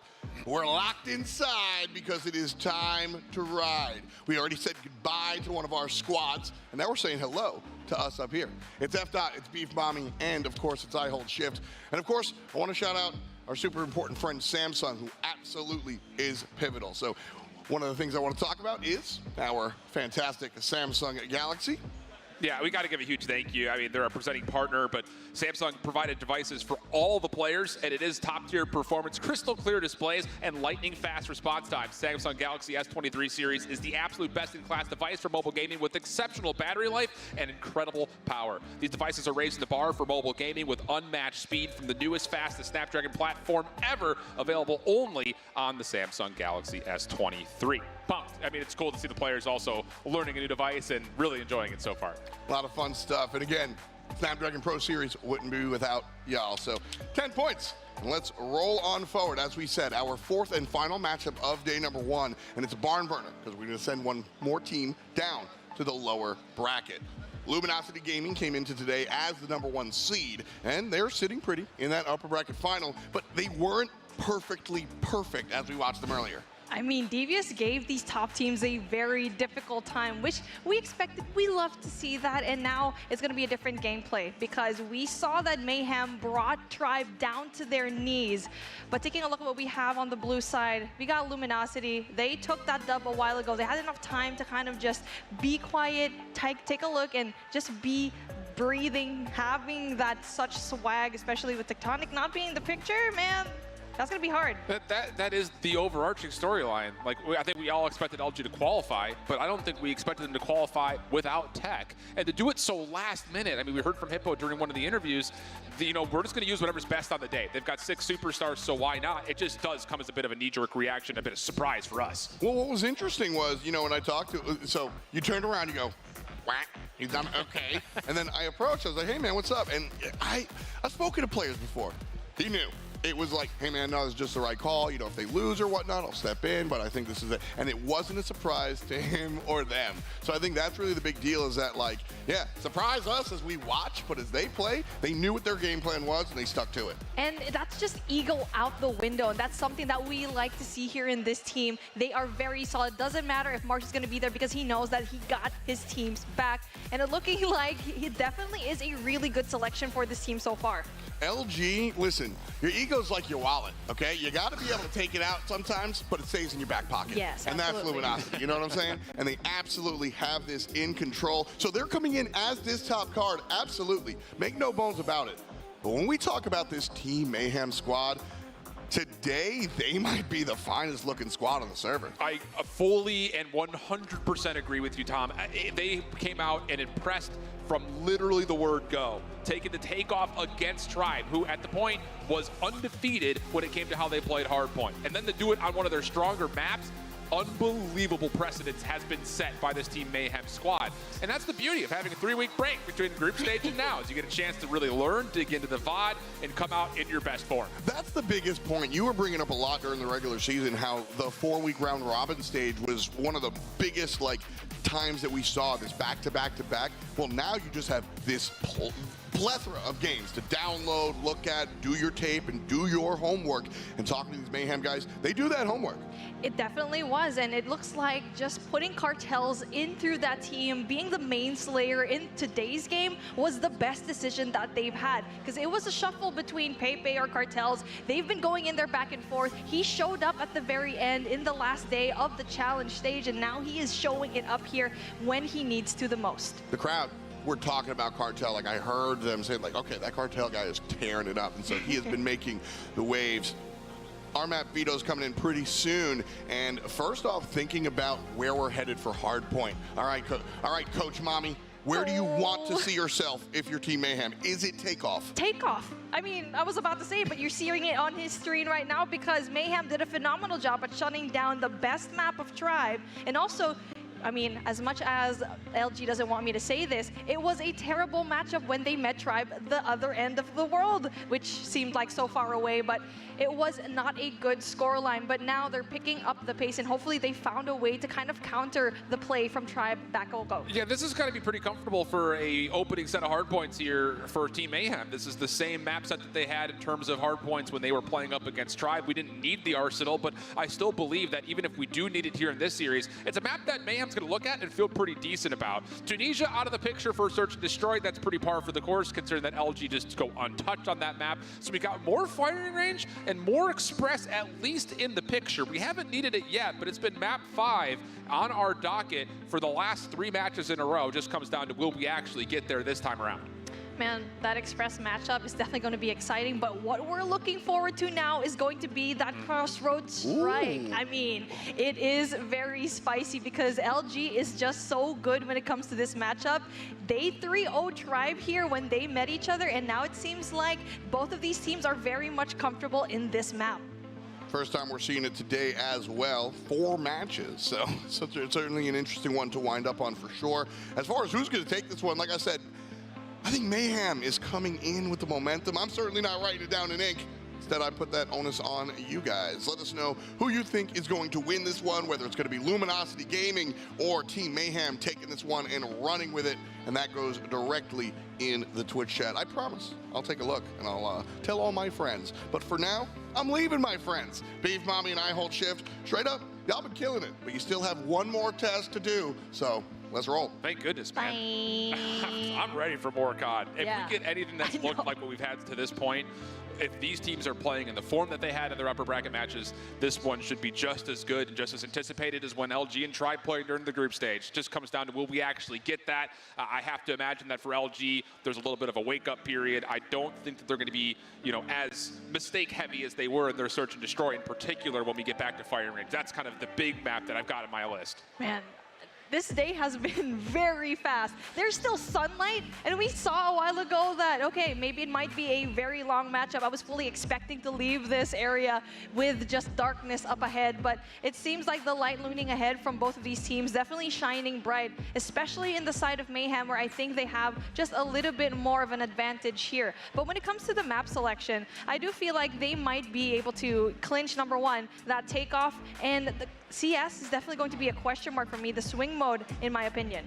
Yeah, the Crossroads strike's an interesting one because we didn't really see a ton of it in North America. We saw a lot of it in Europe, but when we did see the NA top teams play the map, there was a lot more of a methodical approach to it, whereas for Europe, it was like, we're going to run at you and we're going to gun you. That seemed to be like one of the main philosophies, is it is a map that you can just simply outgun your opponents. But North America has approached it vastly different. The only thing about it is we really haven't had a chance to see too much gameplay overall, and that was also, like we continue to mention, a while ago. So there definitely are some question marks when it comes to what very well may be the difference maker in this series when we eventually get to map number 3. It really is an important point to note that you also see Arsenal in the horizon, where I think Luminosity will have a difficult time with. Granted, it was up against a team like Tribe before, but Mayhem was able to take down Tribe 3-0. So definitely when it comes to setting the bar is just all over the place right now, because coming into this competition, we thought LG was going to be setting that bar, but it turns out Devious gave them a hard time. So I like to see that we're just having a little bit of a shuffle right now. Well, the fist bumps are out. Looks like we're just about at that time. The upper bracket final. Important to note, for those that may not be familiar with the Call of Duty Mobile tournament format, you win out of the upper bracket and get to the grand finals. You have a 1-map advantage in the grands, which turns to a best of 7. And of course, not just the prize pool, but also the very coveted top seed out of COD Mobile's, well, at the moment, historically best region is still on the line. Takeoff, map number 1, upper bracket finals. It's Team Mayhem versus Luminosity. Let's get it on. All right, Luminosity going in from that left side of the map, and they're going to be greeted by a full force of players here in through mid. Definitely that battle in through that P4 area, definitely going to be difficult as Mayhem gets that one gunfight. They do have the verticality to play with and essentially flips that spawn. Yeah, this is one of those maps that off the opening hardpoint, you're looking for the 3 corners of high ground control, one of them being right here top scaffolding. Cartel's looking to fight for it. Tough gunfight though, stuns across the board for both teams. Luminosity turned this into a chance to get a couple of kills. kills, get onto the hard point, even up the score, and now they've got an opportunity to even push a little bit further forward, but held back as Team Mayhem get the kills they need to respawn. 30 seconds left on the clock, and Luminosity will try to go in there for the more favorable side, setting up for next. And you can see that Envy is going to be spawning off into the left side, alongside Washi as well, and another player, that's Vague. So it will be granted them not only the scrap points here in P1, but also rotation for next. And again, just for those that may have missed Luminosity's opening game, Tectonic not in the picture, threw a lot of question marks as far as who's going to be running the other AR. It is Envy and Washi at the moment, but the SMG presence from Marshy was huge towards Luminosity, not just keeping pace, but also dominating in the tempo of the map.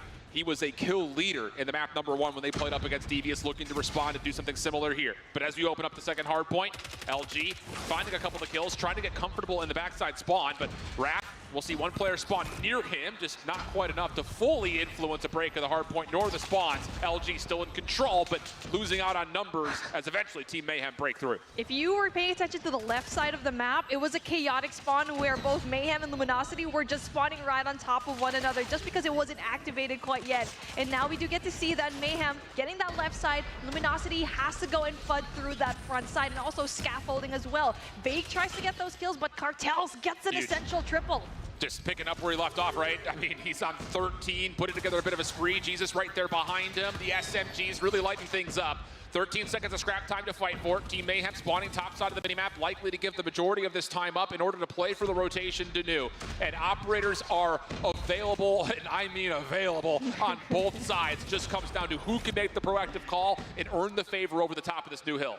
And now you see the rotation of Luminosity right now in Generators will be greeted by 2 players of Team Mayhem, which they're going to be winning the gunfight. Still has to worry about that one last player, but split spawns coming in from Luminosity where they're kind of all over the place. It's still Mayhem winning that gunfight.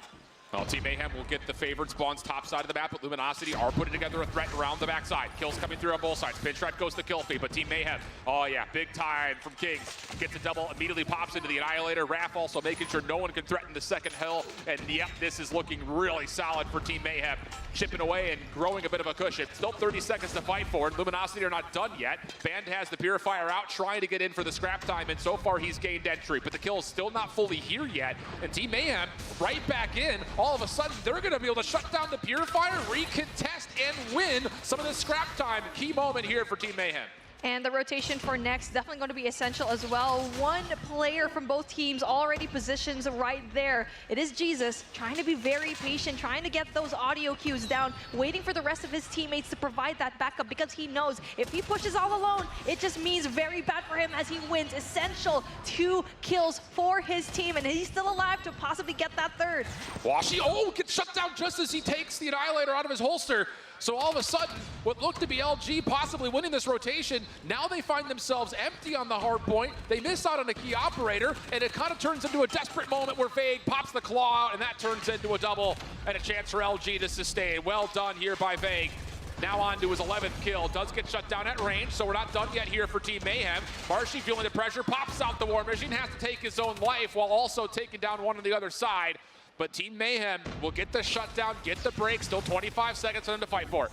Blur is dealing some damage from outside of the map, and speaking of, he'll be dealing with everyone else from Luminosity that is going to be spawning off into the left side of the map. As Luminosity trying to go in there from the front, just 12 seconds of scrap to play with. They're still having a hold of it. Mayhem, on the other hand, just needs to just do one more push to try and contest, denying the points for Luminosity. What a scrappy first set of hills this has been so far. And it ends up giving us essentially just a dead tie game. Envy trying to find some finesse off the old time and move in towards high ground positions over the top of Statue as we once again get to the middle of the map. Cartels just all over the map at 19 kills eliminated already. He's right there hand in hand with Blur, who's got the War Machine out early here through P1. Only gets 1 for the effort though, so again, efficacy not necessarily at the highest as Luminosity will win a couple of the key gunfights and get themselves on for a little bit of time.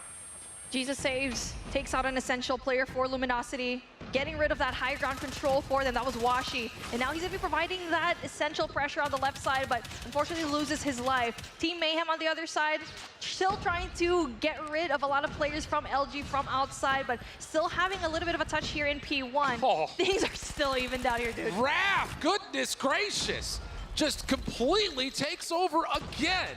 Long range from Envy, assisted by the nade from Marshy, but that moment right there from Team Mayhem on the backhand of Raph have allowed them a chance to not just contest the old time, but also put themselves in a position to open up a flank here over towards P2, which Cartels is happy to take. He's now all of a sudden on 3 in a row. Help around the back. Envy trying to sneak through Stadium, and he will be able to find a couple of kills. Shut down. Pinstripe again. Goes the kill feed. Back and forth, back and forth. LG trying to hold on to spawns, but from inside the hard point, they find the kills needed to get the opening 15 seconds. Yeah, Cartels needed to stay put in order for the rest of his teammates to go and spawn out there, but it is enough for the rest of his teammates to go in there very much quickly to try and go in there for the contest. But it is Kings with that Annihilator possibility to get that, and also just acquiring a lot of points here. Luminosity, even though they do have the claw, still has to worry about that one player, but it's a good thing that Blur is gonna go down. And they're just going to bring out a lot of their operators here at this point. Yeah, critical moment, I'd say, right here. Marshy gets the full streaks in the process of this hard point as well, by the way. So key elements starting to be earned up for Luminosity as they grow to the largest lead we've seen for either team to this point. 10 seconds of scrap time going to be conceded by Team Mayhem. Looking to play on rotation. And they really have a lot of tools available in their own right to try to lock this down. How does LG try to set up this break on rotation? All of it's coming to the top side of the map except for one. So keep your focus here. Band trying to work his way into the backside of Generators. Team Mayhem giving up a little bit of space, looking to find a way to control it. Good flashes coming out, kills good. Team Mayhem have found a perfect read, and they will have a chance to get into the hard point, but Luminosity spawn essentially in the hill. Raph's Claw will put the rest any further hit, and Team Mayhem will sustain. My goodness, the spawns here in P3 are just so chaotic, and Luminosity, even though, like, yes, they spawned inside, not able to get majority of the points. Cartels, unfortunately for him, does not spot that one player on that side. That would be Washi, and essentially gets rid of a Purifier as well. It is still Mayhem getting a hold of this hill, and Luminosity will try to go and flood through, but they are losing their gunfights right now. Yeah, just no more operators that's available for either side. And yeah, Key back 30 seconds. Jesus saves, tries to make a further play, but it's Raph who actually gets credit for all the kills. And with it, scrap time looks pretty much a guarantee. LG not even going to bother playing through the old time. They're just going to run through mid, try to get the foot race win over towards the new hard point, but they're being cut through the middle of the map. Envy does have an opportunity to try to do the same thing on the opposite side. Pred Missile will take him out of the picture. And now for Team Mayhem, can they hold from inside the hard point? Operators at the ready for LG. First gunfight win does come through, and the hard point will go at a pretty neutral state as both teams continue to battle over the top of the early time. That Preddy just allowed Luminosity to breeze their way through in through mid and allow player number one, that's bad, to get so many kills and essentially stopping the push from Mayhem to try and go in there for the pinch. Washi is still alive here with the Annihilator, and he is shredding, knowing very well that Mayhem is spawning off into the left side. And that play of the Predator is essential for Luminosity to clinch this P4. Nice little bait and switch here, though. Raph able to find some entry. More to do, though, as Kings will follow behind him. Now an opportunity to hit a bit of a pinch from the high ground. Falls on into the hard point. Clean stuff from Raph. That'll be good for the break. 18 seconds to fight for. Luminosity stops at 185. Spawns from the front means if they're going to hit this, they're going to have to flood, and it looks like LG will largely concede. Play for a rotation over to the middle of the map, but as they find a couple of kills from Vague, hold on, the focus may change, and the critical last 5 seconds actually go the way of Luminosity. Essential scrap points for Luminosity, and they also have a chance to get those high grounds, especially in the form of play number one. That, again, that is going to be banned. He will just try to find a way to touch that point. And even though that he was able to rotate early enough, they're not able to get that verticality that they needed here for P1 as Mayhem. Getting that 2F control by P4 is definitely going to be essential. Gunfights being won by Team Mayhem. Try to dig into a 15-point deficit. Marshy just running laps around the hard point. Marshy, no, shut down.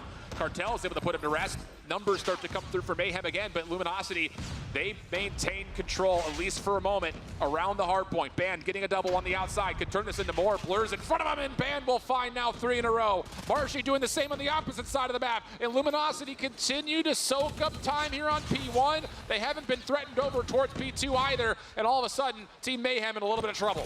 There you go. Luminosity is just gaining the momentum just a tad bit. Cartel's going to be in a really important gunfight, unfortunately loses it to Vague. And that's going to be an essential kill for him as it kind of stops the push, but It's just a few seconds into the favor of Mayhem right now, and as they're trying to get collected, they're just not in a position to try and contest this P2 as they're so far away, spawning off into Medic and also here into Generator. Well, Blur's going to kick us off with one of the 5 operators at the ready, and oh, Blur actually gets 2. How about 3? Hold on a second. 224 is where it stops for Luminosity. Numbers for Team Mayhem as they work their way back over to the hardpoint. Washi's double may turn things back to LG's favor, but no. The SMGs run forward. They get the kills they need. This is expensive, though, for Team Mayhem. They've used just about everything. LG still an opportunity to try to contest. 198 to 228, and yep, Team Mayhem have spent everything to try to get this map a bit tighter. Ban with the Purifier, though, not able to get as much kills as he wanted, as Team Mayhem is probably going to get the majority of the points here, but Marshy with the late War Machine, able to flush out majority of the players here from Team Mayhem, but they are still able to go in there for the pinch. And speaking of, does get pinched, but Marshy is going to get turned on. I'm pretty sure Luminosity get the final tick here. Team Mayhem need to contest this. They have to touch, but there it is. The contest does come through. We'll see another hard point. And good exit kills actually come through here for Team Mayhem. Marshy's been able to earn himself streaks, though. Washi, the only one wielding a potential operator. Envy's double opens up the hard point. Locke will try to get going here for just a moment. Band has also found himself in. Envy just desperately throwing Sparrow shots out. Team Mayhem in the hard point for now, but they don't have the numbers. Raph is the last one left, and as he drops, Luminosity should be able to confirm it right here, right now, unless there's some miracle plays to come out, but no! Washi gets it all done himself. Oh. No need for the final shot. Luminosity take map number 1. Oh, that was close. Back and forth that we really just expected to see. It really is the operator usage back in those last 2 hills that was the biggest difference. Purifier was gone from Ban, but then Marshy was able to bring out that War Machine just in the nick of time, where we thought that we should have just seen the rotation from LG from P2 to P3. No, they were still able to just fight for the points and eventually just brought it down to the wire. Tight map, though. I mean, again, you could point to a number of different moments where the extra 15, 20 seconds could have been tallied, could have been lost, but end of the day, LG once more find a way to kind of survive through difficult moments that Team Mayhem on P2 were able to throw everything at, extend it one more hill, but that's when the individual prowess of LG really shines. Band gets a couple of key kills on rotation, opens up spawns for LG just as the hard point gets involved, and yeah, at a map that's back and forth like that, those little moments are everything. And it really just how chaotic these spawns are. You saw it in P2, everyone spawning right on top of each other. And also in P3, where we saw players from both of these teams just spawning inside of the hill. And this is what I was talking about with Marshy, bringing out an essential late War Machine to just get rid of the players from Mayhem back in P2. So it really is just those essential last-minute decisions from each individual player from LG that was the biggest difference here. Taking a tally of the scoreboard, Blur, big game from him, 44 and 40. He was everywhere. But at the end of the day, you look to the other side, 45 and 37 from Envy, 42 and 34 from Marshy. Again, he's been putting up some numbers in hardpoint. And that's the biggest thing is when we were talking to Hippo and the rest of the LG squad, they're like, we're really not feeling good about our hardpoint. And there must have been some late evaluations onto what do we need to do to evaluate not just where we're missing out on, but how do we find some pros of our own. And apparently Marshy is the X factor to provide all of the answers that they need to their problems. And it's nice to actually see that they're able to make such adjustments going into such a crucial playoffs moment where they could have lost this spot, because you can never be too comfortable in this tournament. And for them to just replace a very essential player like that really goes to show how much they care for their team as a whole. On the other side of things, Mayhem could also be said the same. Everything is very, very close on their end. They chose Cartels, and it looks like he is performing really well. And now what it needs to be is this firing range S&D is a must-win for this team. Big time. And the thing is, we've seen a lot of firing range today.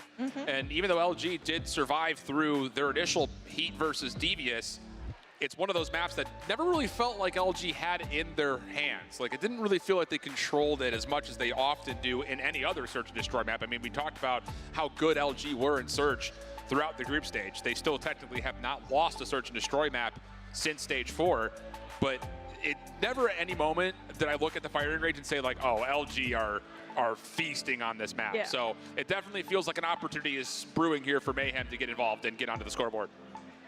I wonder what they're looking at. No What idea. are we pointing at there's at a this shark moment? in the audience. Oh, is that, no, it's Patrick. Hey, it's Patrick. It looked like a shark. Yay, hey Patrick. But yeah, this is not Beef Mommy. This is Patrick. But yeah, when it comes to clutch moments like this is definitely going to be important for Mayhem because every single game mode matters on their end, knowing very well that they were able to clinch a hard point up against Tribe, which seemed flawless up until this moment on. Patrick's stealing the show right now, I'm not going to lie. I know, same. You want to come up here? No, let's not do that. That was just asking for danger. Here we go, though. Luminosity into the Fire and Grain Surge on offense first and foremost. Pardon me, it looks like the names at the top will be fixed here in a moment. It's going to be Mayhem on the offense first. And how about LG? Opening couple of kills, clean as you'd like. Vague also gets a read that, yep, here comes the rest of the Team Mayhem squad. Nade out, what a shot, though, from Kings. And that turns into more level grounds 2v3 situation. King's looking for more. And I'll tell you, not just looking, he's hunting. Pistol out, catches one by surprise. Kill comes through, hold on. Kings may just do it all himself. All 3 kills, talent in his back pocket. Blur's gonna stop for the plant. 2v2 scenario. And it's a bit of an isolated attempt here from LG with not an opportunity to get back together. And look at the post plant from Team Mayhem. It's very good. And now it's Luminosity backed up in the corner as Blur able to get rid of Ban, bringing it down into a 1v2. As they are going to be a little bit isolated though. Marshy going in there for the hunt, but doesn't quite get it. And that is a really good post-ban situation in Alpha that we don't really get to see too often. Marshy just tried to give him the wiggles right there for a moment. But no, you're absolutely right. And it just felt like a play that was pretty desperate in nature. I mean, Kings literally the vanguard of the push with the sniper rifle out. He gets 3 eliminations and creates the space over towards the defensive side of the map to make that post plant a bit more dynamic. Raph, oh, lucky to be alive as he gets in towards Closet. Good help from Jesus Saves, living up to his namesake as he finds the tally. And with that, Team Mayhem find their way on, but not fully. Marshy able to take down another double, and that leaves now Envy with a chance to try to contest as he will back off just for a moment with the scope in hand. Envy, though, in a really good spot to possibly go in for that kill off of Blur, but pistol out, though. It would take a miracle for Envy to hit that shot, but we know how nasty he could be when it comes to the scope, and Blur doesn't quite see it. They just go around each other, but Blur still spots him. What the cop timing? And that was awkward, to say the least. Wow, okay. That's one way to do it. Team Mayhem up early, 2-0. Luminosity feels like, I'm sure, they've missed out on chances here early on. Blur hoping, praying, trying to find wallbang connections over towards bottom 10. None will be connected down though. Vague once more, shotgun in hand, gets in towards trailer. Blur surely saw him on that cross. Cartels, Krieg out, deals with the trophy systems, makes those safe. Vague is really everything here for LG's defense, and it looks like he's just gonna hold trailer while they allow Raph to plant. We'll go 5v5 retake. Mayhem is very much aware that they could be still one player right there. They have that information with Blur, but it is going to be Jesus Saves that will try to be that surprise factor here and cuts that rotation off. Still has such an amazing presence here and through thin. And he can just create noise as much as he humanly wants. Should be in a position to get a couple of kills, and yep, that's exactly the case. Kings again, up close and personal, not on screen, but the quick scopes. Trust me, we see you, brother, and that's been a handful now for him. Off to the races early. Both of the sniper rifles doing a lot of the legwork for Team Mayhem. It's Mayhem in those off angles that you don't expect them to be at, which is the best thing for them right now in this game. Round number 1, it was Kings just fully flooding through, in through American, and now Jesus Saves in tin, in through mid. You don't expect that kind of play. Now a fast push going in through Alpha, where Raph gets the kill, but does get traded out the back end here for LG. 1 for 1 go the opening kills, bomb planted. Team Mayhem have to be cautious about what could be coming on the flank with that elimination happening through jungle path. So they're going to keep Kings deep. He will be in a spot, though, to watch over this bomb late in this post plant. Here come LG from the front.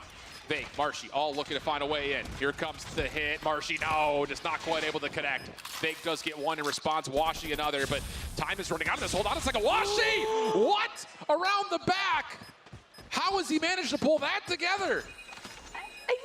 Mayhem already had a flank watch, lost that gunfight. That should have given Mayhem enough of an information that Washy's going to be at the back end, but he just does not miss, and he is alive and awake and finally puts 1 point down for Luminosity.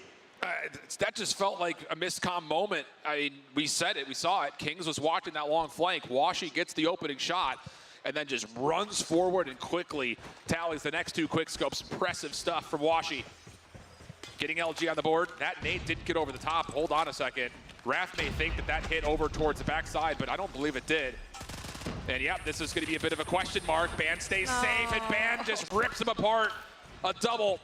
Stops the entire play before it can get off the ground. Washi still keeping the hand hot. No worries there. And yeah, it looked like this, based off of the nade trail, that opening stun actually hit Team Mayhem, not LG, over the top of the site. Yeah, that was a difficult one to watch just because they were just so slow down when it comes to that stun and just basically destroyed the play that Mayhem wanted. And now the bomb is going to be down in a very difficult situation for Kings to get. And now a 3v1 situation where he's going to be left with just an L-car in hand. Definitely very doable for him to get those closer ranges. We've seen this gun perform, but with Luminosity, they're just bunching up together right now. They're just not going to give him a chance. A number of weapons down and spinning for him. I'm sure likely to look for an upgrade off the pistol, but the problem is getting to them in the first place. LG very confidently know the bomb is down just behind the backside of this car over toward the B site. So Kings gets to work praying, seeing if he can find any way to isolate a kill. But as soon as he's seen, expect LG to just run at him. Here comes the first play. On the corner, Marshy just laying prone, pops up, shots are in, no worries. LG back-to-back rounds. That was great. Luminosity playing off of that flash, and Mayhem just did not know where it came from. Didn't expect that for sure. And now Mayhem kind of having a difficult time when it comes to the attacking round, but they still have a lot more chances for them to try and take that A hit. But Mayhem and Luminosity is actually going to play that right as they're going to be stacking it. Wow. I mean, this is as many nades as you could possibly want. Trophy system's also down. They look to kind of contest the issue by getting forward with these shotgun, but doesn't find anything. Envy does provide a trade, but it allows Team Mayhem still to get on, still to find a plant. Envy looking for an exit. Cartel's in his way. Headshots in, but no, doesn't quite finish off the kill. So Cartels keeps his life. Washi will make sure that still is a kill tallied for Luminosity. Now it's out of the retake, all of it coming from the front. Team Mayhem, their post plant. Pretty dynamic from multiple angles, slide through for Jesus saves. He only gets one though. Back to back we go. Washi continuing to find kills. And it's into the sniper battle. Kings versus Washi. Kings playing way deep. Washi trying to predict it, gets a look at it. Both players miss. Everything resets, 10 seconds on the clock. Washi looking to try to hold, and no, Kings will not allow him. 4-2 goes to the half advantage Team Mayhem as you swap the sides. Luminosity was able to bring down the numbers, but the post-plant situation for Mayhem just a tad bit better as well. It's a good thing that Kings had that sniper in hand. If he missed that shot, it would have been very much likely that Washi was able to defuse that bomb. And now a different look coming in from Luminosity as they're trying to go in there so aggressively. I don't know who threw that from Team Mayhem, but Raph says thank you very much as he gets an early double with the threat from LG pushed aside in this playthrough trailer. And now all of a sudden you really look to this guy on your screen. Washi's gonna have to hit some shots, and no, not gonna be allowed to. Blur up top at 10, puts him to rest, and a 5v2 goes the way of Team Mayhem.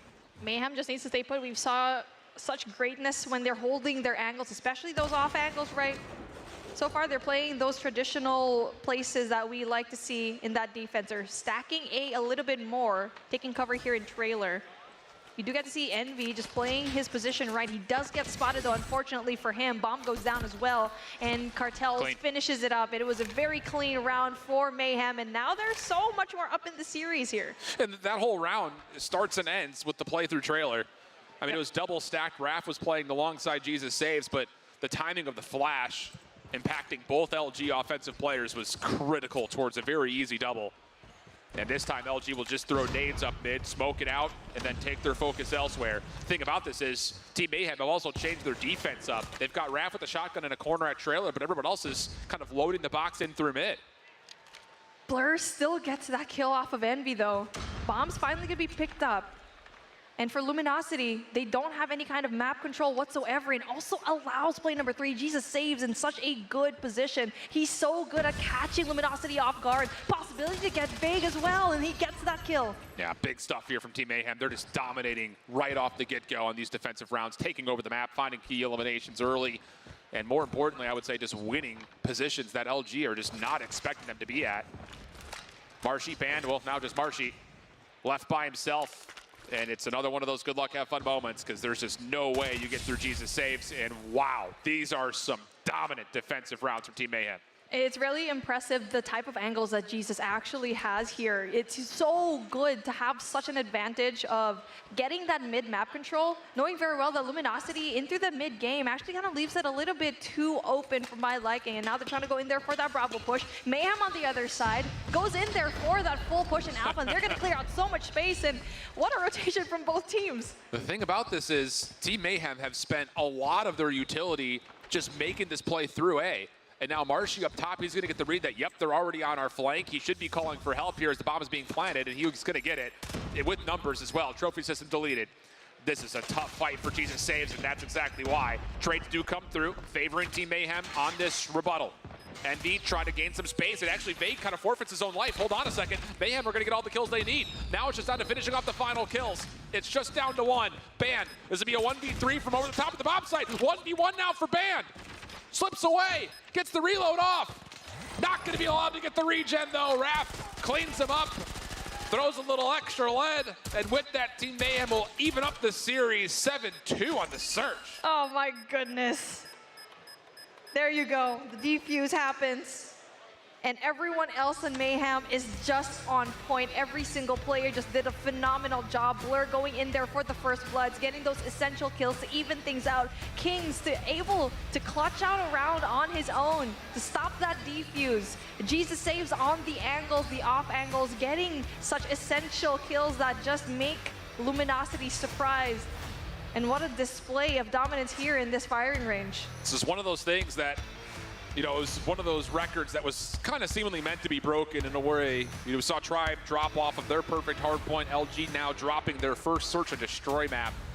And it comes in very convincing fashion. And this is the life that we saw from Team Mayhem in their opener versus Tribe, where like, look, if these guys continue to play at that level, they are very much so at the forefront of the conversation of being a favorite on the weekend.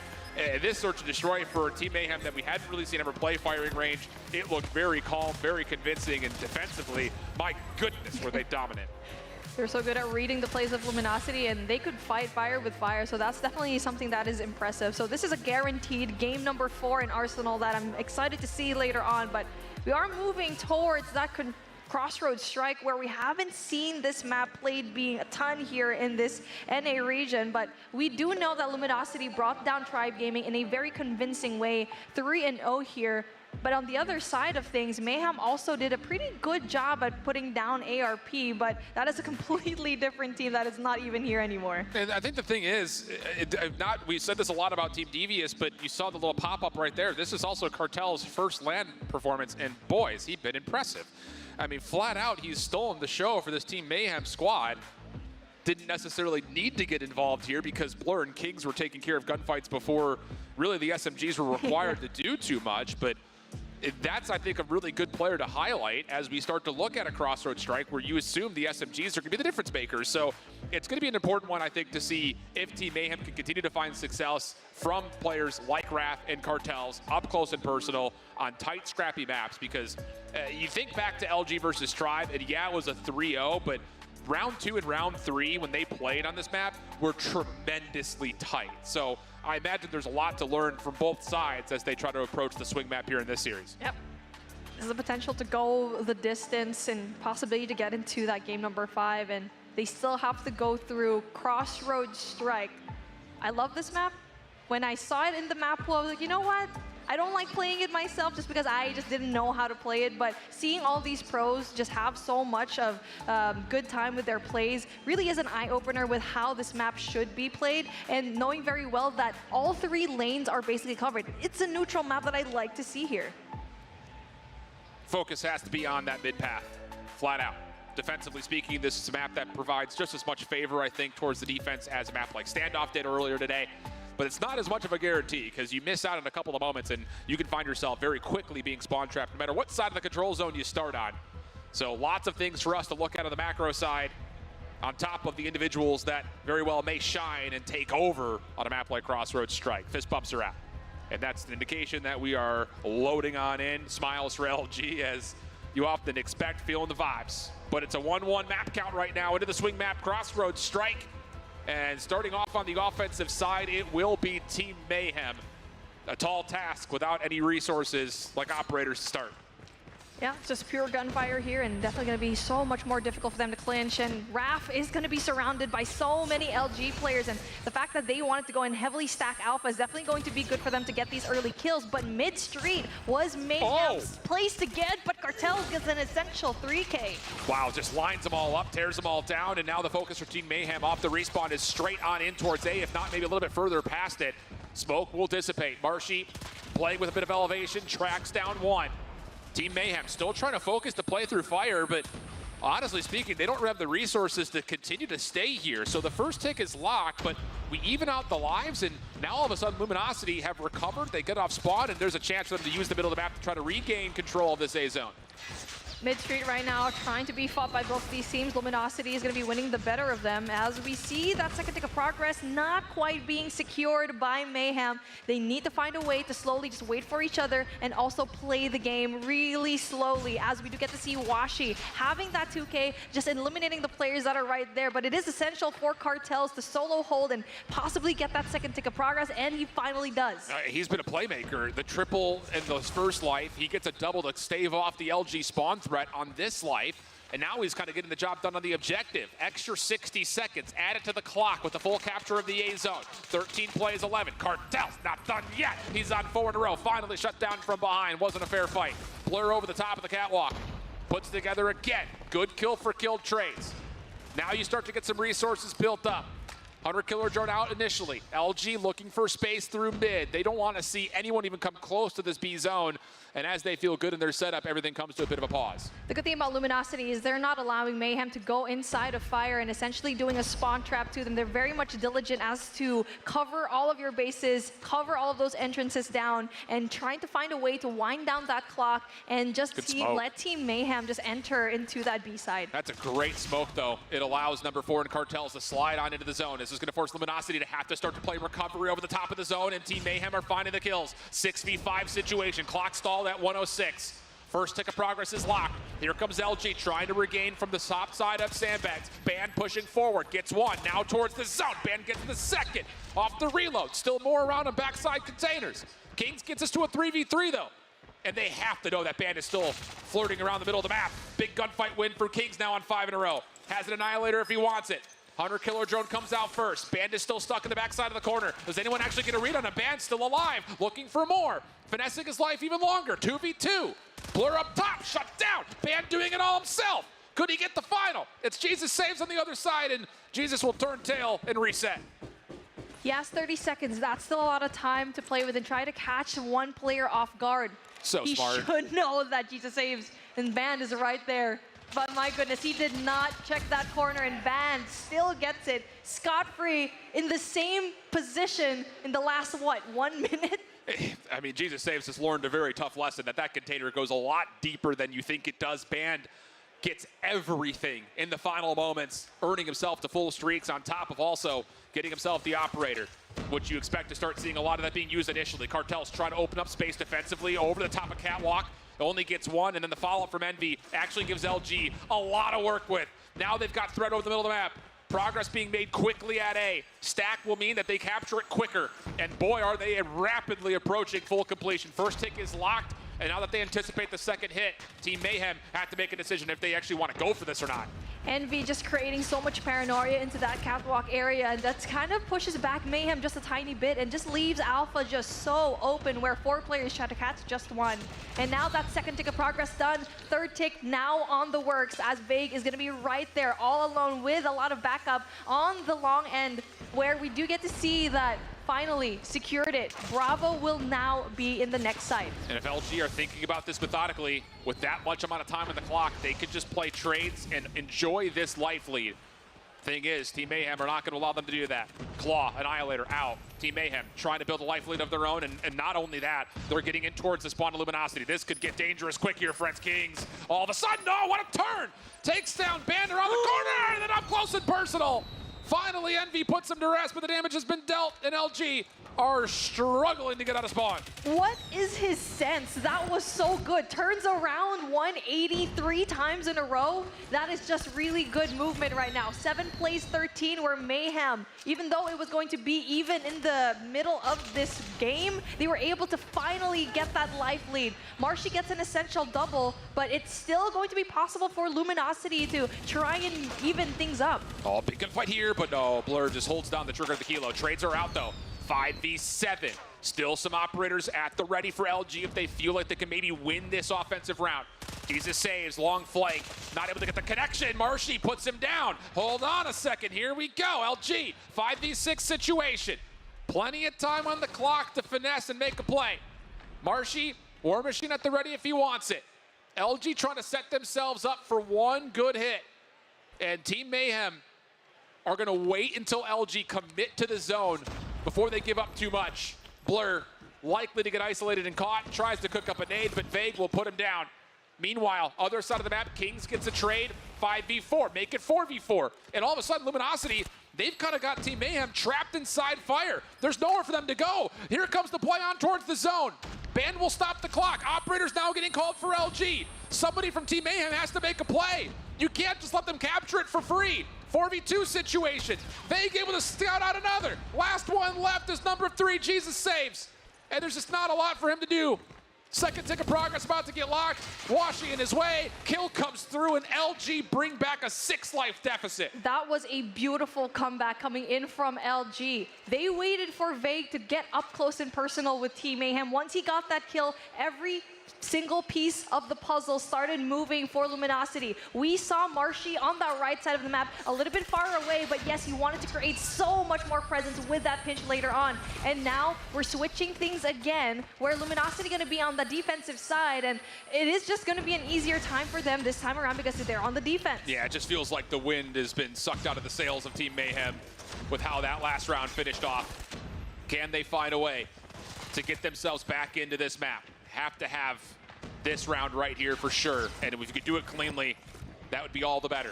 Opening exchanges, keep us pretty level on the lives, but Team Mayhem allowed to still exist over the A zone, but Envy threads the needle with the Sparrow, takes down both contestants on the zone itself. Clock continues to tick for a little while longer. Cartels was thinking about it, but Envy there to meet him.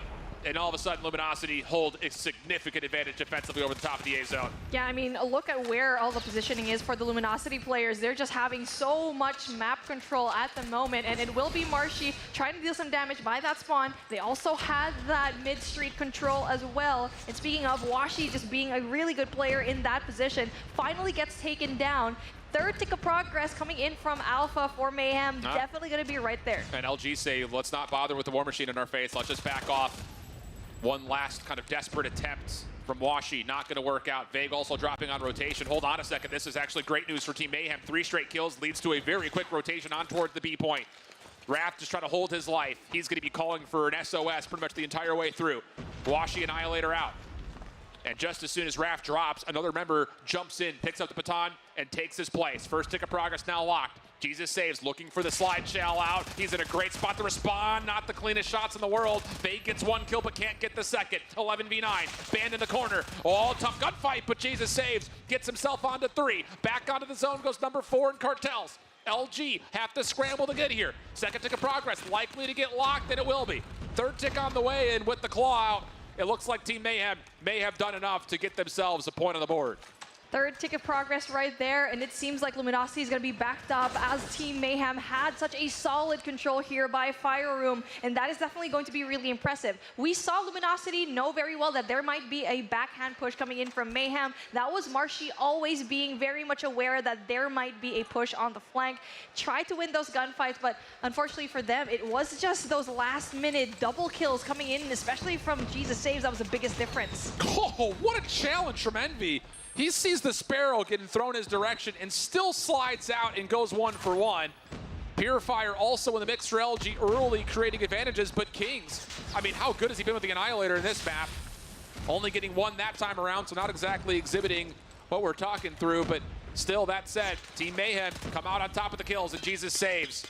picking up where he left off on 21 kills already, and now he can just finesse his life over the top of truck and make Luminosity really sweat coming out of spawn. Raph just created so much space for Mayhem on that left side of the map, and he's just doing so good when it comes to that spawn trap. Eventually was able to go down though, as Mayhem with 22 lives versus 14 with 46 seconds left. All they have to do is just play back, let Luminosity go to them. As that first tick of progress in Bravo is going to ensue, and that last line of defense in this Bravo pick from Mayhem is going to go down, which will leave Luminosity a little bit more of leeway to get that second tick of progress down. This is not comfortable for Team Mayhem.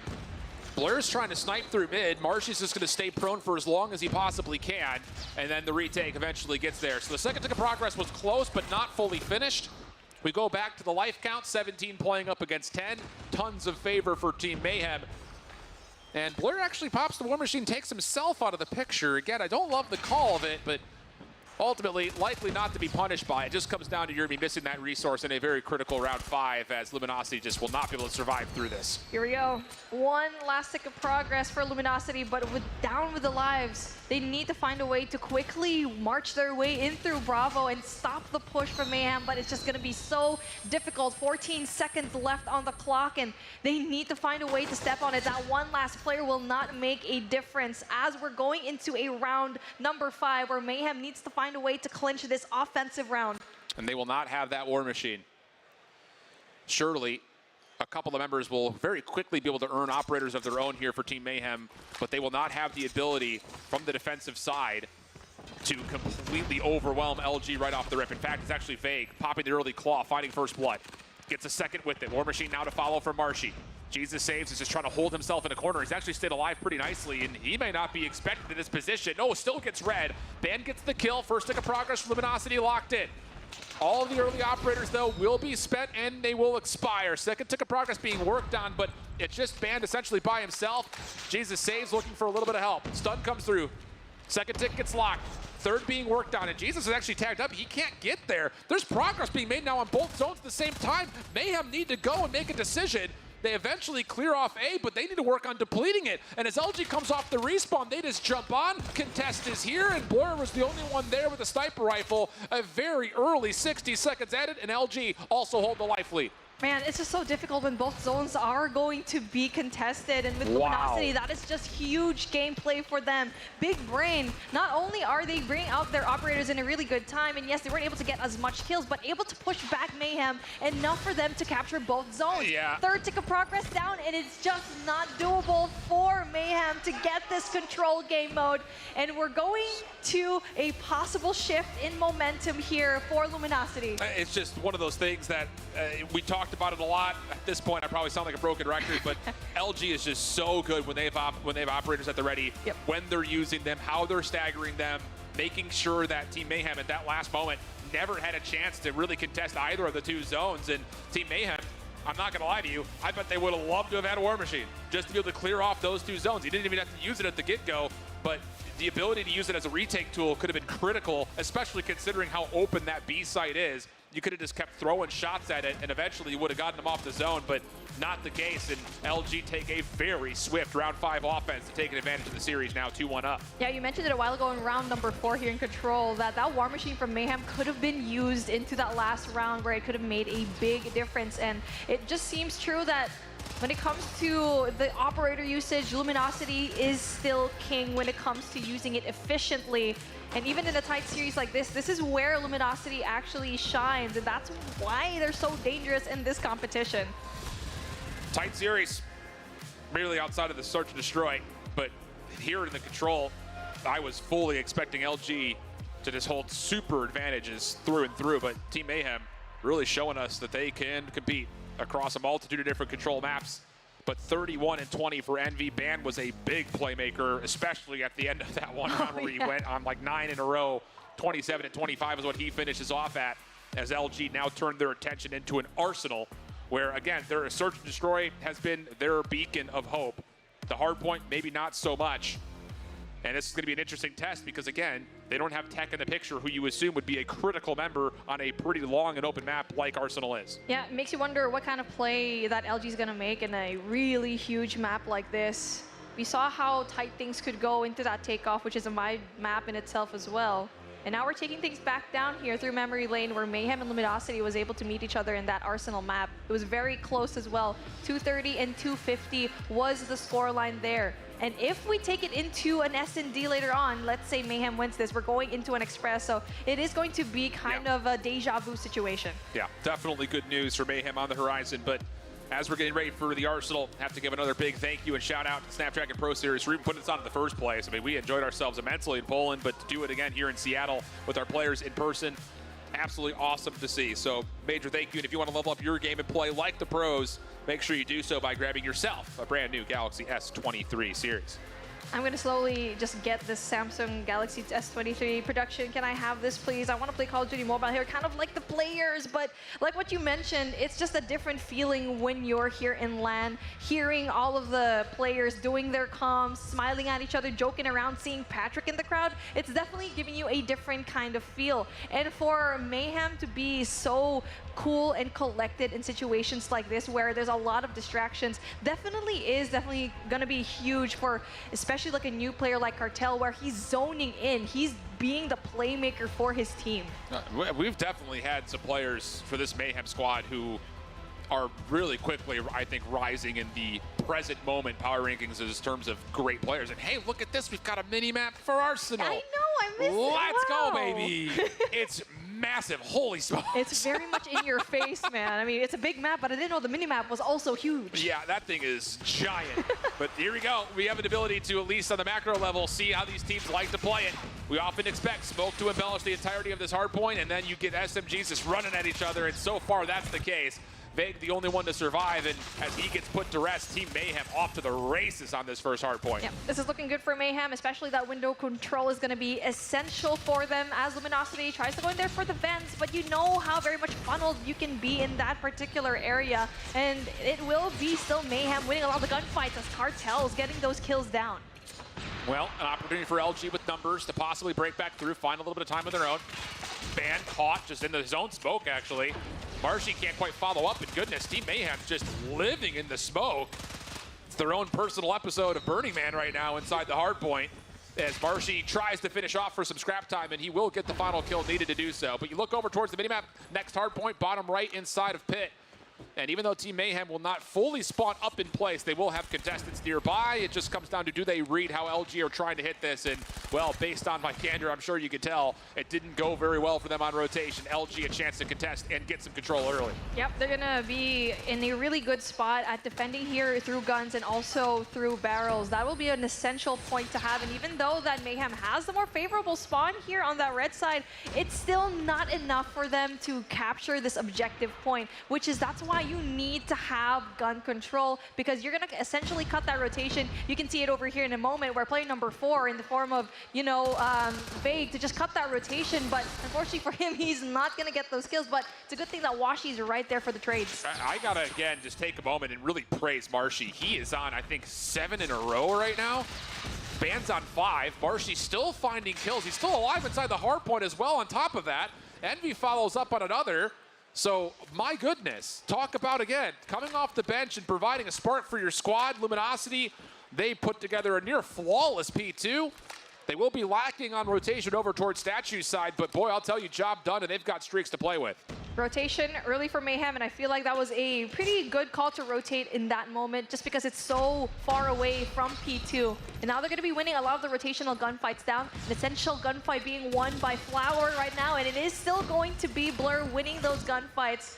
They still have a lot more operators to play with, and speaking of, Envy brings out the Sparrow, but not able to use it well. Yeah, big moment here for Team Mayhem. They get the read that LG was trying to play around the back. They also got forward in their own right up towards planners. And now, as they read that the next hit's on the way, they're going to start calling in the operators. Annihilator out as King starts to tee off. He gets 4 of his first shots, make it 5. A perfect Annihilator essentially from him. And that will lead to essentially full scrap time earned, gained, and also boosting Team Mayhem up into the lead unless Vade can finesse. This is essentially a solo play from him, and gets another kill from the front, so it actually allows him to get this scrap time, and all of a sudden Team Mayhem are kind of left scratching their heads saying, how did Vade get here? Yeah, there was a long wraparound coming in from Vague, just being so pesky when it comes to getting that scrap time. And Marshy goes down, so it is still going to be Team Mayhem trying to get those essential few points. That rotation will be very essential if Raph wins that gunfight. Unfortunately for him, Band just brings out the Purifier, tries to cut off that early rotation coming in from Mayhem, and essentially also gets rid of another Purifier. Yeah, but post-mortem, he also still drops from the Purifier on the other side. Claw, Annihilator out for LG, looking really comfortable inside this hardpoint. And boy, I'll tell you, they've got a really solid read on how Team Mayhem are spawning at the moment. Raph is trying to create some problems, and he has provided, oh my, the flank coming out. He does that by himself. Now the focus in towards mid, and it's Raph once again providing some heroics as he and Jesus Saves combine for essentially every single kill, and Team Mayhem find a way to break with still 28 seconds to fight. A chaotic P4, and it is a back and forth where the spawns are just absolutely insane. You do get to see that Luminosity spawning off into the left side by Subway and also onto the right side by that ramp. And it's just all over the place as we go in there for that rotation. Mayhem finally gets the better of Luminosity, getting the scrap points down, but that rotation from LG is already there for P5. And a big win onto Raph, who was trying to get around the back of this play. Doesn't quite work out. NV pushing forward. He gets taken out of the picture. Band and mid-map just trying to stave off any rotations through double doors. Does well, but eventually gets traded. All things told, though, LG feeling pretty good about their position inside a trophy. Keep your eye, though, on Team Mayhem's motion on the minimap. You've got number 1 in yellow making his way all the way around the back. Is actually shut down, though, so LG have dealt with the flank around the back. Sure, you get a Pred missile in, but it doesn't really result into too much, and the first 20 seconds is essentially dead perfect for Luminosity. Yeah, I mean, Mayhem using that Preddy just allowed Luminosity to spawn literally right beside that area as well in through Robot. And that's something that you don't want if you are Mayhem. You're trying to connect and also get those spawns down. It is still Luminosity on the more favorable side of the map, on the right side. But just as I said that, Mayhem also gets that spawn, able to go in there for the pinch, as no one from both teams has an operator to try and defend this point. The thing about this is LG are still inside the hard point, and they are going to be able to control how this rotation largely happens. Washi, one final kill. Jesus eventually gets the trade. And it will be Team Mayhem who kind of come out pretty convincingly favorable in the kill feed to get themselves in a rotational position back over towards the middle of the map. First hard point reopens. We've got a dead tie game through the first set of hills. This is where we saw Mayhem had such solid control in through window. They still have 3 players here trying to welcome Luminosity that are trying to go in there from the right side, rotation from P5. And it is still Mayhem having a pretty good hold here, but for how long? As they're losing their gunfights, only 1 player left there to try and contest. Washi getting it done with the AR. Marshy following up. War Machine will once again allow LG to live pretty rent-free on top of this hard point. Focus back and forth between the double doors. Team Mayhem survived through the operators. Now it's down to can they secure themselves a break. Very difficult to premise considering the positions that LG have. And the kills are just not stopping for LG. Clean kill feed time and time again. And once more, LG in a position to grow this cushion back to 20+ points. And now they're hungry to get more points here as the scrap gonna be in favor of Luminosity, and the rotation for next definitely gonna be right there. Mayhem, though, able to get those wins. Those kills definitely gonna be in their favor as the scrap points still being contested. Rotation gonna go for next. But what we've learned a while ago in the first set of rotations is that even though you have the more favorable spawn, it looks like you definitely wanna have guns control instead.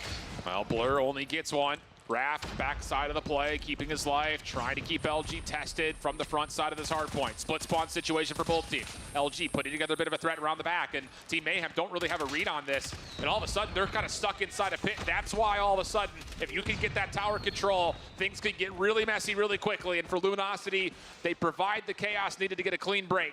Now Team Mayhem from the backside of the hard point have to find a way to clear things out, and there's just so many members on the field. Annihilators are out, Purifiers are out, and Luminosity are really running away with this. The lid's been blown wide off this game. They're so good at holding P2 here time and time again. They're just so very much prepared for this. Also brought out the operators to begin with. Now that operator usage definitely going to be big for Luminosity, but we get to see on the horizon, Mayhem only has 1 op to play with when it comes to that defense. In that early rotation here, this is where we saw Mayhem kind of shut down Luminosity. Have to have a full 60 essentially for Team Mayhem here at the statue. And Vague almost slips through. That would have been disastrous for Team Mayhem, but a clean kill does come through. Jesus Saves watching over the middle of the map. Red missile called in, Washi gets one. Big gunfight for Jesus saves, takes the dub. Raph from the front, claw out, trying to hold on at every single measure. And yeah, he's provided kills that absolutely were required. War Machine also in the mix. Sparrow following behind that. And it looks like Team Mayhem will get the opening time. Luminosity trying to restructure off the respawn. And now for Mayhem, they are definitely going to be set for the 30+ seconds that they can definitely get here when it comes to gaining those hard points. But a big nade coming in from Envy definitely applies a lot of pressure on their end. It is still going to be able to be an open hard point, but it is Luminosity still getting the better of Mayhem, where they're getting 20 seconds on the hill, which is definitely essential for them as they're funneling through one by one. And finally, a pinch happens for Mayhem. Vague, still very healthy in the site. Raph trying to double down, and okay, big gunfight win. It keeps Team Mayhem alive, if only just barely. But the breath, you can kind of feel it leaving the lungs as LG have a substantial lead. And they've got annihilators, or pretty operators at the ready as they make their way over towards New. Envy kicks us off with the Sparrow. Turned away by Raph. A couple of trades come through. Team Mayhem looking decent on rotation. EMP impacting their vision. But Cartels doesn't care. This slides on in. Cartels, goodness gracious, not done yet. Purifier out. Envy, see you later. Back over towards the front of the hard point. The range eventually connects. And Cartels has created a chance for Team Mayhem to really get themselves back in this game. But it's a matter of, does Mayhem know where the rest of Luminosity is going to be spawning off to, as a full flood from that left side of the map versus the right side of Mayhem? Definitely going to be essential gunfight to win here. It is still Mayhem on the more favorable side, though, as Luminosity, with just a few points left, 30 points, not able to secure it here. Mayhem can definitely go and get the majority of the points to catch up here. Oh, what a fight from Raph. Clean feed comes through. Here we go again. Team Mayhem looking good for the scrap time. Envy shut down. This is going to keep Luminosity at limited numbers on rotation to trophy. Band at mid-map. He can feel the pressure. Smokes himself out. Goodness, Band gets the turn on. But over towards New. Cartels gets the first double to open things up. Do they get a prediction on where Band is coming from? Band again just jumps into the hard point. Purifier now at the ready. 225, 203. Annihilator to support. Cartels gets one shut down. Spawns for Team Mayhem are all over the place. Washi, Flash, dealt with. Here comes the break. War Machine out for Blur. Kings trying to work his way with an Annihilator. Trying to work their way back through, but Marshy gets a double. 239 to 203. Team Mayhem running out of lives. They have to find a way to break. They need to see another hard point, but they're not getting the kills. Luminosity look good to get to the grand finals, and so they will. 250, 203. Luminosity seals the deal here to be still undefeated in this competition.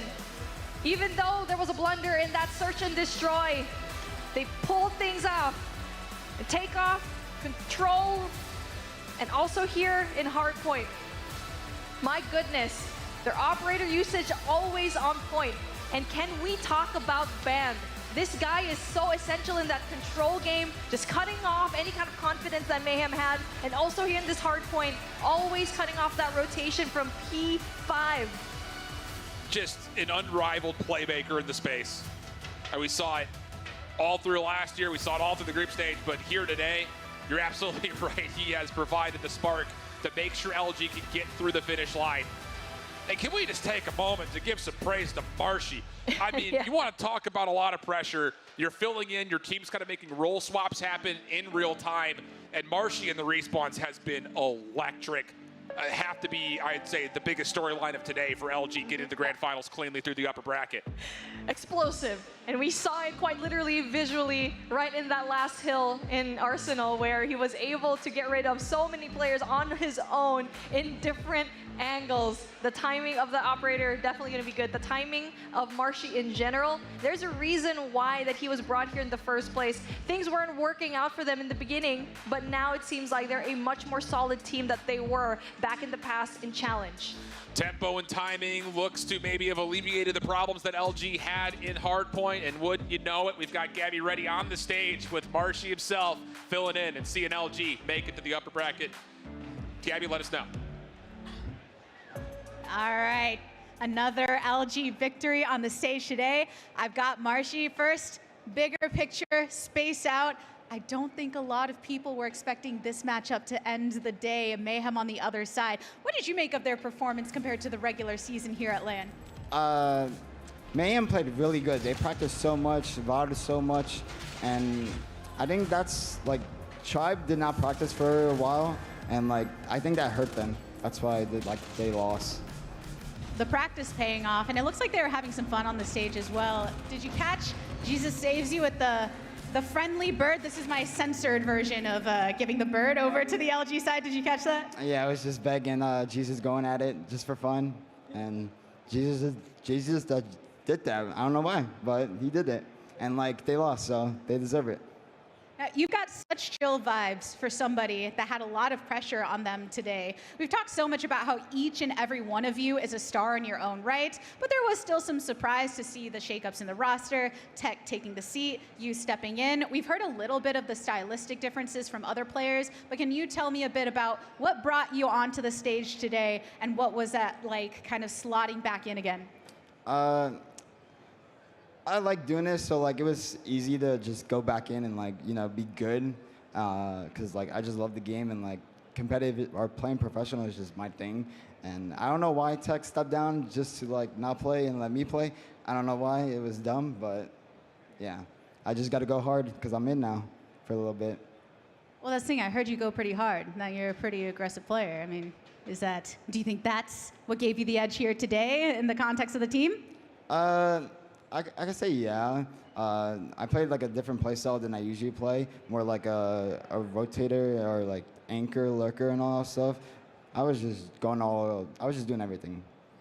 Doing lots of things on the stage, and it does mean that, as we already recognized earlier, you and the team have secured a spot going on to the next stage in the World Championship. I'm going to talk to some of your other teammates about that a bit later, but for now, we've got a bit of a teaser on what to expect in the World Championship to come.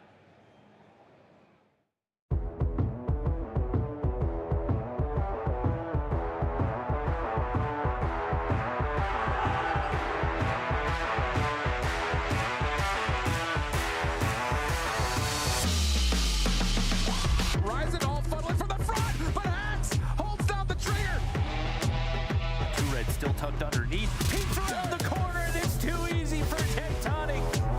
First contact. That's right.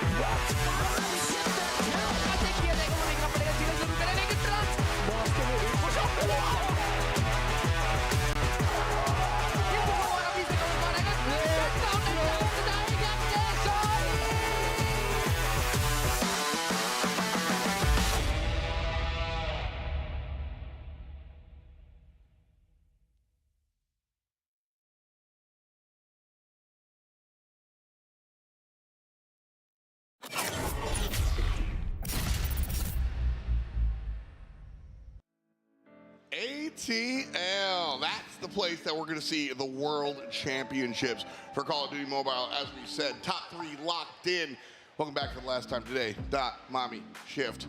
And reflecting on our day so far, I mean, Mayhem, they finally do fall down on the bottom side, but even here, they put up a fight, and I'm happy. It looked sick. Dude, it's unbelievable to see how these teams have grown. Like, I just am like in complete nerd heaven watching these guys improve in all the smallest of instances where they were making mistakes previously. Really good for the competitive integrity overall for our final 3 squads, but Mayhem in particular, I mean, we're hearing all the credit from their opponents. They really are playing with something different this weekend, and I'm here for it. Oh, speaking of nerding out, just watch this guy be on a telestrator, and he will geek out, and you will learn a thing or two from Professor Shift. But yeah, I'm just going to mirror the exact same thing. It's really impressive for even Devious, the 4th seed, to just give a hard time to LG, to even Tribe, and almost possibly getting to that 3rd spot. But again, it's just a valiant effort for all 3 teams right now of North America. We finally secured the top 3 spot. It is amazing. Well, we talked a little bit about how our teams are poised and ready to go to Worlds. We still have a North American champion to crown, but let's talk about the big show. Gabby standing by with our 3 captains that are headed to ACL. Thank you. As we said at the top of the day, there's so much on the line for the 4 teams that came in to compete. Only 3 have qualified to the World Championship, joining the other teams from all of the regions that have already qualified. And now we know our North American representatives. So I wanted to be able to speak to the captains ahead of tomorrow's matches. I'm going to start all the way over here. You know, Jesus saves. We already talked a bit at the start of the day, but you only had to play 1 match before securing that spot. How did that feel for you and the team to be able to take that releasing breath? It was very satisfying, and just wish you GGs. We'll see Solo back tomorrow, so I'm sure they're going to come out with some fire, but we'll be ready. Not to put you in a tough spot by putting you right next to, you know, the one that knocked y'all down a little bit. So an additional level of pressure and having to go into the lower bracket to secure that 3rd and final spot. How are you and the team handling that to make sure you achieved what you believed you deserved? I think opportunities are presented by the enemy, so a lot of stuff we learned today we'll be able going over in VODs. It'll definitely make us stronger. A lot of preparation, a couple of weaknesses got pointed out. I think it'll help us tomorrow, though, for certain. Speaking of preparation, when I was talking with your coach Hippo a couple days ago, there was this discussion of balancing and prepping for domestic play versus international play. How did that factor when you're trying to get the job done to get to international, but also thinking ahead to how you're going to be performing there? Well, I mean, honestly, we had a couple challenges throughout the way. We had recent roster changes, as you guys saw. But I mean, we were practicing, going through VODs, going through everything, and you know, it turned out well. We put on a good show for everybody. So, yeah. A good show indeed. And it means that y'all got the job done with the rest of your squad. So congratulations again on making it to the World Championship. I can't wait to see you all perform there, but we do have 1 more day to go through. So best of luck tomorrow to you all. Back to the desk to close this out.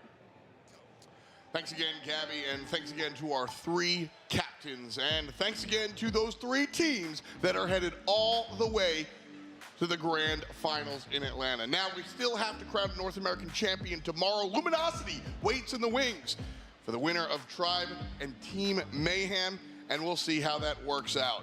Shout out to our partners at DHL, Monster Energy, the U.S. Air Force, and of course Samsung for helping us put on such a fantastic show. But Shift, it's just day 1. That's just day 1, and I mean, we were treated to some unbelievably good Call of Duty Mobile action. It's only going to get better from here. The other important thing to know about that bracket is that LG have also earned themselves a major advantage in a best-of-7 grand finals. They have a 1-map edge, plus, of course, they've got a very significant veto advantage when it comes to how they pick the series. Man, it is definitely a question mark as to will Tribe clinch another NA grand final, because you've seen this team all throughout these years. Granted, back in 2021, it was ARP because there was a mobile Masters, but they were still very much dominant in every single regard. Now they're going to be brought down to the lower bracket, so tomorrow's storyline is definitely going to be so interesting. I'm here for it.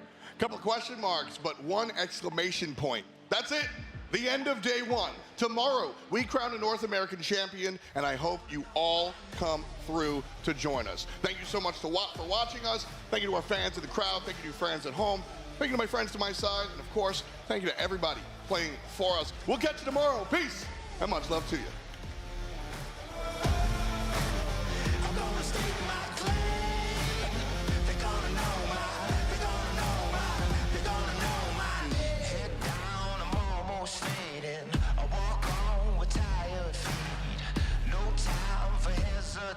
And the world's coming after me, but I got no time to be bitter.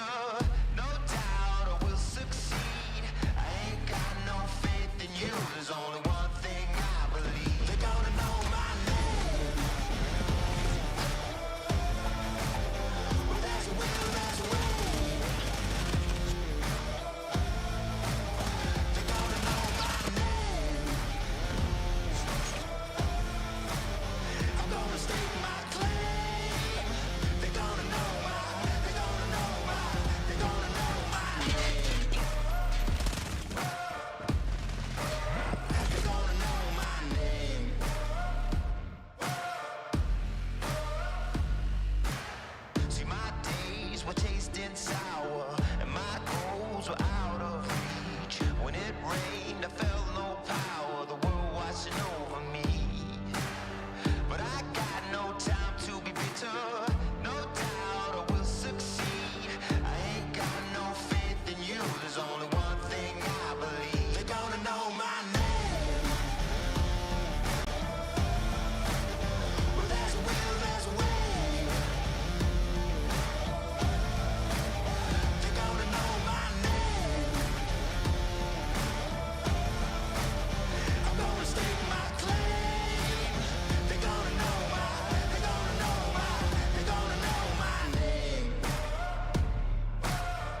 Welcome